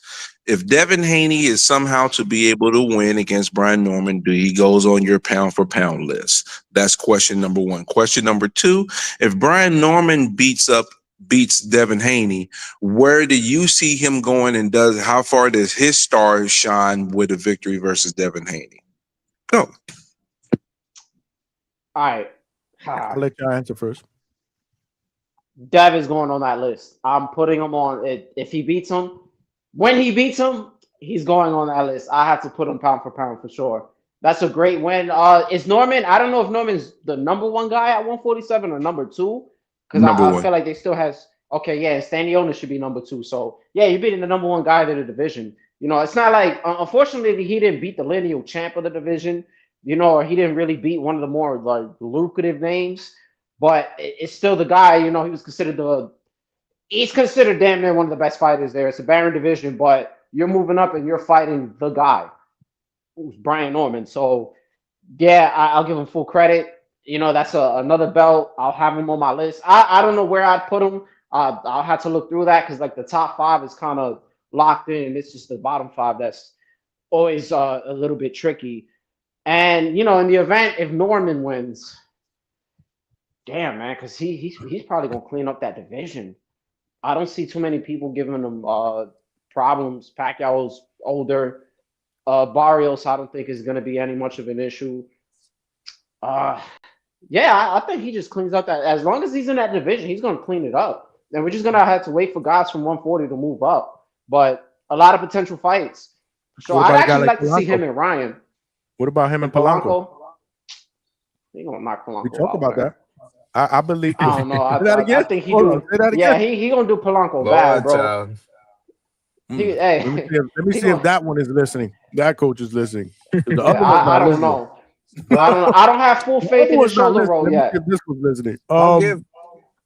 I do see that as a potential homecoming fight if all goes well with Norman. I do see Polanco as a next opponent. It's a makeable fight in Atlanta. That shit would be dope. Yeah, I hope that they can be to make that a mandatory, because when he fought Jen, I thought they was going to be to make that a mandatory, but that was considered a voluntary. He was ranked number 3, so they have to do their little, Top Rank got to do their little payments on the side to the sanctioning bodies, whatever they got to do to try to solidify it to be a mandatory. But we'll see what happens. That we got other business to take care of first before we go into all that. And I want to, I hope Senior is listening. I want to kick his butt just because he was talking. I've been fighting all by myself, People coming, nah, bro. I was fighting with you, Senior. I was the one putting my neck on the line, getting my head on the chopping block, getting my head cut off, getting called all types of names because I was defending what y'all was going through. Because I saw the process. So you was not alone fighting, Senior. I was fighting with you, dog. I was fighting with you. And just to answer your question, Brim, Haney will get all the credit in the world for me. I'm not gonna disparage his win. If he's able to, well, a caveat: if he does that shit he did against Jose Ramirez or what Shakur did against De Los Santos for 12 rounds, can we really give him credit for that? I'm not giving him credit for that. Word. Because you're not I there to don't know, fight. man. You gotta. Well, let's see how it plays out, man. And for a second question, Johnny, if Norman, it depends in the manner he wins. If he's Sasaki's Haney, or if he does what he did to Santillan in brutal fashion, I think Norman could become a star because Devin, while he's not a household name, he's not a pay-per-view star, he's been in all the headlines for all the wrong reasons. Young Thug, his baby mama crying, saying she wants Young Thug and doesn't want Devin. So Devin's been in the headlines for all the wrong reasons. So if Norman's able to knock him the fuck out, I think Norman can become a star. And I mean, that'll be great for the Normans. I think they really deserve that. I was you guys heard when I was with Junior in that live interview from the gym. I said, this is your coming out party, champ. Yeah, I agree because I think we're really going to see the best of Norman. I think they've really been. Oh, I don't know. Something happened with Alberto. Somebody just chopped him off. It wasn't me. That was Hilbainey. That's all I. That was Hilbainey. That's all I Dev hate. He got punished for the Dev hate, man. But no, that's some. Yeah. He be going in on Dev. He has never been a Devin Haney guy. He be going in on him. But again, he just started bringing up the dating life. Oh hate, man. But I don't know what the hell happened. It looked like his phone probably died. That's one of those. My phone died. Yeah, because he just zipped off, and it wasn't me. Like I said, I don't see him in the back. I can't wait. I cannot wait for that fight. Now, listen, it's gonna be a great fight, man. It really is. I can't wait either, man. I can't wait. I can't wait till the week before, because we're gonna be cooked. This is all we're gonna be talking about the whole fucking fight of the week. Because again, we forget there are other fights on this card. Not that we forget, but we got the better. We're so caught up with that one. And shame on me, I guess. Well, as it gets closer, it's no shame. It's not, it's still 5 weeks away. But we haven't even talked about Bam Rodriguez, that fight against Puma Martinez. We really haven't talked about David Benavidez and Yar. We haven't mentioned really anything about Abdullah Mason, which everybody's favorite prospect. Abdullah's cooking Notes. I got him cooking him. I mean, Notes could punch, but I got Abdullah. Like, I'm not worried about that fight. Benavidez, I think that's gonna go decision. I don't think Benavidez is gonna knock him out. He might get dropped. Yeah. Now he hasn't really shown me that he could stop somebody at 175. The Vazdeck fight, you were hurt, and then with the David Morrell, it was kind of, it was a little competitive, and you got knocked down from an arm punch. So I mean, we'll see. We'll see how it goes, but I don't think he's gonna stop anybody. He's definitely gonna accumulate a lot of punches. Based on his style, but I highly doubt he stops him. And Yar's a strong guy, so. Well, the boxing kangaroo. Shout out to my brother all the way in Australia, man. This is what it's all about, man. He said Bill zapped his Wi-Fi. Bill zapped Alberto's Wi-Fi, or his phone died or something. But wow, Trini is back, bro. Respect. What's good? What's good? Yeah, I can't wait to hear like the fighters talking, man. Like the round table episode I've been hearing about. Oh, I asked Junior about that because they did that when they were together in New York with that whole security guard that whole weekend. Yeah. They actually did one of those that still hasn't been Yeah, I know. I'm waiting for published that. online. I'm like, He yo, said that. He said Haney kept quoting Mayweather quotes. oh yeah. Senior was saying, but I'm like, when is it coming out? But they don't know. They're like, I don't know. They ain't told us anything or whatever. So That I probably would like a month. Maybe a well, month we're out, 5 beginning weeks of away. November. Yeah, absolutely. I would say somewhere along the lines of the beginning of November. I want to see that. Yeah. I asked him about it. He told me a little bit about it. I was like, you know what? Don't tell me no more. I want to see it. I told him, don't even tell me no more. I want to see it. Like, don't spoil it for me. I want to see that shit. You know, when it comes This out. Halloween season is getting spooky out here. It's getting real spooky. Yeah, they're about to shove all that damn promo last minute. I can't stand that sometimes because they don't really give you anything to watch. Yeah, and then it's gonna be on a low busy, but we lost the Thurman fight though. But still, you know, we got the Pro Box card. Then we got it's another card right before, right? No, Right, there's like the Pro Box card is on Friday, and then you got the Erickson Lubin and that one. Virgil Ortiz. That's Saturday. And then we got the Jake Paul Right? thing that I'm just gonna really look at the undercard because even the Jake Paul tank is right before. That's a week before. So we get that. Jake Paul tank is the next week, November 14th. Shout out to our guy Albert Bell. Yeah, I hope he lands on that main card, man. Fight on that card. He's got a fight on that card. What weight is he? 135. 135. All Yep, right. lightweight. He's gonna probably have a Dominique Valle problem soon, but yeah, rock out. Oh, Valle's my dude, bro. That's my silent. Malcolm, That's you my rock with silent. Valle, right, Malcolm? Yeah, I fuck with Valle. I'm not gonna lie. And he got his younger. I heard his younger brother's is nice too. It's a younger one coming up. Yeah, he's 1-0. He's 1-0. I was at his pro debut. Did you see that interview I did with him after his pro debut? Look, I was interviewing a 12-year-old. He was so excited. He was excited. Oh, he's that young. He's that young. Wow. Okay. No, I said he sounded like a 12-year-old. Oh, he sounded like. Oh, okay. He sounded like a 12-year-old, man. He was so excited. It was like it was dope, man. And then before the interview and after, it was like I was like, that's what's up, man. I'm happy for you, man. But Mark Ferre is very high on him. Yeah, and Danny Rubin, shout out to Danny Rubin from Pro Box, said, I told Mark, man, I think he's the best one out of all of them. Yeah, crazy, even the older one that took a L, like I think he's in a better weight now, so he's gonna even start shining a little much more more too. focused. So what I'm trying to work on, y'all, is I'm trying to get all three of them on the panel at the same time. Oh, that'd be dope, the man. Brothers, Definitely, the bro. Valle brothers, we are working on it, man. But I want Dominic to knock out this fight because he's fighting on that 7th card. How about your man Val Saint? You fuck with him? Of course, bro. Yeah, I love to get him on the panel too, man. I heard a dope story with him too, man. See, He's very shy. Okay. So see, Najee is the same way. So I've interviewed both of them at the gym, but like to get on a show and like they don't really like the to best type interviews like panel. that. This is the best type panel to get your feet wet. Because you're gonna get counter criticism, you're not gonna get a lot of the nonsense. So it's a good, you know what I'm saying? Because these guys are gonna hit the limelight quick. Remember, they're gonna come in as underdogs, in my opinion.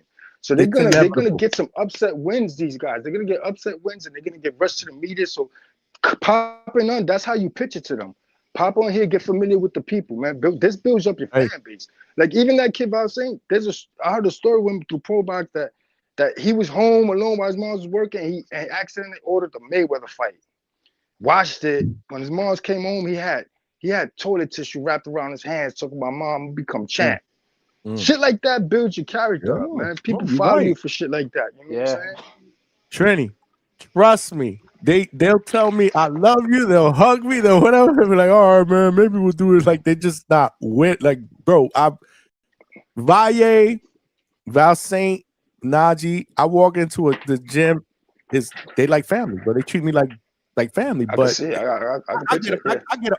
It's gonna happen. It's going to happen. It's just I haven't really pushed the button either because I know. I like Ben Johnson. I'll get it. We'll get him on here. Nah, I'll fuck with Ben Johnson. Ben Johnson? Yeah. I fuck with him too. Hey, Pro Box got a lot of good ass fighters, low key. I'm telling you, man, on the low, man. That's why I was so adamant when the whole Zuffa shit came out. Like if they had something new, like bro, y'all, you know You know what I'm saying? I know it's a beef between Turk and this guy, but don't act like, you know what I mean? So I'm good. Whatever happens with that, as long as Pro Box don't go nowhere, I'm all right. Yeah, no, for sure. I gotta show y'all something. I gotta show y'all something that I just got messaged over to me. I gotta show ya something. Johnny over there cooking. You know, we cooking behind the scenes. By the way, y'all, 14 more likes to get to 100. We can't get to that. We got over 100 some of our people up in here with X and YouTube. Come on, y'all. Yeah, I How just much hit more the for the like. My rap for the bad, raffle? Johnny. How much more I for the didn't raffle? realize it. Oh my God, we got somebody on a panel that didn't hit the like button. Really? I hit it right now, bro. I hit the like. Really? Fucking really? I still love you, bro. You still my guy. Hold on. Damn, how the hell do I make this bigger though? I gotta make this bigger on the screen before I share. Give me 1 second. Let me figure this out. Smash that like button, y'all. And subscribe. We only need 10 more subscribers to get 2.7K, man. Let's do that. Trini, he did the raffle already, bro. Oh, you did the raffle? Yeah. All right. That's what's up. CJ Rich won. Nice. That's my guy right He there. won. That's what's up. Which is crazy because he never wins any raffles. He'll be the first one to tell you he joins all these raffles and never wins. Look, he won money. That's what's up. Damn, what did I do here? Oh, man. Hold on. We're gonna get there. Bear with me, guys. We will get there. What happened to Bren, bro? He fell asleep over there. He working? He fell asleep, bro. Hey man, Brim, because of you him, fell asleep, Brim? I can't look at the Charlos the same anymore. Why? I keep thinking about gazelles only, bro, because I've never heard that before. Whenever I see the Charlos, I just think of that. Wow, Lions only. Where's my Yeah, record man. scratch button, man? My Yo, record scratch button is messing up. If the Lion had a little courage, she could have probably pulled off that Canelo fight, man. I was watching in that, man. Like, yo, bro, what are you doing, bro? Fight back. And I love the Charlos, man. I'm a huge supporter of the Charlos, but that shit had me rolling. Dang, gazelles only. Yeah, that's crazy. That's gazelle be out, man. Not even a cheetah can catch the gazelle. I gotta save it. That's what I gotta do. I gotta save it first, and then open it. Johnny, you way better than me with the computer shit. I tell you that much. Shit. Man, I'm learning on the fly, bro. Don't hold me. I'm learning on the fly, bro. All right, I think I got it. Let me share something here. Shout out to all of y'all. Window. No. Okay, that's what it is. Let me know when y'all can see my screen, please. Yeah, I can see it. Oh, fuck. Okay. Just a little something from the Norman Cat. Okay. Ooh, look at that foot. Look at that footwork. Don't switch up now, Malcolm. Oh, he's flat-footed though. He's mad flat-footed. I see some squaring up. That's all I'm saying. Just a little touchy touch. Yeah, square up a little bit during the clinch. You'll be all right. Damn it. Why am I not there? You know why I'm not there? Because I don't live in fucking Atlanta, damn it. That's why I'm not there. You're not but you got it's but you got a hell of an invite though, man. That was a hell of a login when you did that day, man. That shit was dope. I'd be there all Just the time if pulling I up lived like out there, man. Yeah, they let me that shit dope. anytime I can't wait want for them go. to pull up. I can't wait for them to pull up post fight 20 seconds. Stick around for that, Malcolm. What, when I bring in Brian Norman Jr. for an interview? Yeah. After the fight. Yeah, after when you pop on up on the live. I want Malcolm to stick around. I'm gonna be there. Trust me. Y'all gonna see me. I'll be the first one up here. Oh man, y'all gonna hate me. I have a long pep talk with all y'all. You know what I'm saying? Little footwork around the bag, hitting my bag, blah, blah, little footwork moving, because we flat. Now the back work look good. You know what I'm saying? I'm not gonna lie and act like the back work is ass or anything. But again, bro, If you want, look, this is what I'll do, right? I'll go like next time I'll go to the gym. I'll send you a video, Yeah, I know Johnny, of what you're me saying. doing Well, all then this send it stuff so on we the can play bag. it. Bro, So we this can is play it on the show. you're showing the bag beater Nah, bag work, man. You can't do that. you His know what name I'm is the saying? bag Like, beater. nah. But I'm yo, the using this bag, as a I know comparison. what you're I'm saying, using this Malcolm. I as know a what you're saying. comparison. The You know? the bag can't backpedal. I hear you. It's not gonna be able to I just need to backpedal. see that. I need to see that at the elite level, and I haven't seen it. Like that's what And I'm sold on.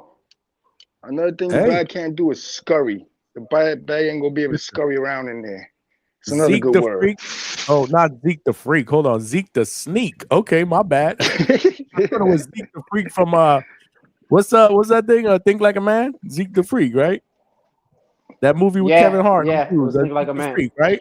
Romani Malco, he's Zeke the Freak. I thought it was Zeke the Freak. It's Zeke the Sneak, man. I actually like that name, Zeke the Sneak. He said back don't hit back. I get it, but it's working out, baby. It's workout. These are drills. These are a part of training. So I'm just showing you a Especially little. when you get hit with one of the best jabs in boxing.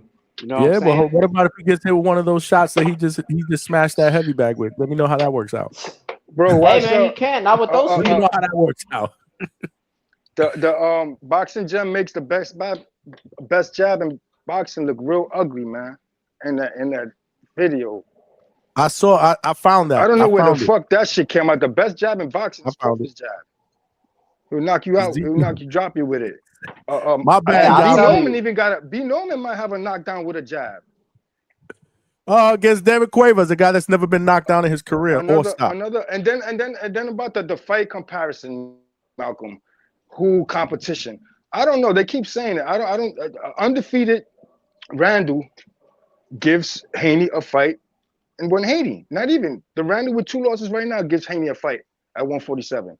Centennials, when he fought Brian Norman 32-0, Haney goes into that fight in his hometown. That's a tough fight for Haney. So that's what I'm looking at too. Like all the guys that Haney fought, they were smaller guys. So it's not, you can't even compare them to like Brian Norman in the ring with them.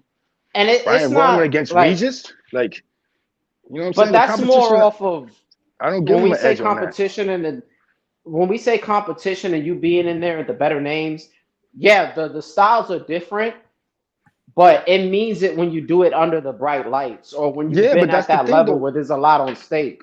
But Norman hasn't been at that level. Not with the Lara State, but with the hostile environment, your own promotional company against you, that type of pressure. Going, just having this dude. I know he's just Jen Sasaki. They don't talk much of it, but this guy's at the arena after your fight, hands you a note. That's some gangster shit. Then you're gonna go to his country and fight him. That's pressure, man. That's a lot of pressure. And all this is going on with all the duck talk is going on with So I think that right there prepared him a little bit for what's gonna happen here, going to Saudi down there. But I hear what you're saying as far as like what's on the line. I don't see it, man. I don't see it. Can this fight? It's crazy though, because I've been getting jumped. I've been getting jumped for a while. You know what I'm saying? You're not getting jumped. I'm just We going easy on you, man. We going easy on you. They going hard it's on all good. Look, I'm just gonna take it as stock chases is different. Like he could argue that. I'm more trying to bring you home. That's all. I'm trying to bring you home, brother. That's all. I'm already home, man. DHP headquarters. We here. He gonna flip flop, bro. He gonna flip flop. Trust me, he gonna flip flop. Nah, he got room. Yo, I'm leaving room in the bandwagon, and I'm gonna leave a little space for his new Puerto Rican Rican. He gonna pull up. She's gonna have a little space in the bandwagon too. You're gonna have it with you. All right, you're gonna have it with you in the bandwagon. He might. I'm telling you, I could see the future, bro. He gonna end up proposing on the Hangout spot. Yeah, he needs somebody to make it. That's crazy. Making wings, making his own wings. What's wrong with this guy? Man, somebody make some. I tell you, I never want to get married. Never. No, stop it, man. You gonna be but there's dudes, I like being single. Drama. This dudes like this that say that end up getting hooked to the point where you're like, Malcolm? I thought he would never get married. Like he gonna be like, right now. I don't watch boxing no more. She's not into it. Now, if that shit happens, that's it. I got to delete his number. He tell me he ain't watching boxing no more. Wow. Oh, for shorty? Nah. That's what I got to That's do. His not gonna number. He's happen. not allowed on the panel no more. He's That's not banned for gonna. like a year. Nah, Damn, that's that's what it is. messed up. You know what? You know what happened, Johnny? You know what it is, Johnny? They're taking care of him, but they're not going to the kitchen after, man. Once he meet that, he cuffed. Yeah, he done. Nah, look, you know what it is? Absolutely, he done. After that, I like, look, I'm gonna tell you, like, right now, I can talk to who I want to. Yo, I could do shit whenever I want to do it. You know what I'm saying? I kind of got like that freedom to just do what I want. I got my own time to myself, and I'm happy with that. The moment I settle down, I'm not saying I have to re-alter my life, but then I gotta be considerate, and you know, I gotta merge plans with somebody, and that's not that. I'm just not willing to give that up yet. So I'm chilling. You know Yeah, what I'm you're saying? right. If I'm on- And what you're doing, and what you're doing now is going to ensure when you do settle down, you'll be happily married. You got all that shit out the I don't way, know about bro. marriage You though, know what I'm man. I saying? don't know about marriage though. Nah, that. Or just even settle down, because happened, bro. sometimes you don't Malcolm really have said to he be gonna. married. Just Malcolm said he married to the having game. that, just He having gonna that get Oh, nah. married. He gonna get married, and he gonna send me an invite to go. Watch. I can see it. I can see it. Look, Zeke the Sneak said, "Because nobody want to marry you." Oh, that's nasty.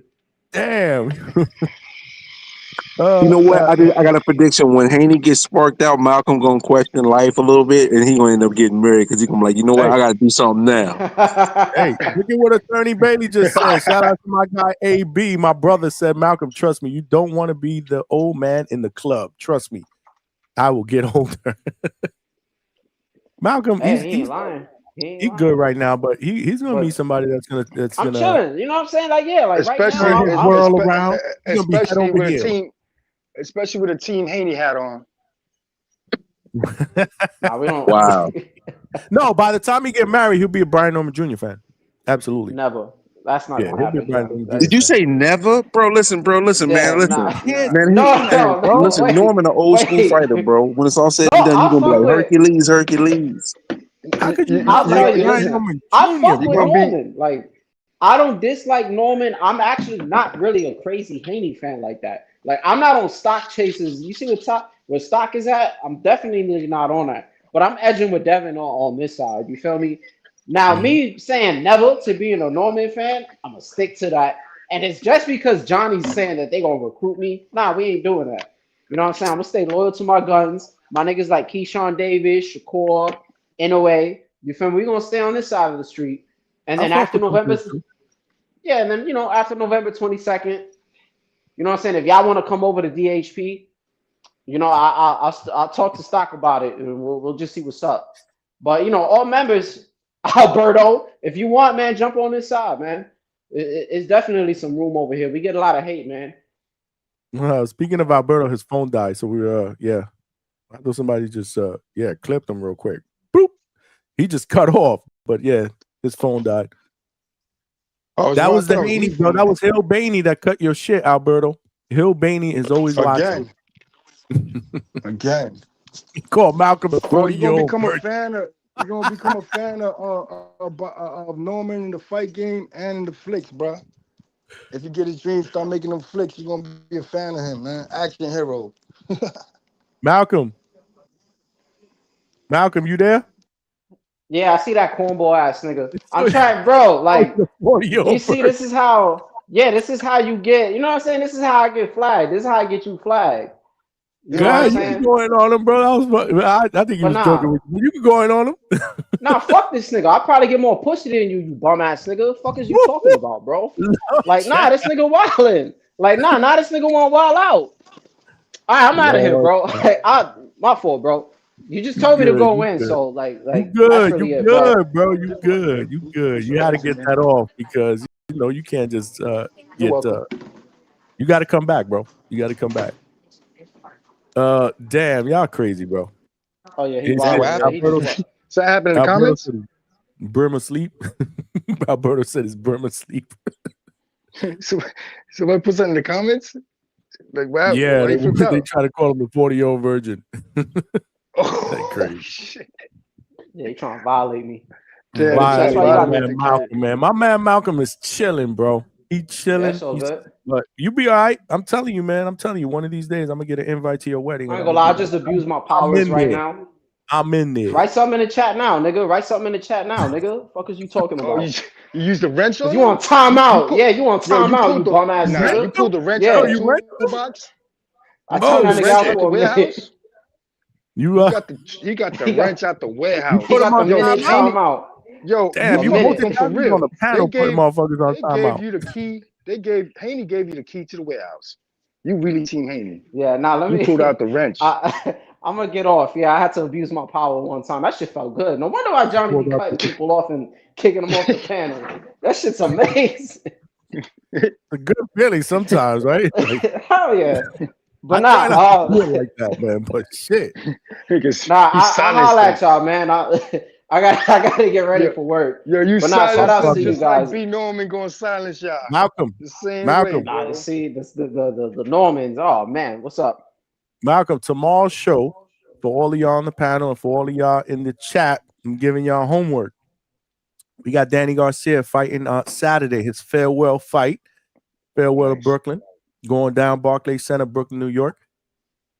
The topic tomorrow is, and I don't want anybody to blurt anything out, this is for tomorrow. Do you feel Danny Garcia is a Hall of Famer? Oh, That's man. all I want to know. I want to leave that with y'all. So y'all got homework. Chat, whoever's going to call in, I need your feedback because there's a lot of people that believe yay, and there's a lot of people that'll say nay. But Johnny, you still reasoning going to that why. fight? What? No. I'm not gonna go to that fight. I got something to do with the wife on Friday, so I'm gonna just chill. I'm gonna watch it though. I'm gonna watch. I'm gonna support, for sure. But I'm not actually going to that fight. But I need why and why not, depending on what your opinion is. So I think that's a good topic, especially like I said, going into his last fight. It's intriguing because I'm even stuck. Anyway, I'm not gonna say what I'm gonna talk about, but I want to hear everybody else's opinion on that. So is Danny Garcia a Hall of Famer? Why or why not? That's tomorrow's topic. I'm gonna leave all of y'all with homework. That's all I want to tell you, Malcolm. I want you to call in tomorrow. Oh yeah, I'm gonna call in. I got you. Yeah, I'm gonna stay Same tuned. time. I'll pop back in. Stay up. You already know. All right, man. But yeah, shout outs to the Hangout spot, man. Shout outs to Brim. Shout outs to you too, Johnny. Gazelles only, baby. We out here. My brother, man. Appreciate you, man. Good shit, man. Good shit. Malcolm, you know, he can't, he riding with Dev, and it's cool. I love it, man. It can't be everybody riding with one guy. This is what it's all about, man. It's a great fight. And you're gonna have people that believe that that the experience and the boxing ability and the footwork, is gonna get Haney over the top. And you got people that believe that Brian Norman is gonna put this man to sleep because he is by far the most dangerous, if not the. I think he's the most dangerous puncher at 147 right now. I don't even think it's close. But and I think he's the best. I think he's the best champion at 147 right now. That's just my opinion.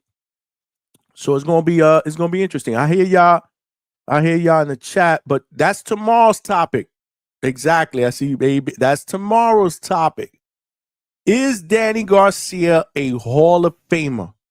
Because more than likely after Saturday, we will not see him again in the ring. It's definitely his farewell to Brooklyn. Probably his farewell fight. I'm sure if he does win that fight, he will say in the ring if it's a wrap. Great career, undeniable. Shout out to his opponent, Danny Gonzalez El Gallo. We interviewed him for Millions.co, and it's on the Hangout spot on YouTube. If you guys missed that interview, check it out. It's about 34 minutes long. Great dude. We had a lot of things in common because we both grew up in New York City, and it was a good conversation. And he's focused, man. This is his opportunity to, to beat a big name in Danny Garcia. So, he seems ready. He's a good dude. We're going to try to get him on the evening show as well here so that you guys can meet him and ask questions. I told him. So, but right now, he's locked in. This is fight week. I believe the festivities start on Thursday because I did get an email. The festivities, I believe he's going to be in Gleason's gym. Danny Garcia and some of the undercard fighters will be in Gleason's gym. They're doing a workout, a media workout. Let me check that real quick. Let me check that real quick. In the meantime, guys, we only need 13 more likes to get to 100. What's going on? And 9 more subscribers to get to that next goal of 2.7K. Definitely, we got to get those subscribers tomorrow, man. Tell a friend and subscribe. We got hella people up in here, man. 12 more likes to get to 100 now. Let me find that so I can loop you guys in on what's going on. Shout out to all of y'all. It's been a great show so far, man. Great show. Okay, fight week. So Thursday, 2:30 p.m. is a media workout in Gleason's gym, the famed Gleason's gym, Brooklyn, New York. You got Danny Garcia. You got Danny Gonzalez, his opponent, Chris Colbert, Primetime, who we've also interviewed. Make sure you check it out at the Hangout spot on YouTube. Gabe Rosado. They'll be doing a media workout. I believe that starts at 2:30 p.m. and Danny Garcia will be in the building at 4 p.m. I'm not going to be there because I got some stuff that I need to do with the wife on Friday and possibly Saturday. Friday is updated start time, 12:30, open to the public, press conference, and then weigh-in after that. So they'll do a press conference, and then right after that will be the weigh-in for the fight. That is Friday, October 17th. That is in Brooklyn, Barclays Center in the atrium. And then Saturday is going down. Danny Garcia's farewell to Brooklyn card, which is being promoted by Swift Promotions. Shout out to Danny Garcia. Will headline a Swift Promotion main event 10-round super welterweight till against Queens native Daniel El Gallo Gonzalez, along with a bunch of other really, really good undercard fights. Nahir Albright will be in the co-main. Will step in against former champion Richard Coleman in a 10-round super lightweight crossroads matchup. That's actually a good fight. I didn't even know about that damn fight. Damn, they must have not. Yeah, so he's stepping in. So Nahir Albright, remember Nahir Albright, man? He just beat Kelvin Davis, the younger brother of Keyshawn Davis. Remember that whole shit that went down after that fight?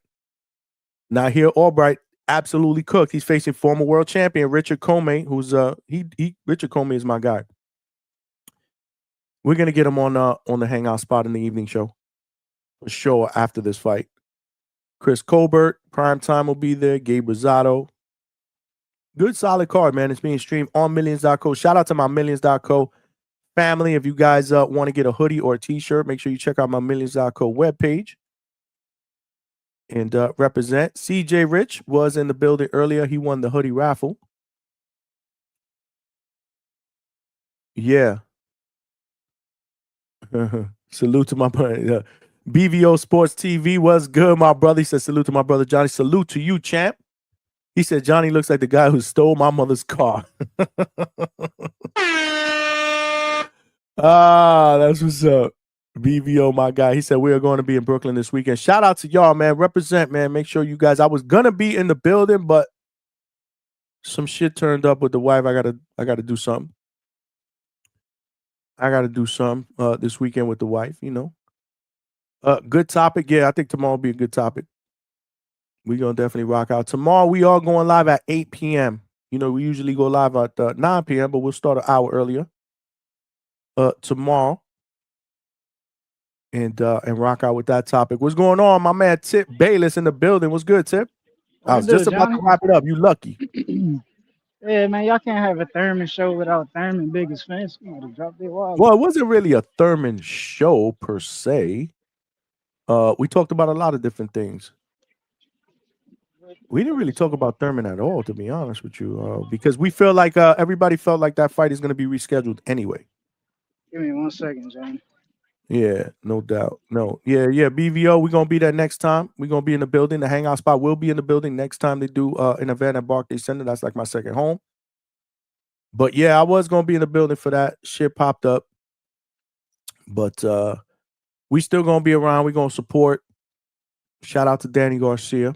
But yeah, tomorrow's topic, that is tomorrow's topic. So make sure you guys are prepared to call in, chat, super chat, whatever it may be, and let me know your thoughts on Danny Garcia's career.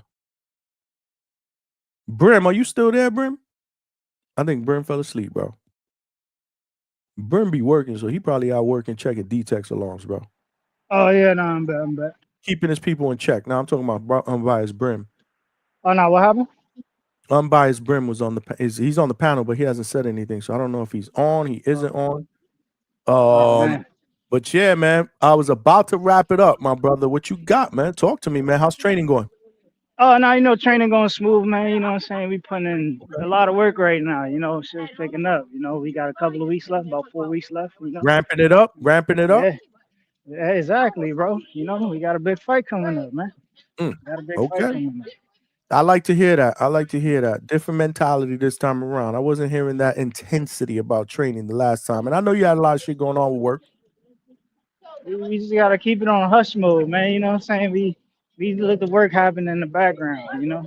That's what we gotta do. So Absolutely, it is. bro. Macau, because you know Macau working, bro.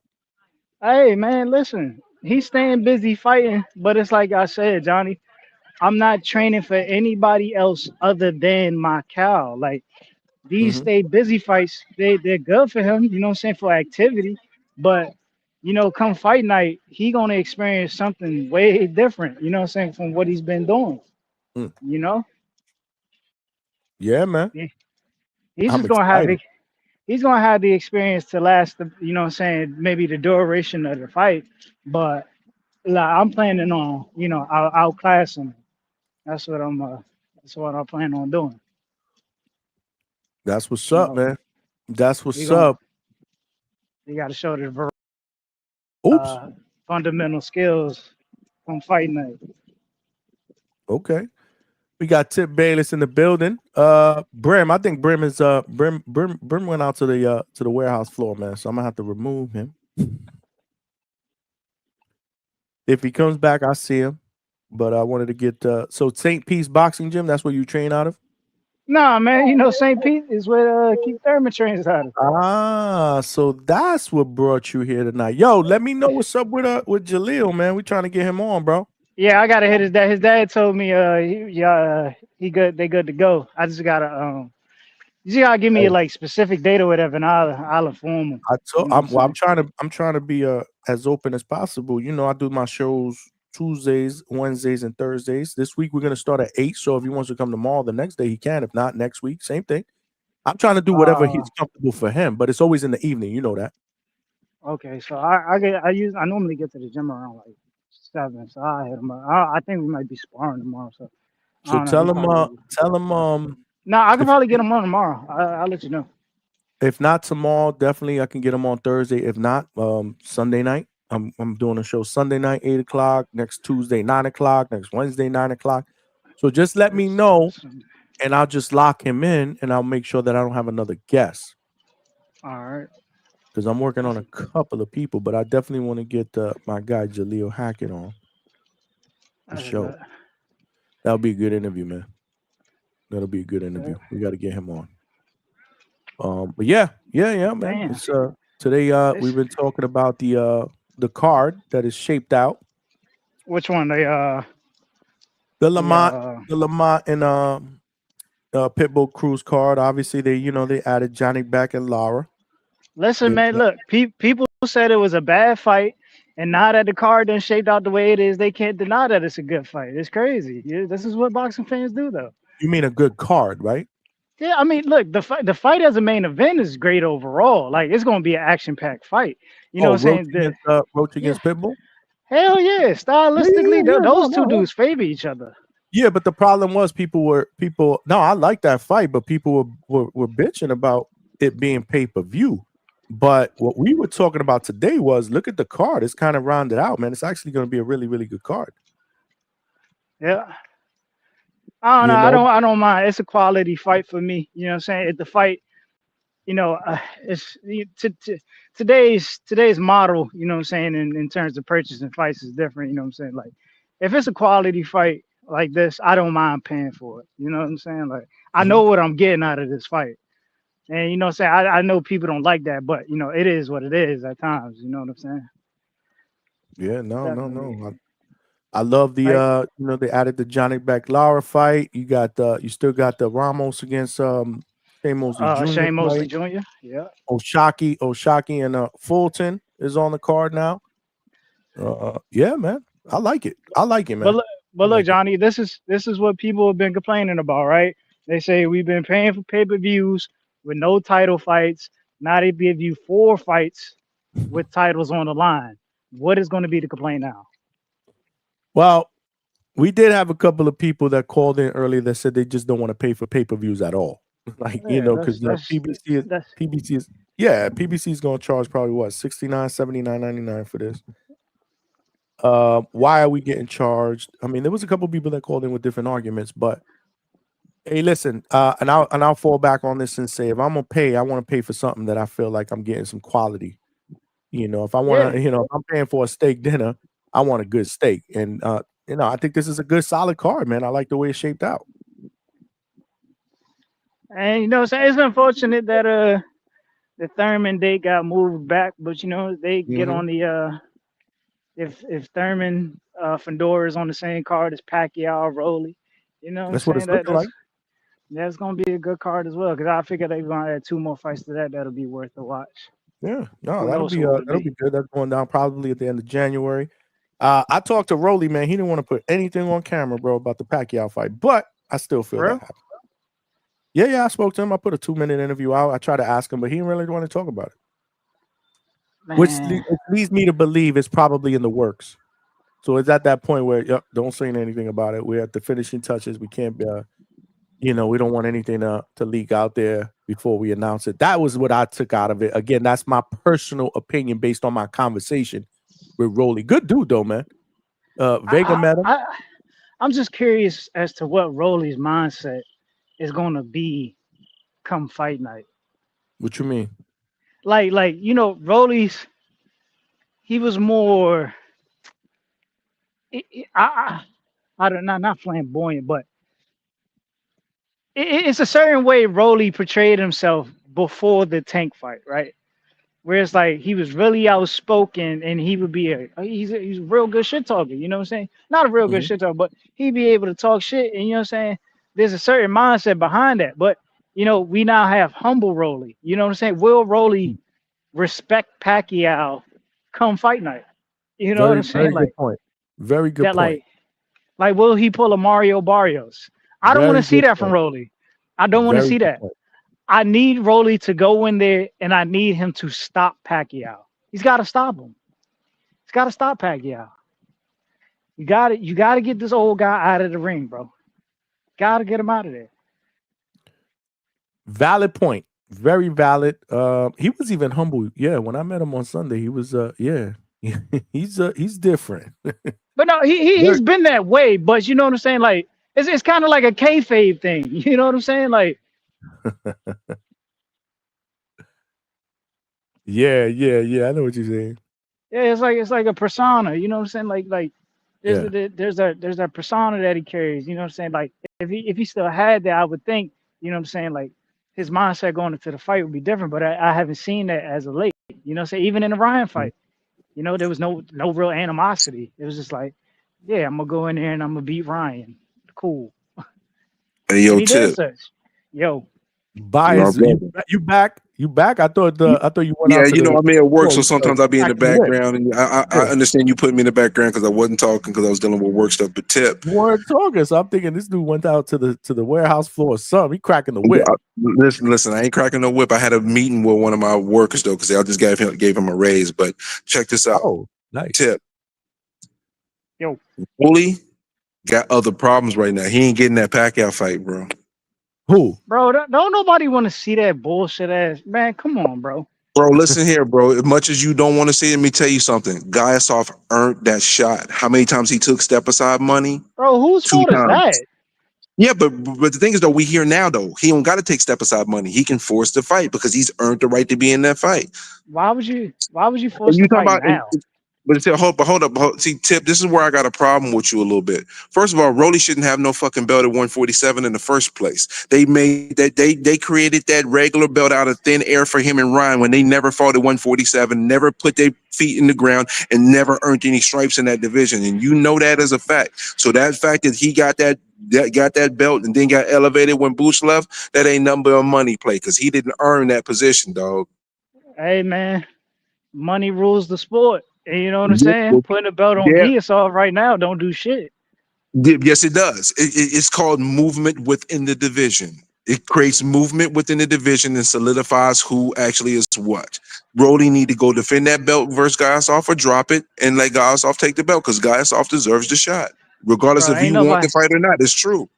ain't nobody willing to watch Giasov, man. I'd rather watch Karen Chukajan than Giasov. Respectfully, I like Karen Yeah, Chukajan. but I you think Karen disrespect. Do Chukajan you is know who Giasov is? Do you know who? Have you watched a yeah. Giasov fight? I'm aware of who Giasov is, but Giasov ain't got that.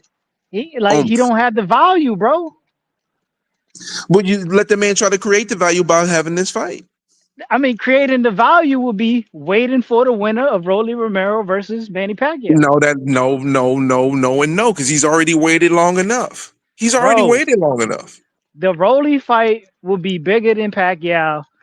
I mean, be bigger than Boots. The Pacquiao fight would be bigger than Boots for Giasov.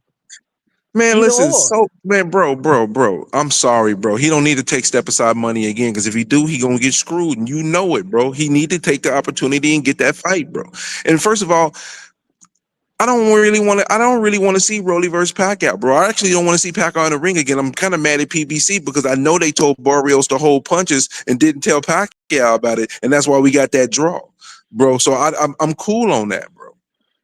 Nah, I don't think they told Barrios to hold Bro, punches. they told Barrios to pull his punches. Listen, Barrios, his whole career, nose busted, beat up, face beat up, he still throw punches. And then all of a sudden against Manny Pacquiao, he's super enamored versus a guy that's half the speed he used to be. And pulling punches, come on, bro, cut it out. Yeah, but that's just a self-reflection of Mario Barrios, bro. He's just too respectful. And I'll give you a clear indication of this. He dropped Fabian Mondana in the first round, I think, of that fight, and he carried him for a full 12 when he shouldn't have.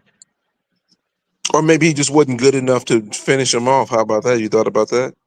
Well, that I guess that's the case with Pacquiao then. He didn't know. He didn't even try to get in a position to be in a position to finish him off. Say that again 3 times real fast.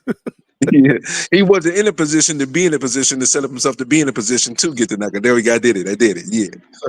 I don't think he could, bro. It is what it is. But I can't Tip. I can't let you be diabolical and bitch about Rolly having to fight Gaiasoff when Rolly shouldn't have the title in the first place, and you know it. So it's only fair that if he's in this position where you got to fight that fight, so be it, because he shouldn't have the title in the first place. Hey man, maybe Giasov would have the title if he didn't take step aside. Yeah, but he's in position now where he don't have to. So now what? And then, matter of fact, no. You're absolutely wrong. You're wrong. Hold on. Okay, I'm listening. Tip. I'm listening, bro. Rollies was a champion at 140 pounds, right? WBA at that, right? How did he get the belt though? How did he get the belt? No. It doesn't matter at that point. The fact that Rollies was a champion at 135 and 140 automatically what champion did he have at 135? Are you talking about the baby belt? He had a WBA title. End of the day, he had a WBA title. A created baby belt, right? Was it a created baby belt? It doesn't matter. At the end of the day, he was a WBA champion. You know how these sanctioning bodies work. Tip, you diabolical right now. If it was somebody you didn't like, it would matter, dog. Bro, listen. As much as we hate it, we have to go off the bylaws and the politics of the sport. He was bylaws, a champion. They be making up their own rules, bro. What are you talking about? They don't follow their own rules. Hey, man. Everybody make up their own rules. You know what I'm saying? No. IBF and WBO for the most part follow theirs for the most part. They ain't perfect, but they follow theirs for the most part. Hey, man, listen. End of the day, Rolly, 2-division champion. You know what I'm saying? He's gonna get bumped up higher than anybody at 47 right now in the rankings. Yeah, That's nasty just work, has to fight bro. for a title. 140 off of a week's cheat, and then he gets a title, a baby belt title versus another fighter that never fought at 147. You don't see the diabolicalness in that, though, Tip? I mean, it is what it is, man. Giasov took No. aside. I need you to tell me that it's diabolical. Not it is what it is. Say, Tip, this is not right. It's diabolical, but it is the sport. Go ahead and say that. Giasov missed his shot taking step aside, bro. Bro, he didn't miss a shot because he's in position still. He's here now. They just ordered it now, so he didn't miss it. It just moved along. Now it's here again, and now you'll be upset if he forces the fight, which is to me diabolical. Listen, all right, okay, cool. Go ahead, force the fight. Ain't nobody gonna give a fuck that you got the title. All they gonna do is make sure they take it right up off you. That's all they gonna do. That's all they gonna do. He fucked either way. This is just the way the sport rolls. He's fucked either way. You might be right about that, Tip. You might be right. I know I'm right. I know I'm right. They You gonna might they gonna do him. You know what I'm saying? Like they like the PBC Distanionis. That's nasty word. I mean, hey, it's just the truth. It's how the sport moves, man. Just think about this. Like, Hearn is his promoter, right? What the fuck does Eddie Hearn have for Giasov at 47? Over at Matchroom. Nobody, but he could get Liam Pearl. If Liam Pearl fights Exactly. Crocker and Crocker, and he beats because Crocker has the Nobody. belt. No, Crocker There's has the nothing. belt, bro. There's Crocker has nothing the for bro. no. Crocker has the IBF, dog. So you want to watch Lewis Crocker versus Shaka It ain't about Giasov? what I want. I'm just talking about what it is, bro. No, listen. I'm just asking you a simple question. Okay, I'll answer your simple question. You want to watch a unification between Shaka Giasov and Lewis Crocker?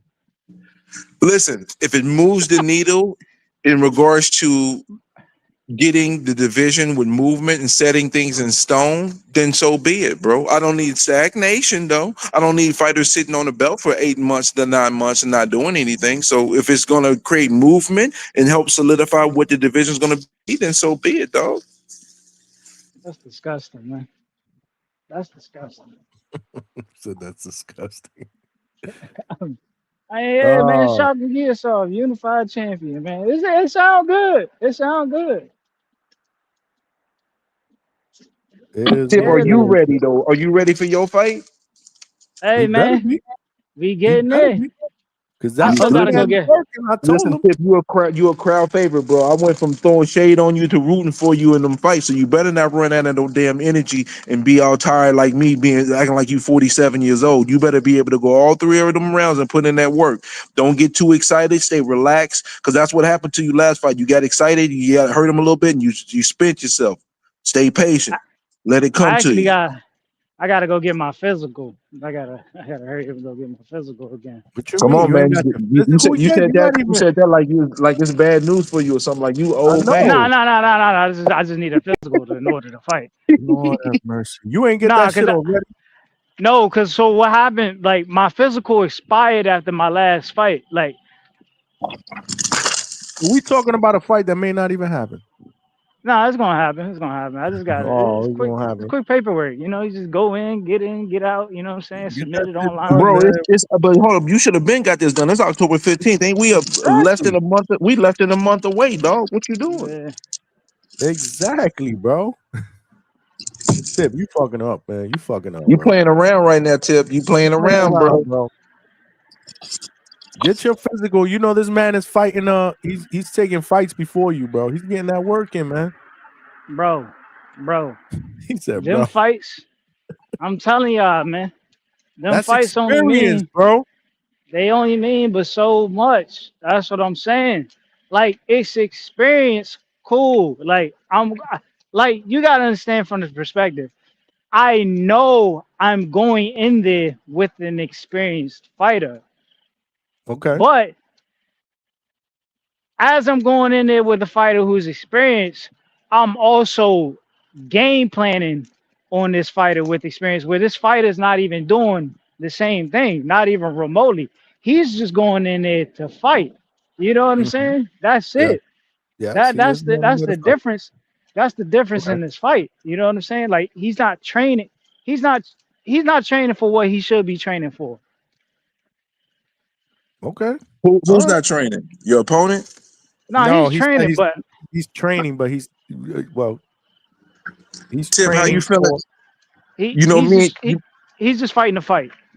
He's Hey just Tip, you know training for me a and fight. you be going against each other because I feel like you be throwing that bud slander. You can't do that no more. But we on the same side when it comes to Norman. So I want to know how you feeling when you looking at both fighters as they getting ready. How you feeling? Because I already know what time it is, man. The Haney fans crack me up a little bit, but I got number of respect for Devin because he taking it. He out there putting in that work, and he got to because it's about to get real ugly out here in this field. I just want to know how you feel about how the fight's about to play out.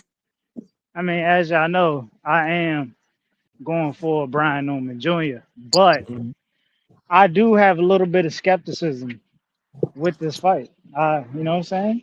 Tell me And I why. should. I should, right? Tell me Uh why. it's not the experience that's so much of a factor, in my opinion. I think it's the style. It's the style. You know what I'm saying? Like it's how's he gonna take Devin's jab away? That's what I'm curious. I mean, because it's Yeah. like he everybody they have a different a different frame, right?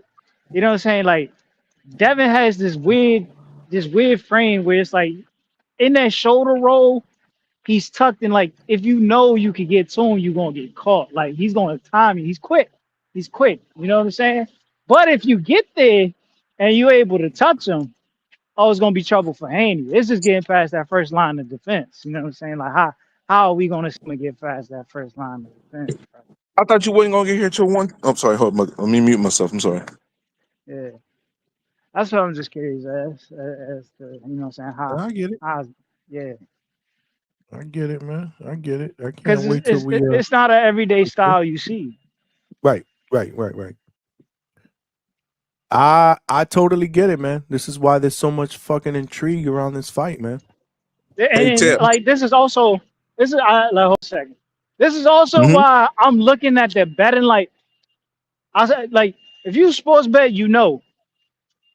I think Brian Norman was a minus 135, right? Oh, I don't know. I think he's a minus 135, and Devin Haney was a plus 140. Hold on, let me see. I'll tell y'all right now. They said Brim smoking them Newport 100s. Brim, they say you smoking them Newport 100s, bro. He ain't lying. They ain't lying. There you go. Look, he Okay, said. yep. He said. So he said Devin is a plus 110. Now, there's instances, bro, where like a fight like this is close, and then as the fight goes, like you can see the odds swing just like that. Like this, you know what I'm saying? Like odds makers, they could get a fight wrong. This could be one of those cases. You know what I'm saying? I don't think it is. You know what I'm saying? I think the power dynamic is a huge factor. But we just gotta wait and see. But I'm curious. You know what I'm saying? Like just me being able to look at betting odds, it gives me a motive indication. You know what I'm saying, that this fight could go either way. it's gonna be interesting. My man Curtis Robinson with the 5-piece. He says support the grind. We grinding, man. We done we just did over 5 hours, y'all. We have 5 hours and 1 minute, and I'm tired as fuck. I'm about to wrap this up. It's 1 o'clock in the morning, y'all. And I gotta get up in the morning. I'm still here. I'm just backgrounding. We'll be back at it tonight, though, man. We will be back Shout out at to it you, the tonight. hardest working man in show business, Johnny. Man, I try, man, but Pulling up to the A this weekend, though. I know. You pulling up to the A, right? Yeah, I got to, man.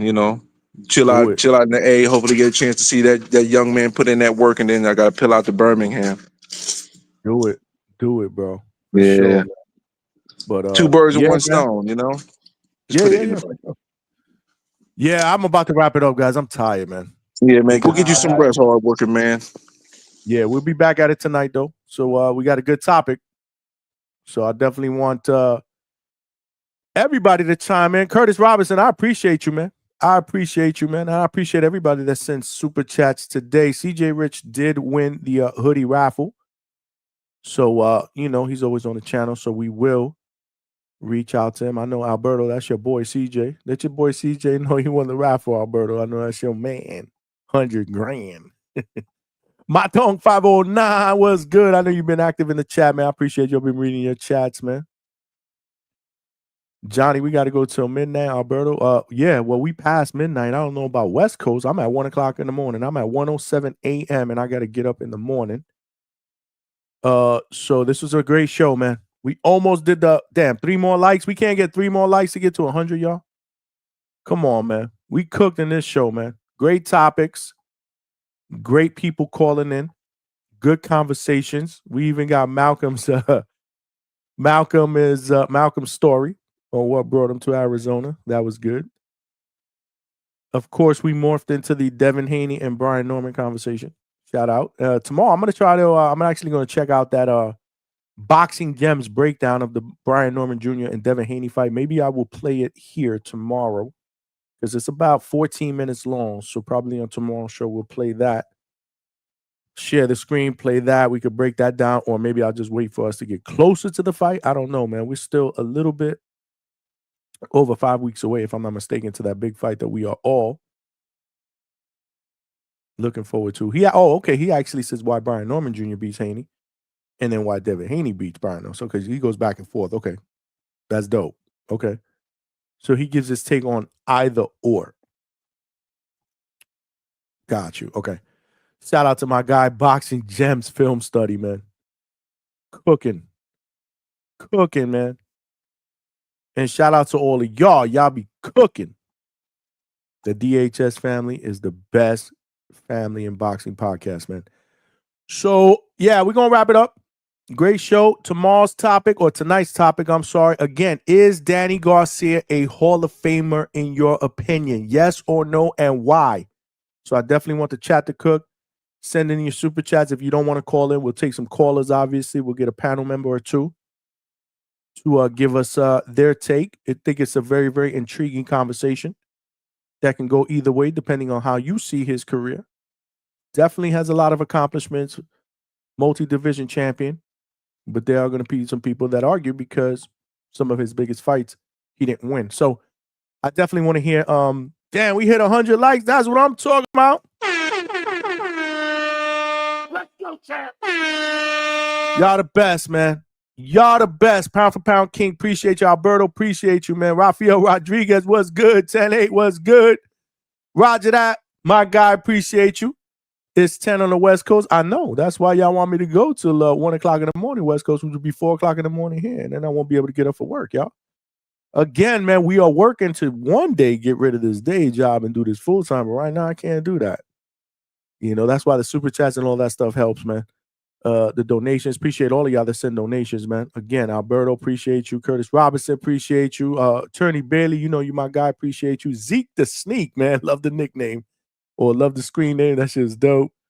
Appreciate you. Thanks for rocking out. KO King, King KO, my bad, in the chat. Appreciate you.